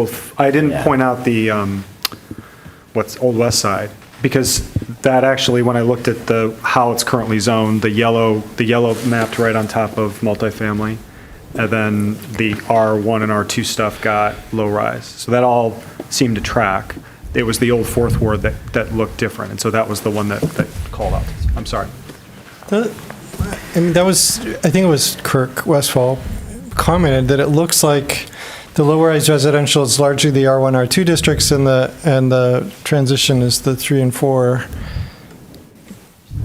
And that's why I think one of the maps that needs to be here to explain how we got to the future land use maps would be the existing, like a simplification or the existing land use that's kind of informing this process. And it strikes me that sounds like an appropriate thing to do. And it would probably make sense to include a hash to show where the existing historic districts are, to signal to people that the historic districts are still there. They may go away eventually, but right now they still have legal force. We should acknowledge that in the future land use map. So put a hash of the historic districts on top of that protocol, which made sense to me. The R2 and R1 go into the low-rise residential, R3 and 4 go into transition. So, because it's the Hill Street Historic District, is that carved out? No. When we get to page 102, when we have that chart, eventually we are going to have to show which zones align with which proposed. That's not here now because things could change still, but we will have a table that shows like the corresponding zone that connects to our proposed district. And so Commissioner Norton, I had a question about, are you saying we should have the existing land use map or the existing zoning map? Because the existing zoning map, I will say just logistically, there's like 36 Yeah, there's like 36 zones plus 6 overlays. It's going to be very difficult to see at this scale of what each parcel is. But what was the logic that went into identifying the districts? That's what I feel like I'm missing. So we started with some broad strokes, like you are realizing. We took R1 and R2, looked at those for low-rise residential. We looked at a lot of multifamily as transition zones. We looked at our TC1 and our downtown districts as hubs. You'll recall we started morphing some of those, like exploring like whether or not there was sort of unique character aspects. Heard loud and clear, no, don't. So then from that, we started applying some other layers. That's some of the drivers from change, right? We have some transit planned in our community for some of these corridors. So we envision that the zoning, what the current zoning and land use pattern there might not be the end game. Miller is an example of that, right? That is not a high transit corridor planned. However, I sit here and suggest that that's a multimodal corridor with a direct line to the city, but I don't know just limiting it to low-rise is the right realization of development patterns on that corridor. So those are some of the steps we got there, and then we started making some other adjustments, like we're talking about with the Old Fourth Ward Historic District, with thinking about the expansion of Hub into the Briarwood site from the existing TC1 corridor, talking about the flex districts and where those go. We talked about the north here along the Huron River corridor to the north, like what the right land use pattern, shifting that more, I guess, fully from like a manufacturing into like a mixed transition use.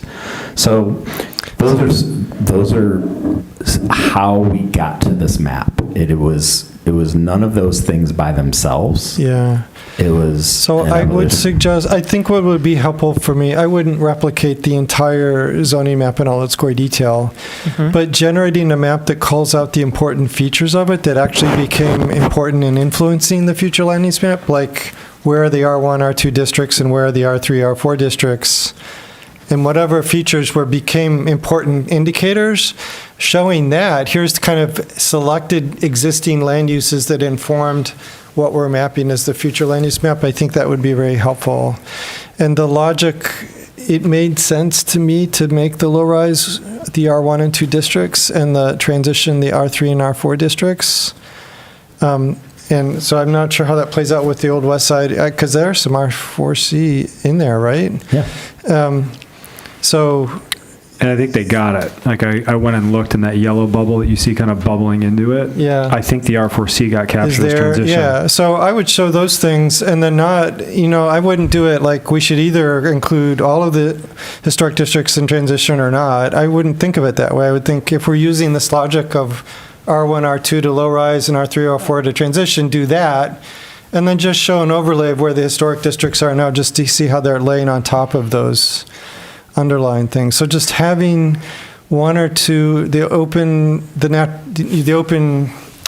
space map and the transit map and the kind of existing land uses that are current land uses, whether in a current land use map or in the zoning map, that kind of inform the logic, that would really help inform how did you get to this future land use map. So the short answer is, Planner Bennett, not strictly the zoning map, but some simplification of it that was used to inform the map.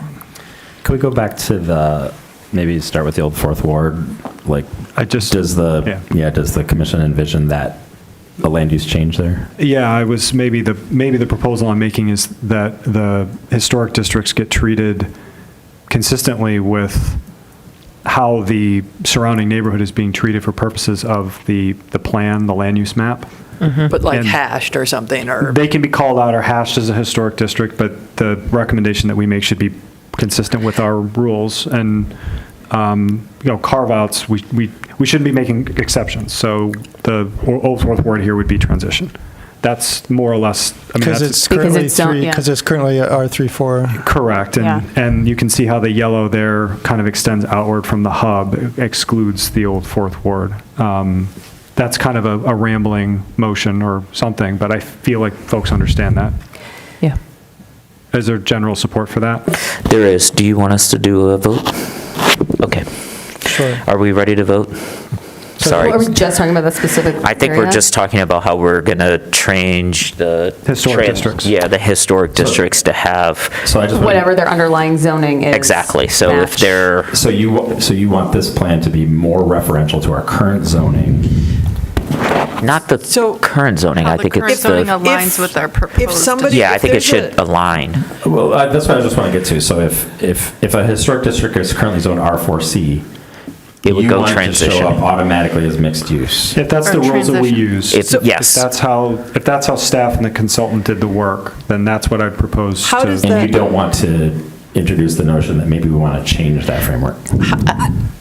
How does it affect development, non-contributing development in those areas? Still get reviewed under similar standards. They're still contextual, so. So it wouldn't really change what could be built there on non-contributing. Yeah, I think we've covered that. Like, I feel that's resolved. Okay. But my question is, I want to understand this language about treating historic districts how. And so we can treat them based on their current zoning. That is taking forth our current regulatory framework as our plan. So I want to back up. So I understood the transition zones to have been largely mapped out, largely. And you explained, like Miller's a good example for an exception. Combination of multifamily zoning and corridors. But that the general rule of thumb was with R1 and R2, it got low rise, and the general rule of thumb would transition with R3 and R4, it got transition. But, and yeah, absolutely. Right. But my question is, as part of this is our aspiration, there might be R1 areas that we think are appropriate for mixed use transition. Yeah, 100%. Yes. Yeah. But for specific defined reasons. And what I'm pointing out is that we've treated some historic districts one way and others other way. So I think we need to be fair-minded about it and do it one way or the other. And I don't see a reason to carve out all of them. So I want to, meaning we've got an exception, it looks like an exception in there for the Old Fourth Ward. We don't have that for the downtown historic districts. We don't have that for the Hill historic districts. And I just want to treat them the same. And I think the best way to treat them is just treat them the same way that we applied the rules, generally speaking, unless there's a reason not to. But there's a reason that you've articulated for why Miller's different, and we'll debate that and discuss that later. But there's not a reason I can think of for why the Old Fourth Ward should be different. So let's just treat it the same unless there's a reason to treat it differently. Did I sort of, again, rambling, but. I agree. The thing that I would add to this is that generally speaking, I don't know that there's, I will speak for myself.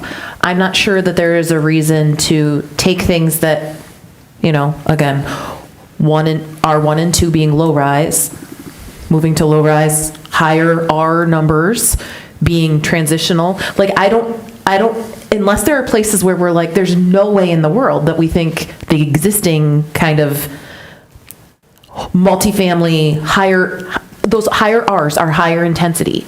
Unless there's some place where we think there just should not be development ever in the future, I don't see a reason to move them down on the intensity. And so but I want to say, yes, there are places that we think currently are R1 or 2 that should be moved up in terms of intensity for downtown growing or for going along corridors. So I don't want to be totally wed to what we have now, but that's the starting point. And I think we add additional density from there rather than take it away. Right.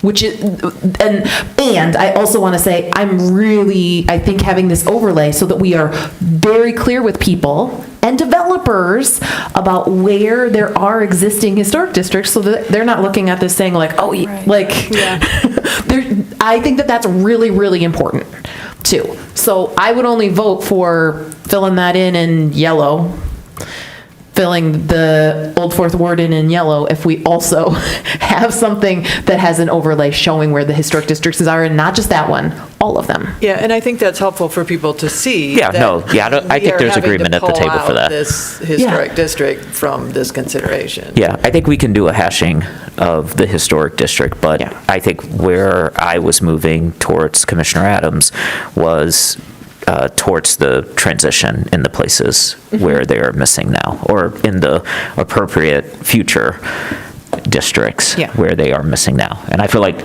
there's some support at the table. Let's hear from Commissioner Norton and Dish. So the logic, so to go back to a question you asked a few minutes ago, it makes it clearly the existing land use is informing the future land use map. Providing the relevant elements of what existing land use is being used to inform and mapping that would be a helpful thing to put on a map, just so people can see. So it's the existing land use isn't predetermining in a hard fixed way what the future land use is, because there are places where we're going to say, this would be a good place for more density. But having a map of what the existing is that's informing it would be helpful. And you're saying land use, but you mean zoning? Well, The simplified. I'm kind of a simplified zoning map. That's really kind of existing land use map. Okay. Yep. And then the second point is we ought to treat this. The logic that I'm hearing is for particularly the low-rise residential and transition districts. It was largely premised on the R1, R2 going into low-rise. Use that same logic for the historic districts. Don't tweak it just because it's an historic district, but then put the overlay of the historic district on top of it. I think that's what we're all coming on a consensus. I think so, yeah. So if it was... Does that answer the question about if it was R4C, it stays transition. I just don't sit here knowledgeable of all the other judgments that we deviated outside the historic districts. And so I think that's one of the things I'm struggling with. It seems like there's a sensitivity to us treating the historic districts, which I get, because I know there's diversity of opinion here about the long-term benefit or, goal of those. But I don't want to be absolute and say like every R1, R2, even outside districts, is now low-rise residential, because we've gone through some qualification of this map. But I guess I just posit to all of you, part of that is your review of it, and if things look fine, we're just going to have to continue to go on those. Well, and if they don't look fine, you'll raise them and discuss them. Yeah, I think so. Going to be my next request. It would be really helpful. So instead of kind of recapitulating the stuff before, what would have been really helpful was what was the process that was used to generate this map? +1. Here's the rubric we used, the logic, and here's why we're making R1 and R2 a low rise, and here's why this is actually a place to elevate it to a higher density. Like a better version of the things we're trying to protect and the drivers for change. Right. Yeah. I mean, we had this conversation with the consultants when we first started all of this, and they introduced the zones, because they only had 4 zones. That was just too abstract, and it was a recapitulation. I want to see the logic of, here's the sequence we used to lay out in the kind of the algorithm we stepped through. I'm using big words here, I know. But here's the sequence we stepped through to finally decide what's going to be low rise, what's going to be, and here's why this map fell out the way it did. And then the final point I want to make is the commenters we've heard from are pointing out there are places where what's currently there is more dense than what would be suggested by what's getting shown on the future land use map. We don't want to do that, do we? But I think we need to go back and revisit some of the decisions were to make sure that in particular doesn't end up happening. Yeah, like if something would turn non-conforming all of a sudden because it's more dense. That was only going to be my concern with this is, do we create new non-conformities? And we want to be careful. Doesn't create a single yes, we know. But it would suggest, here's a place that's pretty dense, but the plan says it should have been less dense. Right. But maybe, Wait, I don't want us to conflate this. Could we just stay focused on? Sure, we can finish plan. this Yeah, and then let's- go on to okay. the next thing. So, right, and maybe tonight isn't the night to talk about Beekman, but, so what I'm hearing is that we want to spell out the logic, yes. It was roughly R1, R2 went to low-rise, R4 corridors became transition, but then, yeah, right, R4 corridors, because that puts the existing zoning together with the consideration of transit. And then there's a principle that's been introduced, which is density can be added but not subtracted. So I hate the words upzoning and downzoning, but there can be upzoning, but there will not be downzoning. And that is correct, because to downzone is to make housing more expensive. Yeah. So I think that there's nothing wrong with that. And then there's all of the historic, we are preserving the historic districts. We said that in the plan. No, well, oops, sorry. We're not preserving, we're just No. acknowledging them. We're acknowledging them. Okay, good, okay. So, wait, what does it say? What's the language? We took it out. We took it out. We took it out. We did. Okay. No, but that's not the only place the plan talked about historic districts. It's not. It's There was way in at the chapter top. 4. Yep, it's okay. way at the beginning All right. where they acknowledge So- that they exist. Okay, they acknowledge that. All right, so there is going to need to be a bit of wordsmithing there because people are going to fluster. But that the historic districts should be as a group treated consistently, but not necessarily specified all the same way. They have different restrictions in them, which makes sense, but they should, each of them should be zoned, just zoned accordingly. Right, yeah. But we're going to mark them clearly. Land use planned, but- land use planned yeah. accordingly. Yeah. Look at it and say, oh, I can't actually do this because there's. Right, that's a historic district right now. Can I- So that is fine. Yeah, could I, Yes, I'm trying hard to follow. yeah. Let me give you a hypothetical example. There is an area of the city that is zoned R4C. What you're talking about is by the convention that we built out of this plan, that might largely go to a mixed-use transition zone.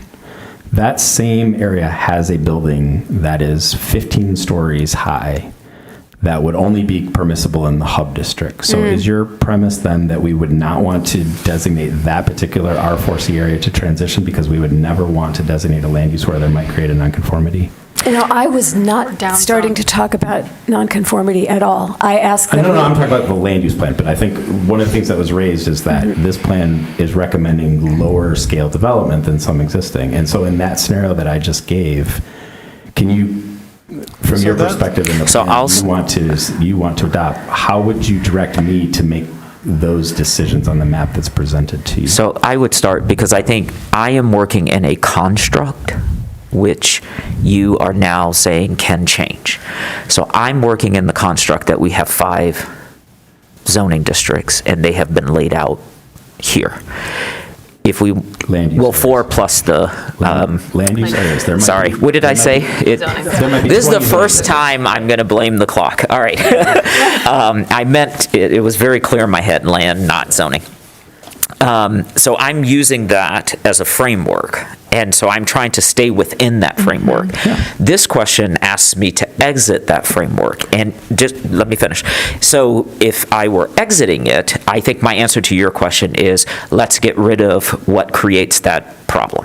So if that means we have 4 and we need to go to 3, let's go to 3, so that we don't, for instance, take 5 corners and make it non-conforming because it's in a transition zone that has a 80 height limit, but that's going to be 15 stories, because I think that is problematic.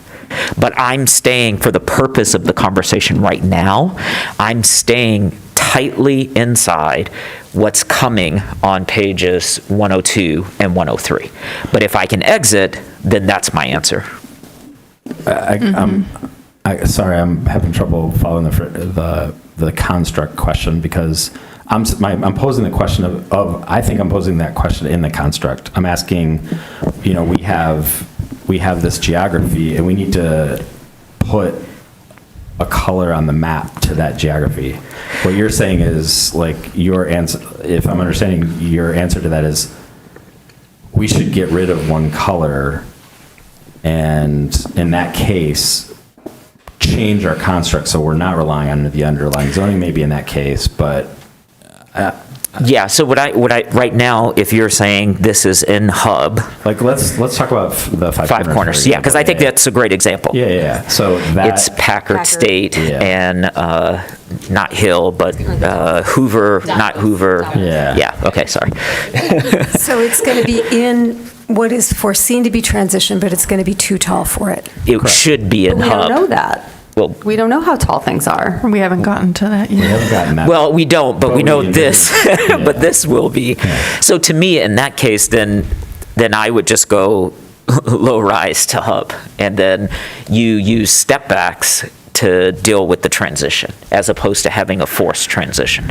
So that's how I would answer your question, or I would give you advice for that, because I don't want them to have to do a PUD, which is what they had to do.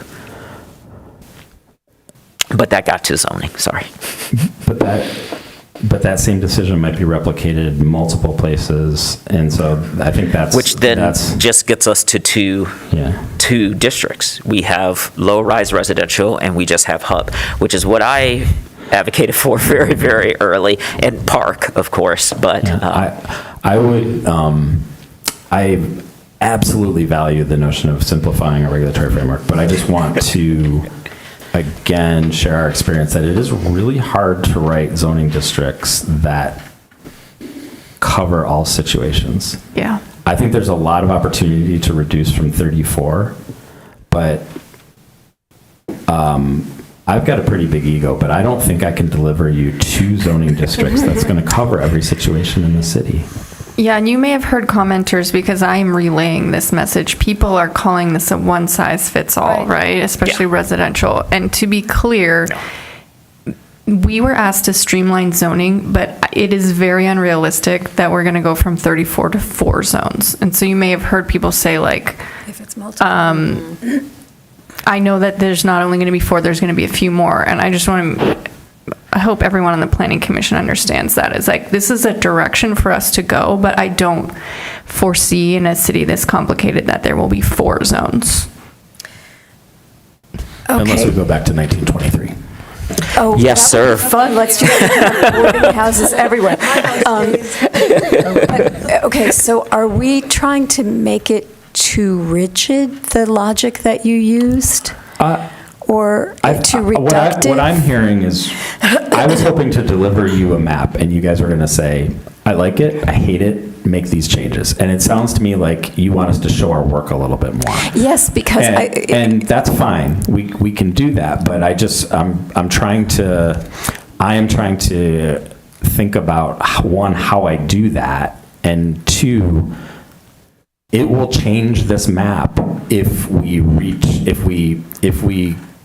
go back to more of a faithfulness to the existing zoning, for example. Yeah. Well, that's why there's R4 and corridors. I mean, we were trying to recognize that you were not doing that. What I'm hearing you want to see a little, like, you almost want to do that exercise rather than us presenting you the product. No, wait, it's kind of, but I think that... It's kind of, I like that. Yeah, I know. I'm really so tired, but as we all are. But I think what I am trying to express is that the reason why it's important to show the work is because it's important to show that fairness and consistency was used. And there is, I think Sarah articulated a principled commitment to density will be increased but not reduced, and I think we can all stand by that. And I think that your map stands by that.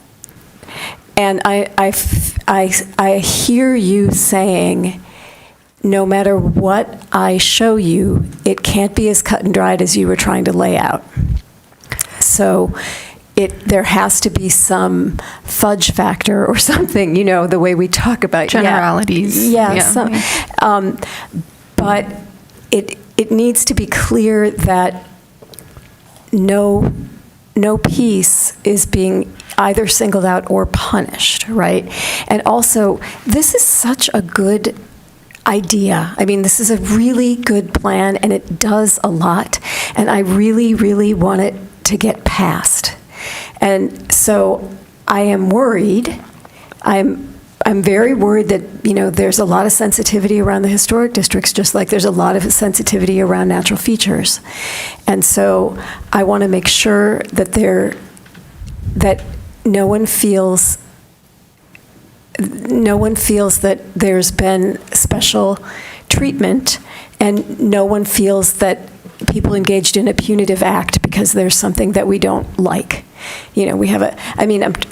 I'm trying to be generous and clear at the same time. I think we were just trying to avoid presenting an expectation that you could build something much larger in a historic district than is actually going to get approved. That's it. I mean, we didn't want to put transition in areas where we're like, that's not going to happen most likely. Well, But I think if you map the historic districts, that answers that problem. Well, right, if you hash the historic districts on top of the new color, is that a shake like, good luck, they're going to hate it, or was your shake, okay, we could do it? No, we can do that. We are going to then either have to change this map, or we're going to have to be calling out other areas of the city, I think, in unique ways, like I was doing with these historic districts. So I just want to, like the example we're talking about with the Five Corners, that is a zoning, if we are faithful to the zoning construct, that would be a transition district that would not permit the taller building. I know there's talk about step backs and the like, but I fear that there's not enough clarity in this plan, nor should there be, where that will necessarily provide enough information to people to understand and be comfortable with what that means. Well, what would that place be? Be comfortable with the hashing on top of the the tall thing. I think we hear, let me start over. I think I hear you want to see sort of more of the evolution of how this map was presented, and we can do that. I think what that means is I got to figure out the best way to sort of communicate effectively to this commission where we deviated from this construct and why. It seems like that's what you're looking for. Some people might want that. I'm not looking to blow up your map. And by the way, I'm also not looking to have a detailed unpacking. It's your map, by the way. It's your map right now. It'll be my map at some point. But I like it. And I actually think using heuristics, and that's what I'll call the rules that you use, right? So we have values, and we've got things that we care about. And then you use some heuristics to take a complicated problem and make some colors on a map that generally align with, and I actually think the heuristics you used, what is it zoned currently, as a proxy for where does density make sense and where do these zones make sense. That all works, and that all tracks with, and then we take the values and we say, all right, well, on Miller, we want to throttle up a little bit, right? That's a choice we're making based on values, not based on the map. Right. I actually don't need to see or have called out or relitigate every choice you made. But to Councilmember Dish's point, I think seeing a little bit of how those rules interact with the values and how it informs the map promotes the idea of both transparency and fairness, which is, at bottom is really what my comment about the old Fourth Ward is about. I just want to treat the historic districts the same.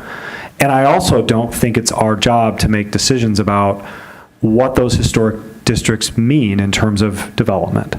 Meaning the legal status that I have no say in, that's not part of really my mandate at all, it's a separate thing. Mm-hmm. But right now, if R4 generally means yellow, then I think it should generally mean yellow on a historic district. That's all I'm saying. And I just want to echo that I don't need to see your work either, and I'm not asking for that. Of how we got to this map. I think that's answering a different constituency, and that's not my concern at all. So I'm not co-signing that part. And is it 4 corners or 5 corners? 5, okay, thank you. Okay, so now that I know where it is, I mean, honestly, this is one where, should it maybe be orange instead of yellow? I mean, in terms of, like, is that where we want A hub? a hub? Like, it's already there. It's, I mean, if we look around how we have hubs hugging U of M's campus, that feels like the next place to have orange if we're going to evolve things. Because it's between patches of blue. And so so actually, again, I don't want to double check your work. Like, I like the idea of the heuristics, but it's more like, I wonder, actually, if that exercise, not that it's an exercise, but if that kind of thing helps us see, like, actually, maybe this should be orange instead of yellow. I don't know. Where does the DDA map go there? The projected enlargement of downtown by the DDA? Well, they haven't selected their new boundaries yet. I know, They're but working on that. Is it one of the do they extend down that's there? an area that they're considering. That's one. Maybe. But not all of the DD area is currently hub. Right. So. Yeah. I mean, there's just, okay. All right. Never mind. Commissioner Nord. So our chair said he didn't want to see your work, but I do. But I think I'm in line with Commissioner Adams on the level of detail. I'm not asking that every parcel that you explain how you got to every parcel. Just want the roadmap of how we got But there. yeah, roadmap of here's the heuristic we used. We started with these principles, and then where it made sense, we deviated from them. So I'm thinking like a paragraph and a couple of the maps that shows the key features that kind of inform that. And then I would ask that you go back, like this 5 corners area, and also we've had some really thoughtful, observant commenters on our process make specific comments about places where what this map is proposing maybe didn't make sense, particularly in terms of kind of suggesting that they might be lower density than what they currently are. Maybe just revisit those areas and see if in fact you do want to change the map to better accommodate what we're trying to do. Because I think in general, if it's already been approved for a 15-story building, why isn't it shown as a hub? Why would we? And I think that was what Commissioner Dish was saying of the principle that Sarah gave us, which is we're not down zoning anything, right? Is that how I understood that? Yeah, I mean, so please take, you would understand better what the commenters are providing in terms of specifics. Please just review those particular comments and see if that makes you think maybe we need to tweak this map a little bit. And that was Will Leaf when he... Oh, okay, sorry. I just wanted to give you a reference point in case you didn't know. I apologize. I shouldn't have assumed that you didn't know. Yeah, and you may decide that, no, in fact, this is the right thing, and that's fine, but just please revisit just to double check. But it is hard to interpret what that means when there's something that is a bit out of context. I mean, we've done some PUDs, right? We've done some unique zoning things, and so that doesn't mean that there's a whole district there. It means we have a building-specific district, That's my guess is what they're referring to is the example that Brett gave, right, where they're saying we're down zoning because there's one instance where there's a building that's taller than what we have. But I think if I were to apply that, and Commissioner Weatherby, jump in after I finish, to 721 Forest and 711 Church. So 711 Church got approved by this commission, but 721 Forest got denied by this commission. And they are less than about 100 feet from each other. And so if you looked at that whole 2-block structure now, would it now make sense, because it was all R4C, so if we just apply R4C to the transition, it would go to 80, but 711 Church came in at 19, and then they dropped it down to 17, and 721 Forest, I think, came in really high, and they dropped it down to like 12, or 13, and now when I walk the neighborhood, which I do, they feel like they always belonged there. And so like, how do we make sure that when you look at those, if it's just straight R4C, they would still not fit And if they came to the table, they would be asking for a PUD. So that's my only, feedback. And if that gets explained through what Commissioner Norton just asked for in terms of your showing of your work, that will be helpful so that we can support what you feel like you need to do as planning staff and working directly with developers. All right, Commissioner Weatherby. Yeah, I just want to kind of dovetail on that. So when this was first released, I got a call from a council member, not this one,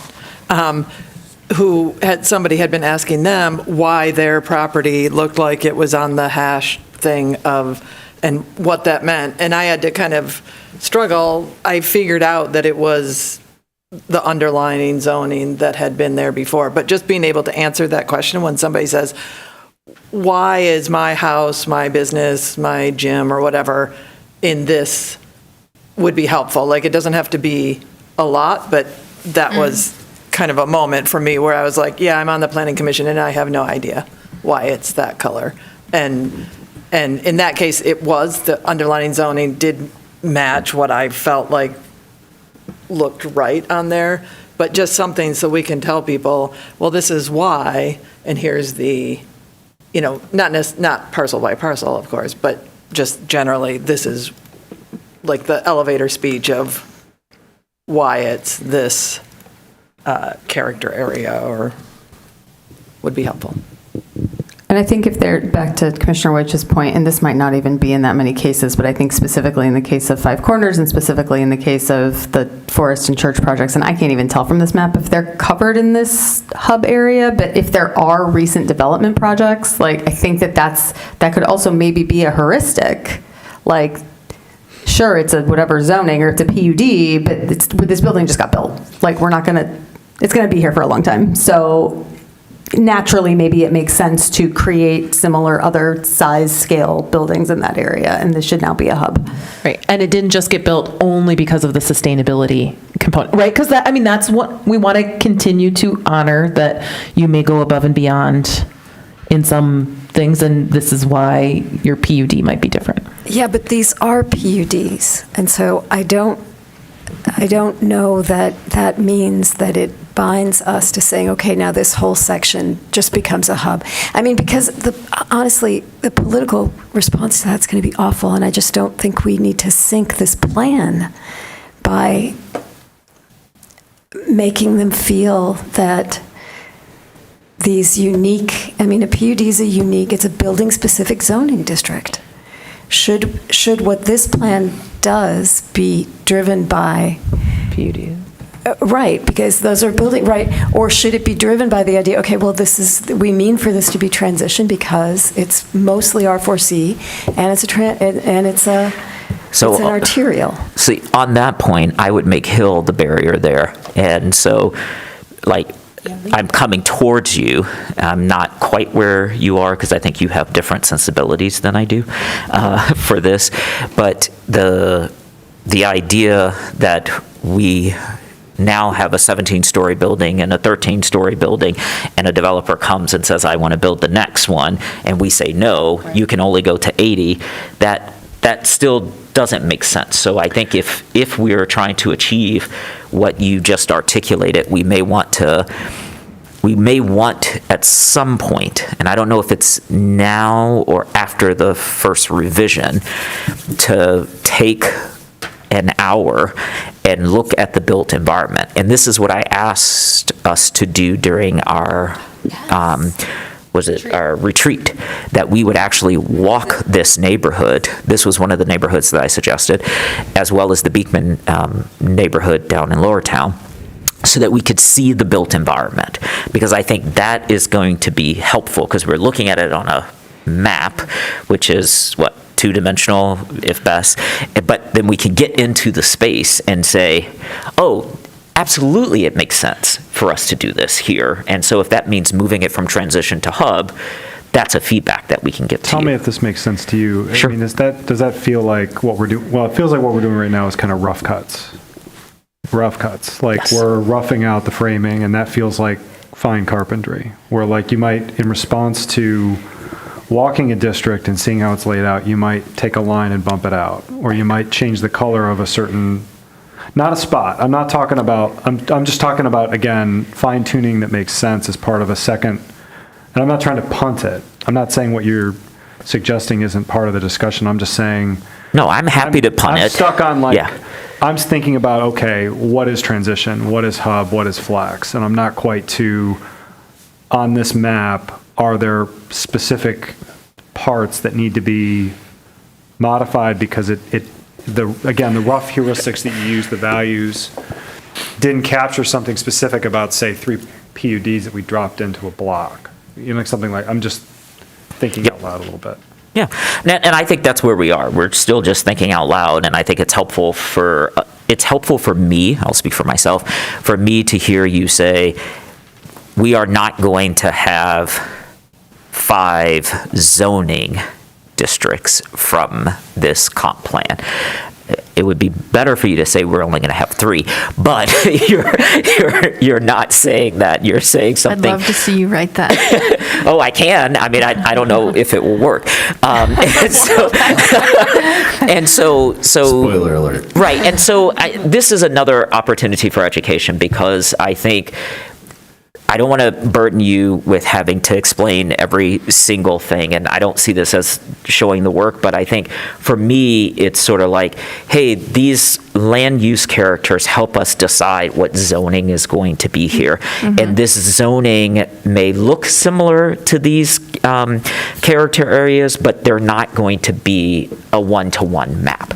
And I think that can help reduce some of the anxiety that people have. Like, this is saying this, so it means everything in my neighborhood's going to be, plowed over, and it's all going to go up, and you all don't care about anything here. It's we need to have this first in order to figure out how we're going to place, set back, and restrict what goes there. And right now, these are just like blobs. Like, I can't even tell where the streets are. So I think that's a really good point. So anyway, I felt like I like this part of the conversation. I'm gelling here. So. Brett, you know what to do. I'm still very specific. How did you get here? I'm still worried about the sentence. Then I have to change this whole map. Or that was close to the sentence, right? I'm just worried about where that was coming from, because that wasn't my intent. And so. No. My apologies. Maybe that was a statement based out of, I think I was a little bit lost and I felt like we've done what you're asking for. And so I think I was having a little bit of frustration with, we have used some heuristics, we have made some judgments, and I was hearing like you didn't want that. You wanted, at least as it relates to historic districts, more of a faithfulness to consistency to zoning equally. And so I think I was speaking towards, I felt like we had done some of that, but we were getting pulled in a different direction. I think this has been a really helpful conversation to understand how you're thinking about these things. It's also helped me to calibrate, frankly, how to think about some of those circumstances where we might have a development in an area of the city apart from Five Corners or South Forest that is out of scale with the existing zoning. And I am fearful right now for me to identify all those and understand and be able to call those out to you to say, hey, this is a land use recommendation that's going to be less dense than what's there. And so that's a little bit of a fear I have, but I'm sorry for any frustration in that regard, but I think I have a good idea of what you're looking for. Great. Could we please remove the please proceed to the following pages for detailed descriptions of each district sentence from the bottom of that map? It just feels very like something word I can't. It's on page 101 Yeah, sorry, under 101. the map, It's like- right under US 23 near the 94 interchange. Well, that's where it is. I didn't put it on my list, but that also caught my eye, but I was trying to. I just noticed it, probably an hour ago at this point, but. Chair. Page 102? Chair, I have a question for you. Yeah. Oh, sorry, you said chair. I thought you said shore. We could talk about every one of these districts by talking about page 102, but I feel like we're going to duplicate. Okay. I defer to you, but we could also go to the actual pages, talk about them, and any changes that we make Yeah. to the districts will get carried over to the summary, and that That's might fine with save me. us some Yeah, pages. so we can go to 108 and start there. Is that okay? Everybody okay with that? Any objection? No, but I'm not sure about the graphic on 103, but we can Okay, come back well, to let's hear from Commissioner Norton. Go ahead. I do have a comment on. It's fine.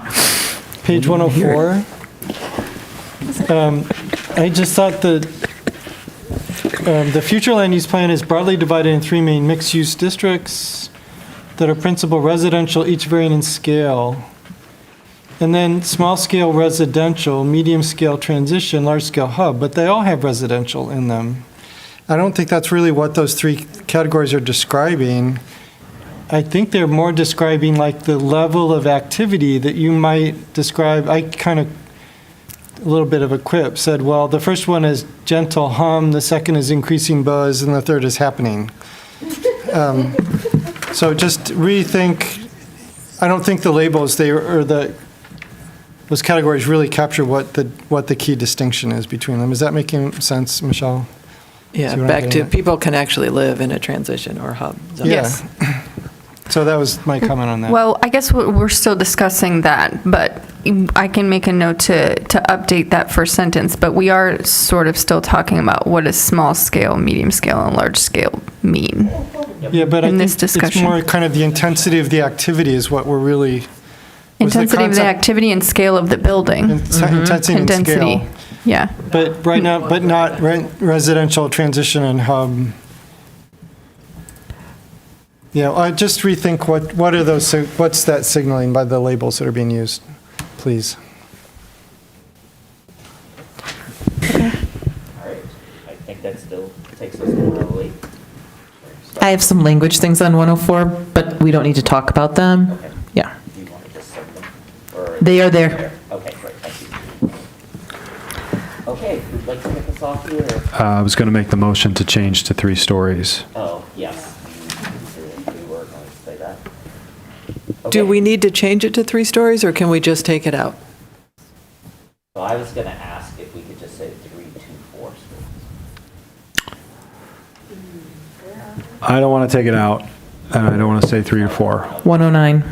I just want to do, On 108, but Commissioner Adams went straight I- to 109. yeah. Sorry, oh, I apologize, sorry. It's okay. Everybody's on a hot mic. 108 also, but that's my fault. I just want to track what the council directed, and I just want to get past it. That's and I have a point of view on that. I just feel like we touch the electric fence if we just don't execute. And I And was just want that to, 35 feet, or was it 3 stories? No, he's saying 3 stories. I'm saying 3 stories to stay vague, which I think is consistent with the preamble in the resolution. I think it's consistent with the direction and the intent, and it's in keeping with the general nature of the plan that I just want to say 3 stories. And Okay, so do you want to make a motion, or do you want to do a straw poll? I'll start with a straw poll, I Okay. guess. And then do you want us to go straight to voting, or Yeah, can we talk about it? We can talk about it. Okay. I talked about it at the last meeting. I think at this point, we've all read the resolution, and we've got our points of view on what we want to do with it. So I don't know that we need to talk about it. I think I just have one ahead. question. Fire away. And this is to Michelle and Mr. Leonard. If we restrict it here in the comp plan and it rolls into the zoning, do we create nonconformities for low-rise residential that is greater than 3 stories? And then does that force people into ZBA for changes I can try and to answer this updates? since he's eating a donut. I believe it would not create nonconformities because most, if not all, residential zones right now have a 30-foot height limit. But there are, so. Are there? I'm sorry. I guess, then I think my question is, there are already nonconformities in residential. Do they have to go to ZBA for changes? Yeah, I've been there 3 times. They do now. Okay, so this just perpetuates that. It offers no relief. Although we just fixed it, so fewer of them have to go. But this would not produce any additional relief. Okay, so that's right now, that is my objection. I got hit on setbacks, and I think setbacks and those things are probably the big bite in terms of. I just think we have an opportunity to remove these kinds of hits on, right, these actually, this more than anything to me, has real demonstrative impact on homeowners. Yeah, And it costs actual money to have to do plans, to have to go to ZBA, to have to produce that. And if we could actually offer relief by removing some of this, I feel like that is a net win. And this has nothing for me to do with height. This is about actually making the zoning work for people as opposed to the zoning working for itself. Yeah, I think if that was a goal, I don't think this proposed change to 3 stories is going to do that. I think if you wanted to do that, you would add language that said reduce or eliminate setbacks. Oh, I'm sorry. Could I make, Commissioner I want Norton. to just bring this up as an idea and see what folks think, but could we say something along the lines of normally the height in these districts are 3 stories? The plan should, the city should consider allowing up to 4 stories as a special use through a special use permit process or something, because there may be places where a 4-story structure would actually be just fine. So that's a good point. Some of the people that have attended our most recent session were bringing up that even if 30 feet is the height limit, there are many single-story neighborhoods, like ranch neighborhoods, where 4 stories might actually be towering over your property. And there are other neighborhoods where they would fit in. And so that is kind of a nuance that would come to zoning, but we can kind of address that variation in height here. And I like the idea, people have mentioned, I think it's already said in the plan, to also add form-based requirements as appropriate for these multi-structures. We don't need to solve that here, but I would like to signal in the plan that that's something for us to further explore. So I guess my friendly amendment would be normally a 3-story structure, but we should explore places or ways that something taller might be allowed through a special use permit or along those lines. I would support that. Is that good with everybody else, or? Well, I have 2 hesitances, but this is a conversation. One of my hesitances is that special use permits they're kind of cumbersome. I mean, we've taken things out of the special use category to make it easier to realize them. Isn't it also a variance by law? It's not a special use, it's a variance. It's a variance from the dimensional standards. Oh, right, so it wouldn't even be a special use, right? No, right. I think right. No, you can do it. Maybe I'm missing it. Yeah, I think what Commissioner Norton is suggesting is the plan might say 3 stories is appropriate for low-rise residential, 4, 10 stories, whatever, is appropriate with a special exception use permit. And so I think he was suggesting that the plan could say, we should allow up to 4 stories in this area, but that might be subject to a special exception use permit. For me, that's getting into it's bordering on some specificity of implementation versus giving us a cardinal direction of what we envision these neighborhoods becoming, but it definitely could be considered. And so that was why I was proposing 3 to 4, because it does what council wants. It has 3 in the plan, but it gives us flexibility in these districts. And then Perfectly reasonable. I think it is. But I think I want to keep my motion straight. Sure. I just want to. Well, you don't have a motion yet. You have a straw poll. Straw poll. So the change you want to make is just flat out 3. 3 stories. Yeah. And there's never any chance that we could ever consider someone having a good reason to put in 4? No, I don't think that that's necessarily true, but without getting into the kind of specificity that Brett is trying to avoid. Yeah. Because it could be that if you have an affordable unit, 1 out of 4 is an affordable unit, we might let you go to 4 stories, right? But that's a zoning decision. Special exception use says. And what about the sustainability bonus? Same thing, right? Would that work if it was a net zero house? I would. I mean, I think that's implementation, right? I mean. I know, but I'm just like, so. All of these things sound to me like you are struggling with what the character of these neighborhoods should be. Should they be 3 stories or 4 stories? I mean, there's opinions on this. There's opinions in the community that they should be probably 1 story.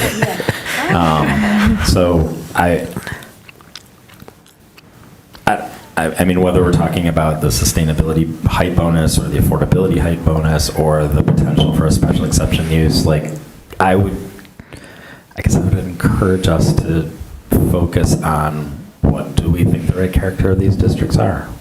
City Council also has an opinion on this. Well, let's hear from others before we do any kind of voting. I mean, if we say 3 stories here, all that really does is down the road when somebody does there are condos across from my house that are 3 stories at ground level, but there is a garage on the basement, but of course that's an exposed basement area that faces the street. So from the street, they're 4 stories. They're 3 stories from the building. So if we say 3 stories, we can say 3 stories. Council will be happy, people will be happier. It kicks the can down the road to when someone says, well, this is 3 stories, and then the neighbors come and say, well, no, it's 4 stories because you have this underground garage that is facing my house, and from my house, it's 4 stories. But like, that could happen now anyway. But I mean, this isn't the zoning code, so down the road, we could say, I mean, it doesn't, it will mean in the future, people will come and say, here's the comprehensive plan, you said it will only be 3 stories. And, I mean, that's true, but that's not going to be the underlying zoning code, whatever the underlying zoning code ends up being for the next 25 years. There is also a lot of housing in our community that's 3 stories and under, and I just don't want us to lose sight that even, I know there's difference of opinion about that, but that it's still tall for some areas. This plan is proposing to open up a lot of flexibility of development potential, and we realize a lot of housing at those smaller scales. You can get more floor area with 4 stories than you can with 3 stories. But I don't want us to lose sight that this plan is taking a big leap forward to say every parcel basically in the city can now realize more than just a single unit, even limited to 3 stories. All right, Commissioner Hammerschmidt. I don't remember what I was going to say. Okay.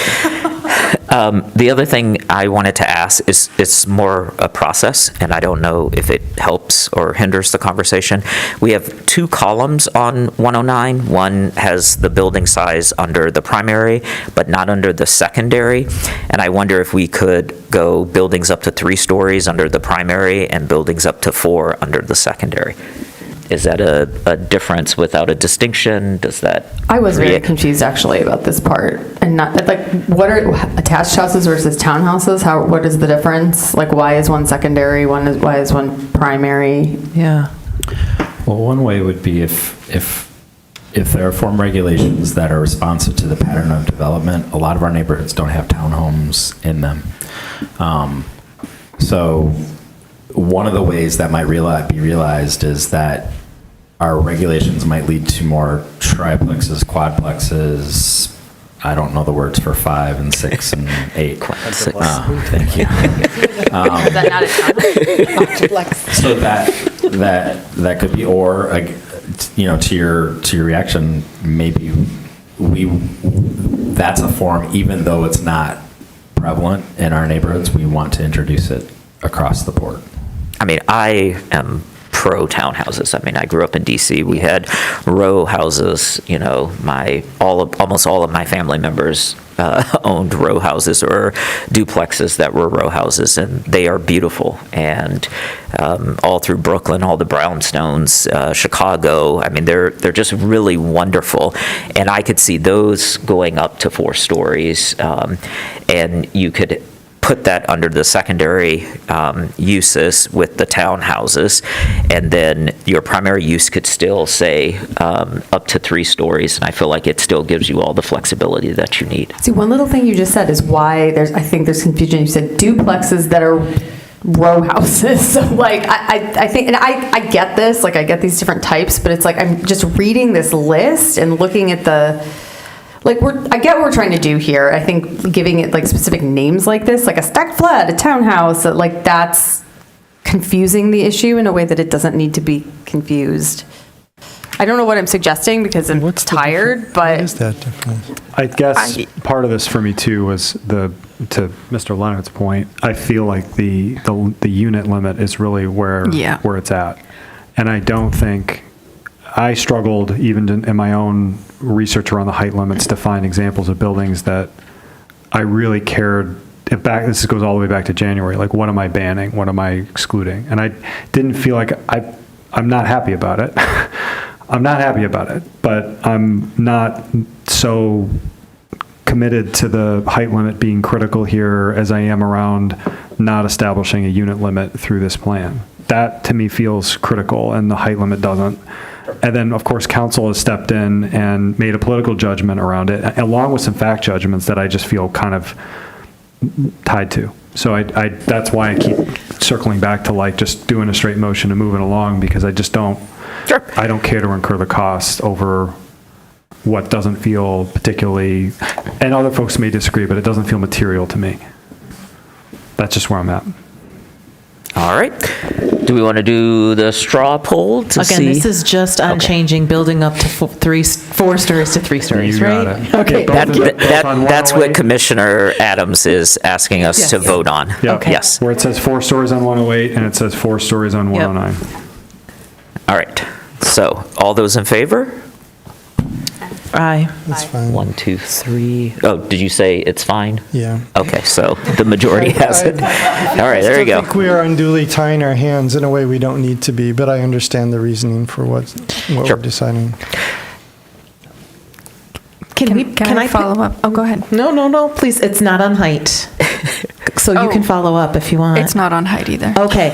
I want to follow up then about the no limit on the number of homes. It's just not clear. Yeah, so this is enraging people, I will say.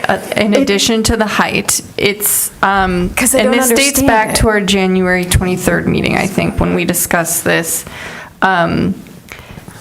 People are really scared of Lockwood, of block busting, of buying up entire blocks and putting apartment buildings. This is the main takeaway from the public that we are promoting. And I think it comes from here, even though we did discuss, like, we want form-based code. We've discussed, like, the rationale for it, right? That there are other ways to regulate. But I do think we're going to need some clarity on that in particular. Have we discussed lot combinations?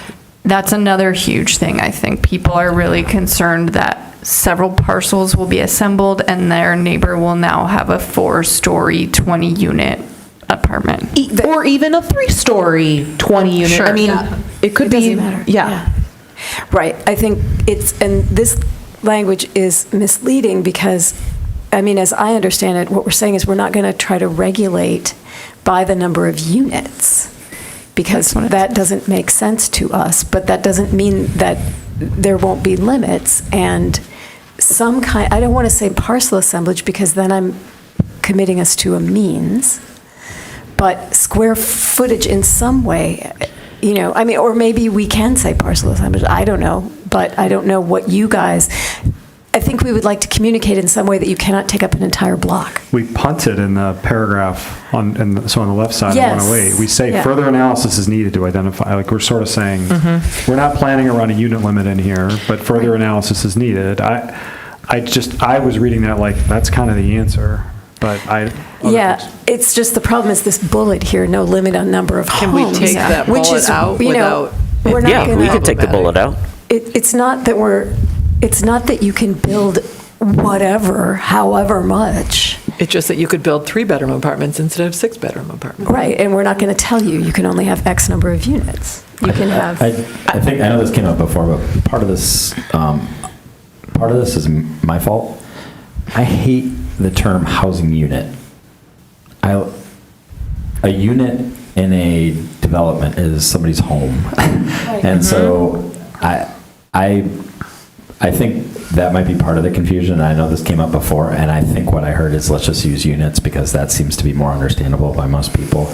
But I wonder if that's part of it here, is that language is just confusing the matter. I think it's just the no limit part. If we could figure out to convey that there are going to be It limits. can be more than one. But they're not going to be quantitative limits. They're form-based limits, but they don't know what that means. They don't know what form-based limits mean. Could we So- just change that to say scale of building regulated by form? Yes. Or, I don't know, I'm just spitballing, or, Yeah. we're trying to regulate scale. That was getting better. I think Yeah. even Yeah. form-based code is being a bit confused by people. Like, could we just say like with design standards? Sure. Yeah. Like, I don't know. But then we Referring to have to have something that we design actually standards. have, right? I mean, which we just. No, we would be proposing that, I think, right? Yeah, but we don't have. when you say design standards, you don't mean design standards like what the Design Review Board currently works with, right? Oh, So using no. that language, I think, brings an association that we don't mean. But So clarity that is, we are no longer restricting to just one unit in all these areas, but that it doesn't mean it's a free-for-all. But can we just sort of let these images speak for themselves a little bit? And I just don't know that, I would cut that no limit of number of homes completely. And then it's like the rest of what's in here, besides the buildings up to 4 stories, is sort of just like the type of homes that are illustrated down below, and whether or not the terminology is exactly correct is debatable, but like it's almost like let the pictures speak for themselves, and like we'll deal with it in zoning. And what's supposed to be, I'm still not following the distinction between the primary uses buildings and the secondary uses buildings. They're all just Would you like them typical all to be buildings. primary? Could we just say building Well, types? can't they be typical buildings and uses for this kind of a? Yeah. I would. Because primary, now we're getting into, that sounds like zoning to me. That looks like a principal use. It's fair, but one of the things I do want to raise is we envision bringing commercial uses into this residential district in some way. And I think part of the intention of trying to create a separation is. Oh, you're trying to say it's not just going to be a commercial district. We're trying to say that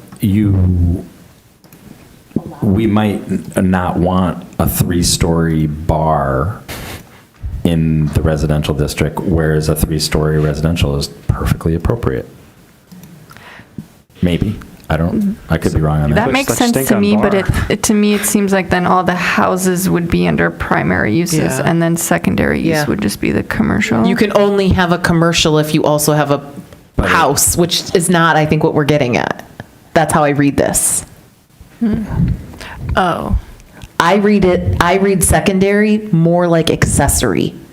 I read those as typologies that aren't commonly prevalent in our existing areas that we are proposing for this land use designation. So they're going to be a new typology or uses that the plan might not want to give the same development intensity to other uses. Okay, so here's my recommendation. Since we're now saying we want to promote a diversity of housing types, just make call them all. them primary building and uses and move the townhouses and stack flats to the left. Leave the neighborhood commercial where it is. And I would just get rid of the buildings up to 4 stories and no limit on numbers there, because both of those are not consistent. 2 of these things are not like the others. Yep. Everything else is describing a kind of structured use, and then all of a sudden we've got some dimensional things in there. And if we say one of the, like, we're not illustrating what stacked flats are, I think it would be good, like, I understand it's not an exhaustive list, but if we're going to call it out specifically. Yeah. Yep. That was mine. I don't know what it is. I don't know the difference between a duplex and an Right. attached single-family home. I also don't know why the picture is showing a small office building and we don't talk about it here. Well, that's why the it's- neighborhood commercial. But, so I see the small commercial building, but I don't read office as commercial. So Where does it? do you, I think that's a question. Do we want to provide that or not? Well, I'm confused where it says office. In the just in the picture, illustration. right above, between where it says secondary uses, it's orange, it's one of the orange ones. In the drawing, sorry, drawing rather than picture. Similarly, we don't talk about small apartment buildings. I don't know that some neighbors are going to think of that as small. And it's not in the list of primary uses, but it is in the drawing. Anyway, And apartment spelled wrong. Yeah, it is. Yeah, it is. So, yeah, I was really confused. And similarly, we skipped over it, but the illustrations before this, like on the previous page, I feel like it very much reads like detached single-family houses. Yes, I had a comment, like, we need to draw some buildings at 35 feet and add like a triplex building in there. Because, yeah, if we're gonna keep that, I'm also not even entirely sure. It's like, it's showing this transit hub, and I was like, where are all these transit hubs? Yeah. We have one transit hub that I can think of, so unless we're creating more, this whole graphic didn't make a ton of sense to me. And we're also not really like stepping down, and this kind of goes back to that graphic on page 103. No, not 103. Maybe 103? Yeah. 103, where it's like hub, then transitions from hub to residential, which like makes sense, but I don't think that that's really how our future land use map is always showing it. So I don't know if we really want to like show that graphic.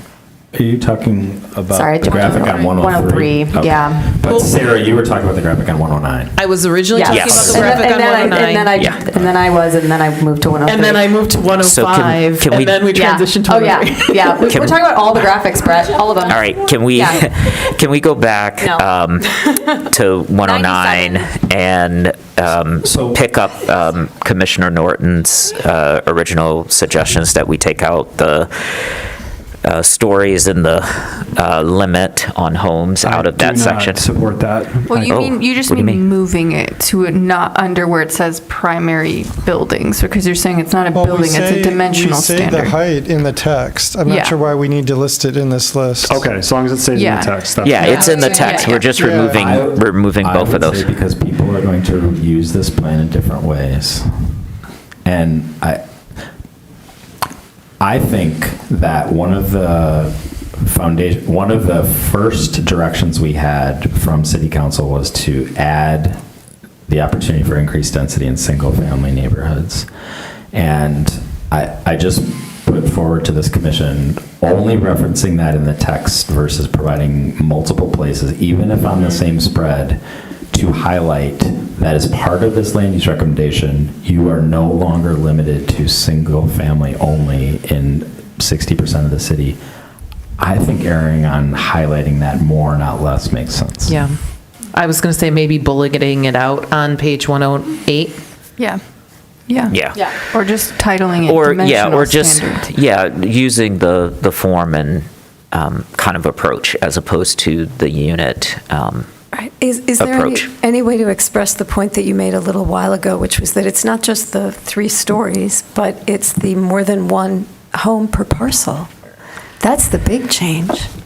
Yeah, and how do we say that so that it makes sense to Some people? different version of no limit on number of homes. Yes. That's not it. Right. All of these things would be allowed. Right? We do have all of these things would be allowed, but we also have the language of removing exclusionary zoning. I know that has political downsides. No, but I use it. I use it too. But I think that can be helpful, which is, we're moving from a system that had exclusionary zoning that restricted homes to being 1 or 2 on per parcel, and this allows us to expand that without now saying how many we're expanding that to. Scale to be regulated by a measure other than the number of homes in a building, but by some other process to be worked out during the rezoning. I feel like we need to say both things. Sure. No. You're a lawyer. I enjoyed that. So screwing it up on the fly. I like the idea of scale to be regulated by lottery. Okay, can I do a time check? Because it's 10:52. We are still on residential district, but here's the good news. There are only 3 more of these, and Chapter 6, as we note, is smaller now, but will be larger later because we get the implementation grid or matrix.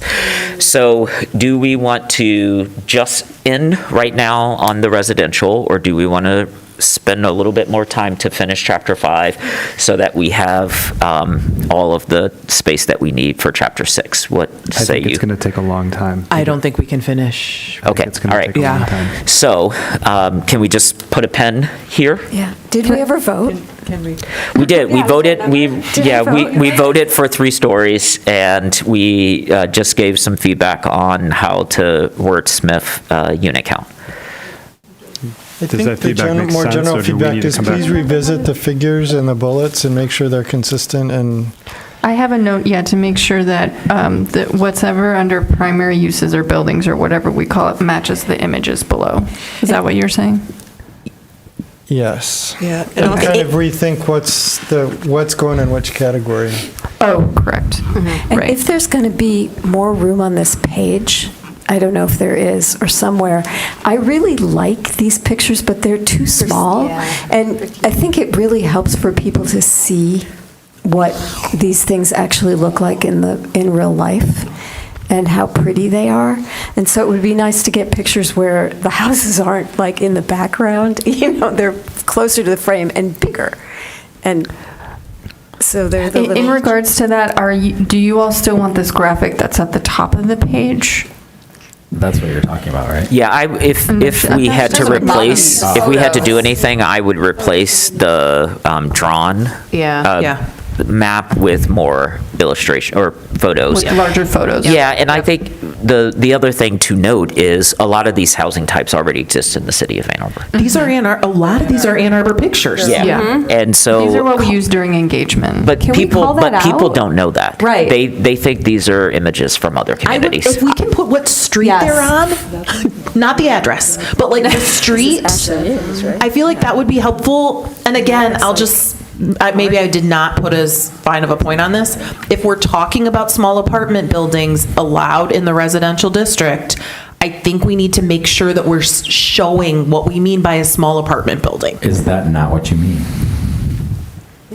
That looks pretty big on that. That looks pretty, I was going to say, Do you mean on the drawing? Drawn map? The drawing. That's probably a 4-story apartment building, but if under this plan, a 3-story version of that would not exceed, there's no limit on the number of units. We don't know what the form is, but I'm glad you raised that, because when you raised that, I'm like, I don't understand what the objection is to that, if there is one. So I'm going to give you my frame of reference, which is that I live on either side of me. I have one is a 4-unit and one is a 6-unit apartment building that are both 2 stories. And honestly, they are no bigger than a normal house. This one looks big. It looks big. And if I'm seeing this, and especially in light of the conversation that we have had that says, and there's the bullet on here about no limit on number of homes, I'm freaked out. If I can imagine, not me freaked out, okay, I also live by Laurie Terrace, right? I'm cool with this.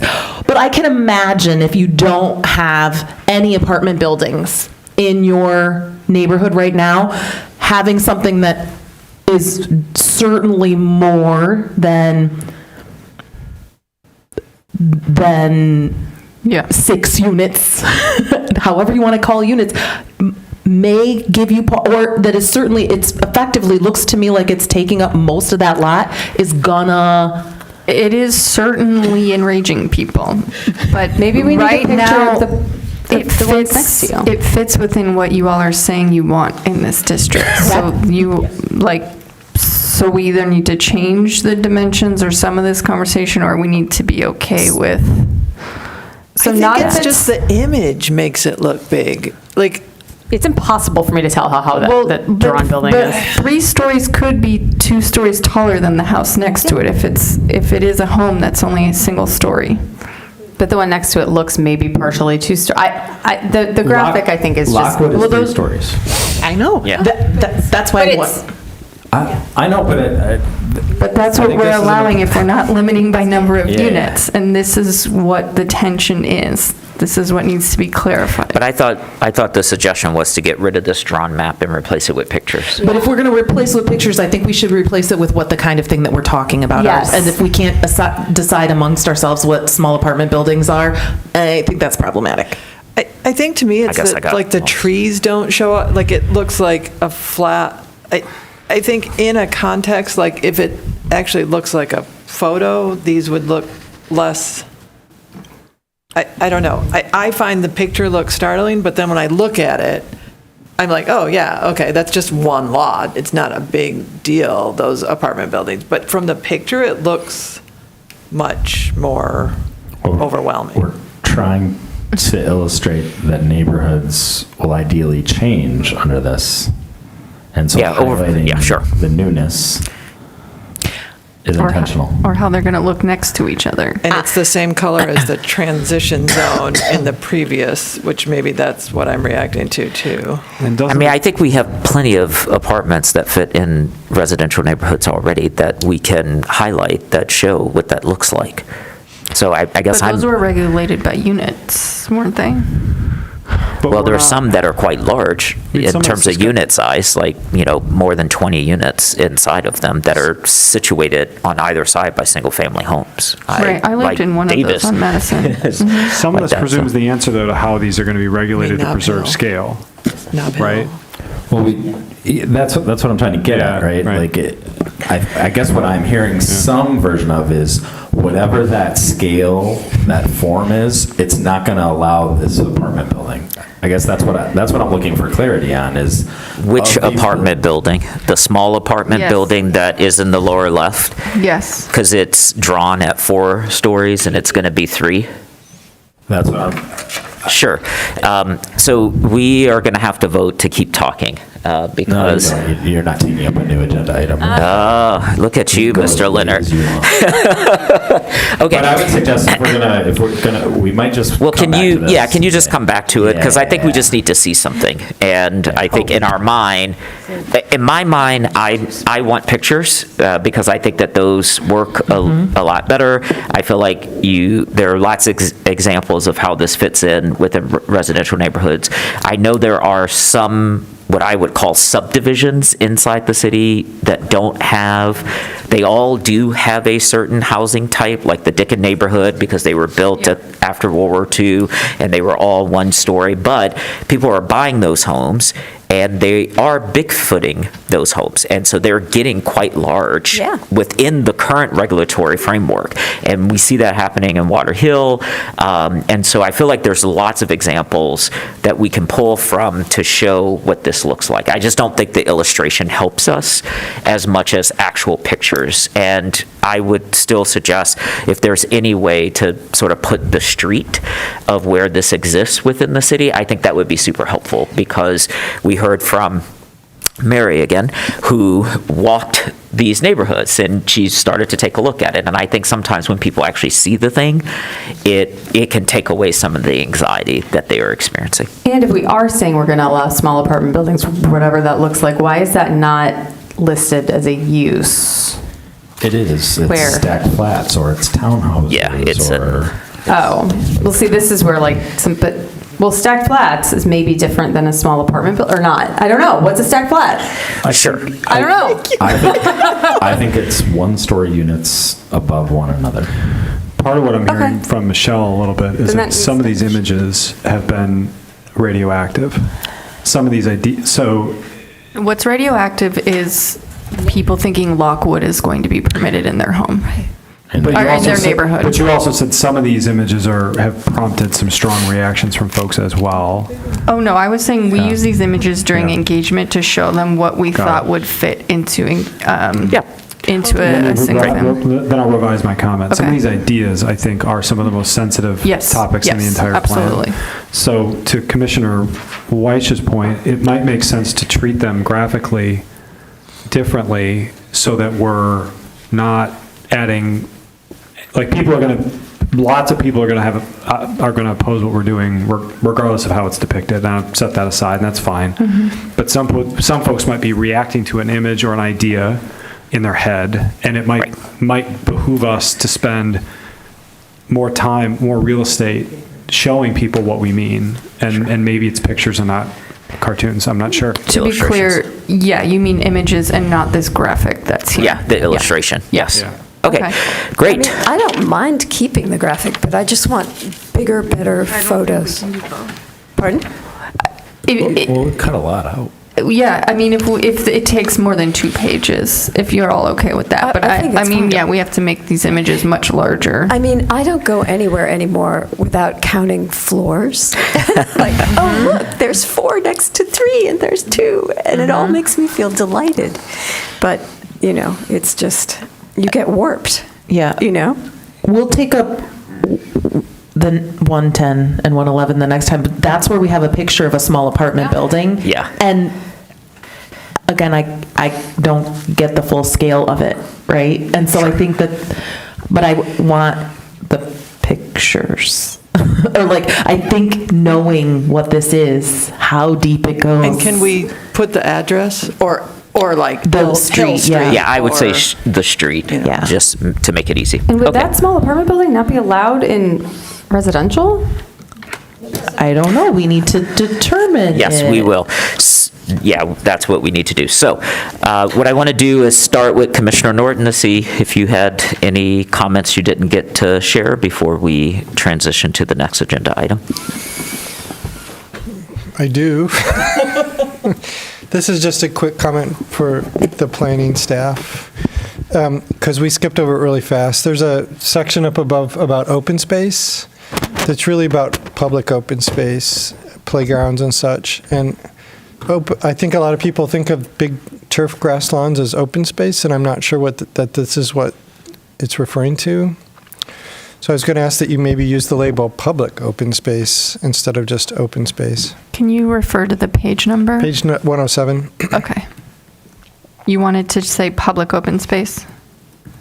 Oops.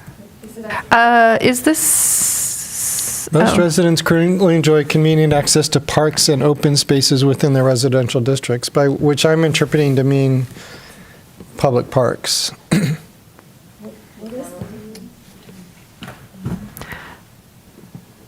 I'm sorry? What is the difference? Is there a difference between an open space and a park? Yes. Yeah. Open space can be a really big 2-acre lawn that's privately owned. And this isn't talking about, do you have access to your neighbor's 2-acre lawn? It's No. talking about, do you have access to a public park that you can walk to? Right, so then So rhetorically... shouldn't we just call them parks if that's what we're... Well, or call them parks, public parks. My point is that... Accessibility, emphasize the public, they might be parks, they might be school playgrounds. Or public spaces that are green. Yeah, And the golf public green courses spaces. in the off-season. Not big lawns. A lot of people think, the way to protect open space is to keep my single-family residential district with our really big lawns. Right. And that's not what this is talking about. No. Am I right? Yeah, no, you're correct, Tom. Yeah. Or Concurring with you. There's a lot that hasn't developed, and it's got trees on it, and everyone thinks it's their park. It's their park, and That's it's a vacant lot that just hasn't been developed. Yeah, Right. so this is talking about publicly accessible green space. Okay. I'm just trying to get the labels and the concepts right. So Or that- sort of publicly owned green space, not even publicly accessible, but a lot that's just an empty lot might be accessible to the public, but not, it's Publicly not owned. official. Publicly owned, sure. Okay. That was my only comment that we skipped over. Sure. Thank you. Yeah, Commissioner Weatherby. I am looking, it's a map thing again, on page 103, the transition zone, transition district. I will be living somewhere between the University of Transition District and the hub, depending on where it ends up. But there are a lot of single-family houses in transition districts, and I think not showing any makes people think that this is what it's going to look like next year. And while this is what a transition district like, I think of the transition district as, I mean, maybe, I don't know, maybe this is just me because like, I'm not planning on selling my house anytime soon, so it's going to be like it's going to be that little house in the middle. But that transition districts aren't just knocking down all the single-family homes that happen to be in a transition district and building up. That might be the goal long-term, but that's not going to be the reality right away. And the way the map on page 103 is like, okay, this transition district is going to be all this, and I think people may react to that if their houses are in that transition district. Thank you. Councilmember Dish. Commissioner Hammerschmidt. Ooh, I do. Just in case we don't come back to residential district, this is actually a comment for all of them. You know, it's like intent, blah. And then there's this sentence. Can we just maybe shorten that to reasoning and considerations, if we're keeping that? And then in that section, that first sentence, I'd like to unpack it a little bit more if possible. So there's strong residential support for more housing, but then there's concerns about maintaining neighborhood character, and I just don't love that. Is it concerns about the scale of development in currently zoned single-family residential, or what exactly are those concerns? Just unpacking that a little bit. And then one more thing, same paragraph, increasing the housing supply across all residential areas and at different prices supports affordability and equity. Sizes and prices? It's not just the price of the house. I think it's also the size or the scale. So it's introducing various housing types at different sizes too, not just price points. If that makes sense. Mm-hmm. Next. Commissioner Mills. Nothing eloquent to add. I'm looking at rooftops of apartment buildings that I think feel in scale and out of scale, and trying to make a list, but thinking about what that might look like. Anyway, just what I'm working on. Okay. Thank you. Commissioner Adams. No, good. Great. Well, thank you all. This was a really robust conversation, and I appreciated everyone's contributions, and I actually enjoyed it. So with that, let us move on to agenda item number 8, public comment. This is a second opportunity for individuals to speak up to 3 minutes on any issue. We will first hear from those present, which there are none, then remote participants. To speak remotely, press star 9 if on phone, or use the raised hand feature in Zoom. For phone access, call 877-853-5247 and enter meeting ID 977-6634-1226. City staff will identify callers by the last 3 digits of their phone number or by name for Zoom users. You will hear an announcement when it's your turn to speak. Please ensure you're in a quiet area and mute any background noise. For all participants, please state your name and address at the beginning of your comments. Manager Leonard, do we have Zoom participants who would like to address the commission? Yes, Luis Vasquez, you have 3 minutes to address the Planning Commission. Thank you. City Planning Commission and city staff, planning staff, for your efforts. What I witnessed tonight, nearly 6 hours after you have started, it was a very thorough, thoughtful dialogue, and I'm so appreciative of all the time and effort that you've put into this planning document, this draft planning document, and I look forward to future dialogue and thorough critique of and planning for a better Ann Arbor. So thank you very much, and have a great night. Thank you. No other hands raised, Chair White. Well, you're doing a Chair Lee thing, I see. When I shared, I didn't do it. All right, seeing as there are no other speakers, I'm going to close public comment. May I have a motion to adjourn? Moved by Councilmember Dish, seconded by Commissioner Mills. We are adjourned.